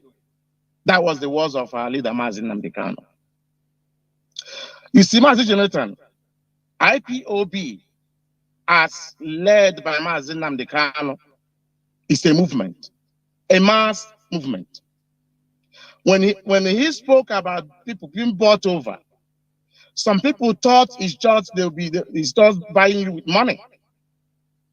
You see, when anything like buying takes place, buying is an exchange that takes place between individuals or groups. It could be monetary, it could be kind, it could be any other thing, but it's an exchange. What is happening here is that the so-called OB movement is a mirror. The British and their cohort and people that are supporting them and looking for us not to get Biafra, they went inside, locked themselves, and articulated this plan. This plan that's how to buy our people over. Given that IPOB is a mass movement, they have to see how they can buy us in a massive way. Mass buy is what OB means. And you could see why I call the so-called OB movement a mirror. They mirrored what Onyendu did and IPOB is doing. If you listen to Obi when he speaks, if you listen to people around him when they speak, everything they dish out looks like they're mirroring what IPOB and Mazi Nnamdi Kanu did. When you heard them in the past time say that they want to create another movement that will, mirror or equate IPOB, this is it. Believe you me, the so-called one in what do you call it, in Finland, has no clout. He's just an opportunist. But this is the real deal here. They are presented to Biafrans, a mass buy.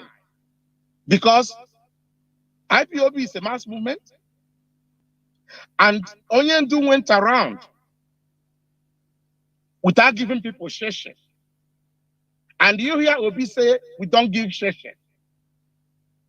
And people followed Onyendu around the world. Recently, you saw Obi touring, the Americas. Can you see his town hall meetings just mirroring what Onyendu did?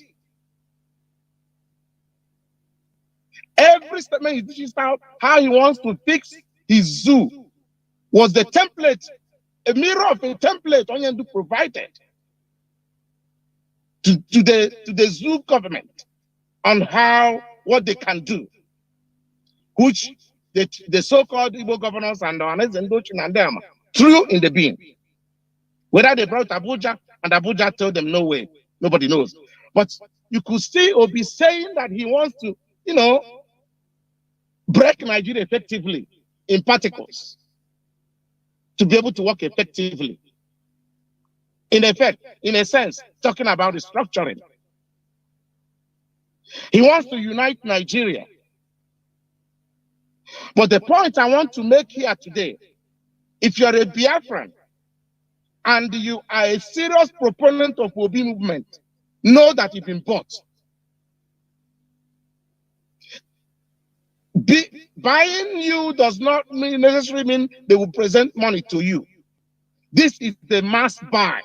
that the British cooked. And it's playing before our very eyes.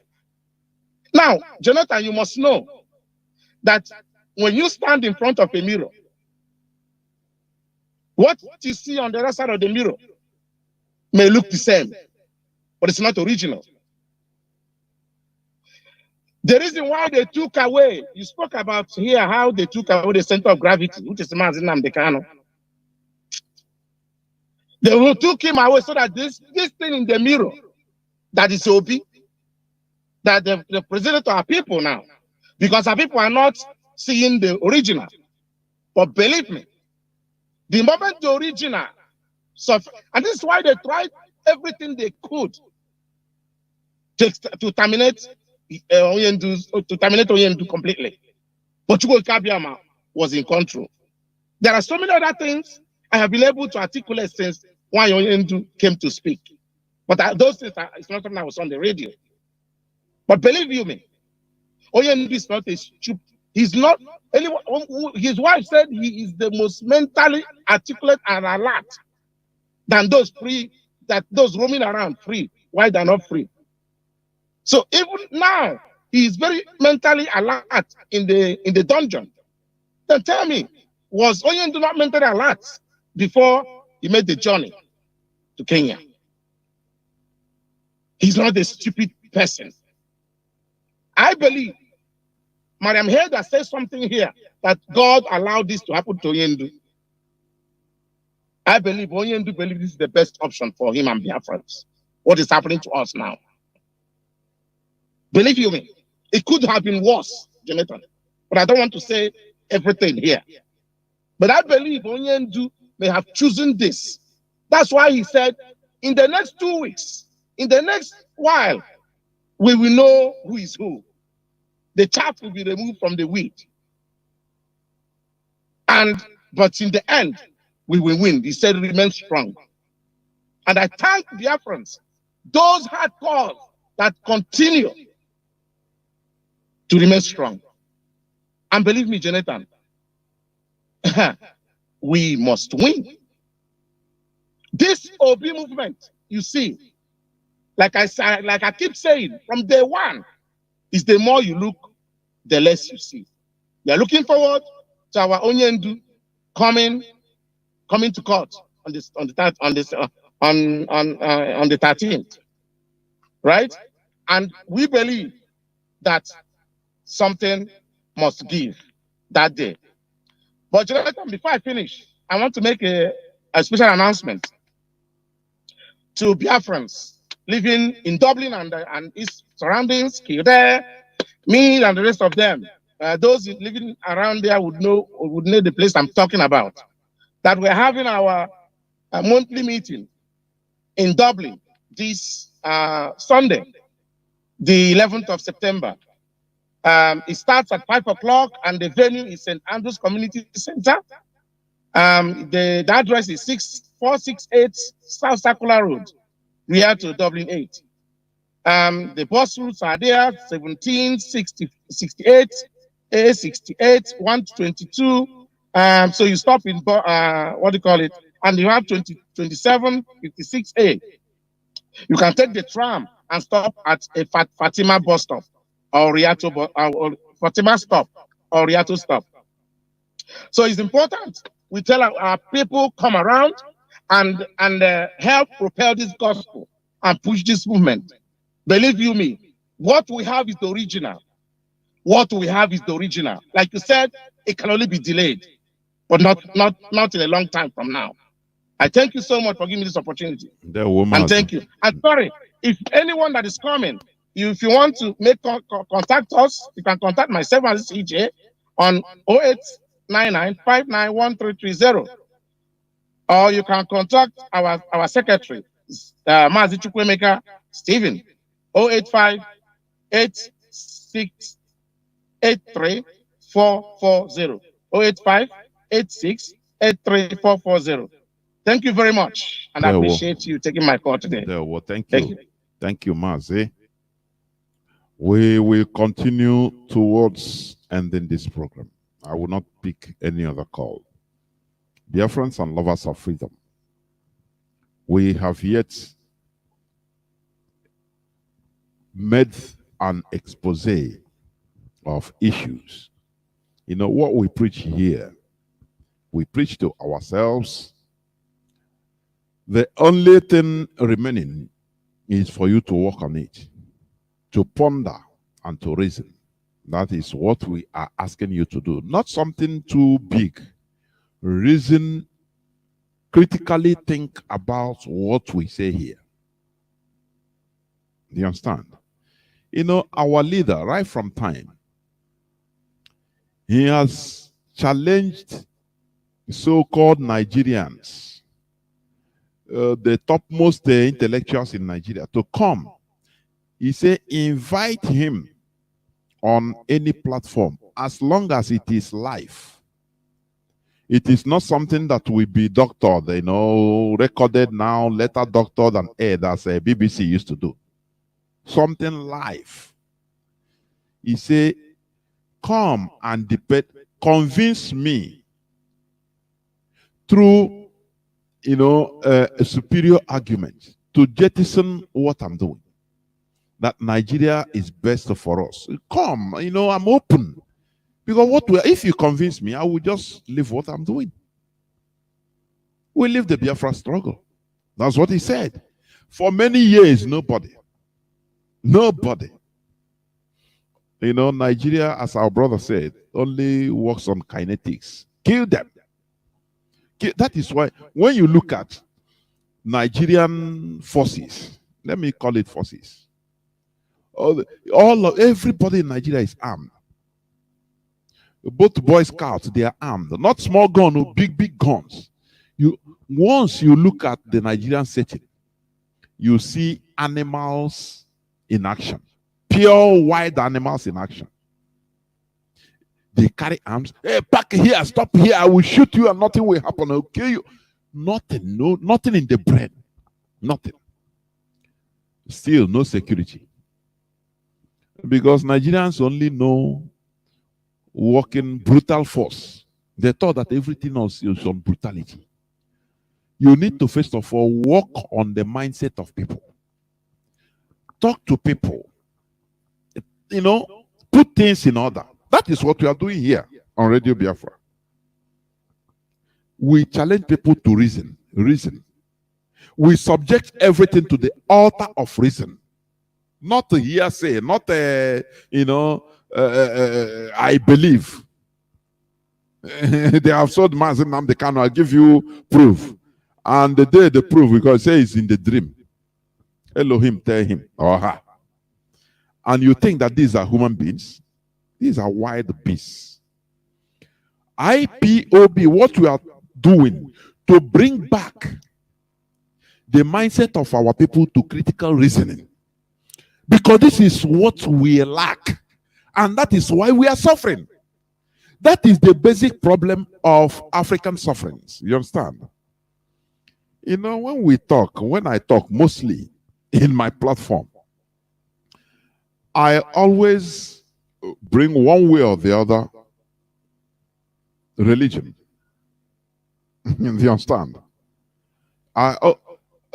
You know, when you check how they turned us to be against our own traditional religion, our ancestors, our deities. Let me tell you, you have been hearing of sending missions to space by NASA.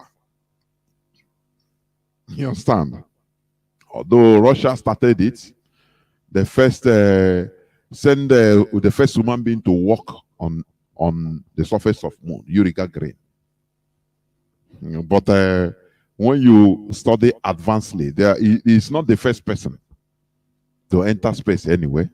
I mean, to enter space. One other person is a Russian, but they saw him, I don't know, as a saboteur or something like that. Vladimir Luchiev. That is why they removed him. He went. That is why they didn't promote him as the first person in the space. But he was actually the first person. Vladimir Ilyuchev. That's his name. So, what am I trying to say? Do you know Apollo? Apollo missions. You know, that was started by NASA. Let me tell you, you know, even their uniform, NASA uniform, the astronauts uniform, you bear the photo of the insignia, the image of Apollo. Do you know that Apollo is a Greek god that had many special powers, including the ability to see into the future and power over light? You understand? They go and make your researches. American astronauts, they put the insignia, the photo, the image of that Greek god Apollo to the astronauts' uniforms. You know, what we bring here, sometimes you think is controversial. We challenge you to go and make your researches. When you see somebody now, a typical clueless religious Igbo person.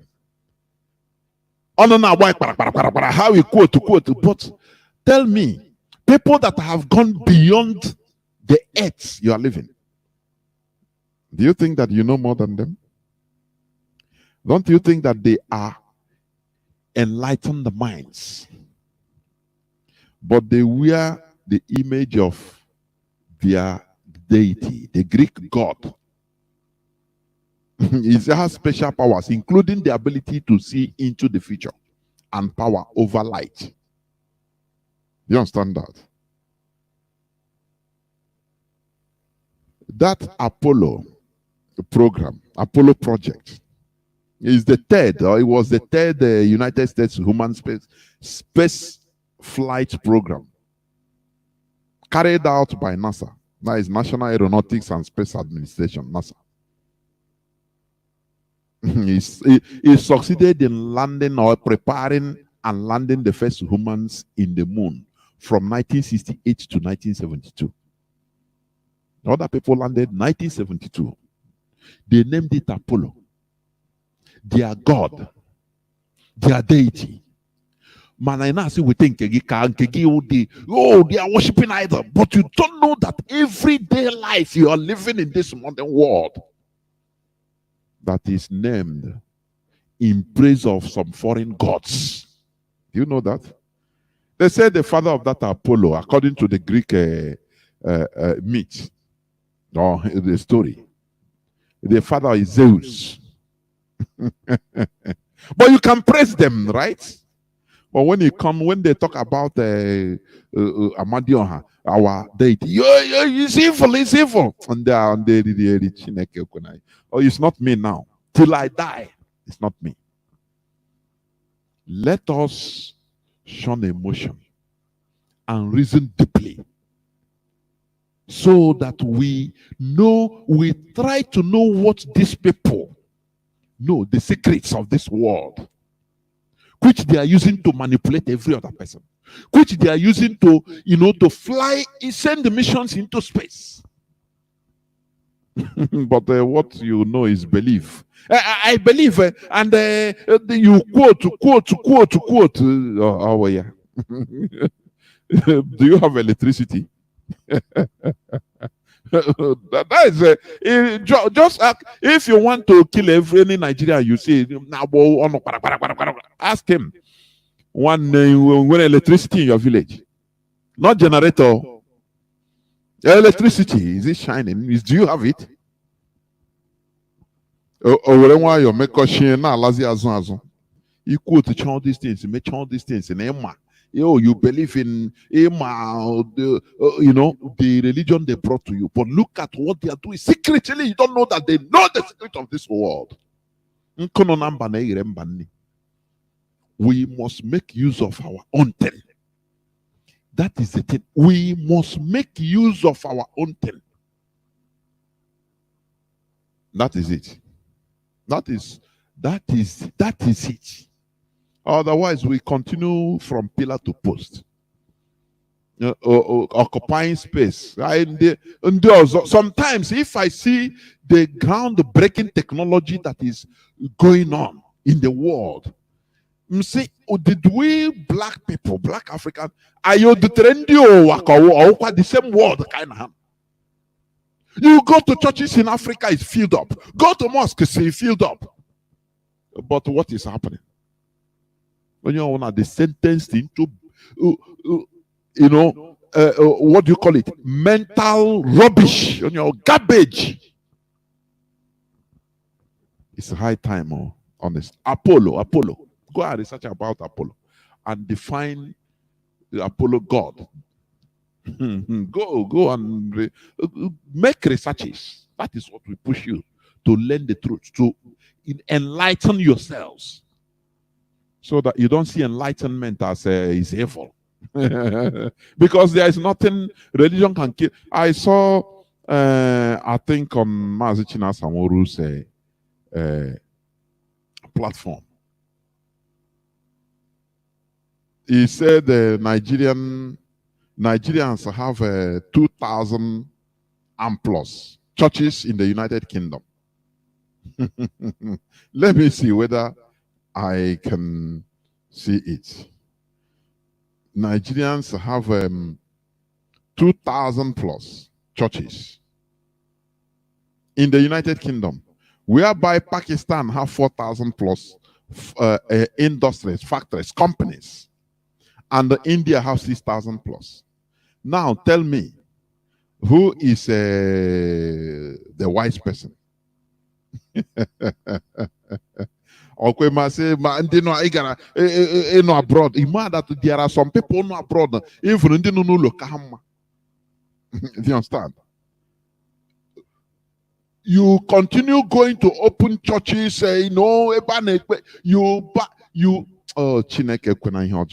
oh God. Sometimes I don't know. We need to remove ourselves from this mental caging. Look at what we have done. Look at what we have created. Look at what we have done. How it's affecting. Look at how these people are behaving. Now we become more Catholic than Pope. Quote like this.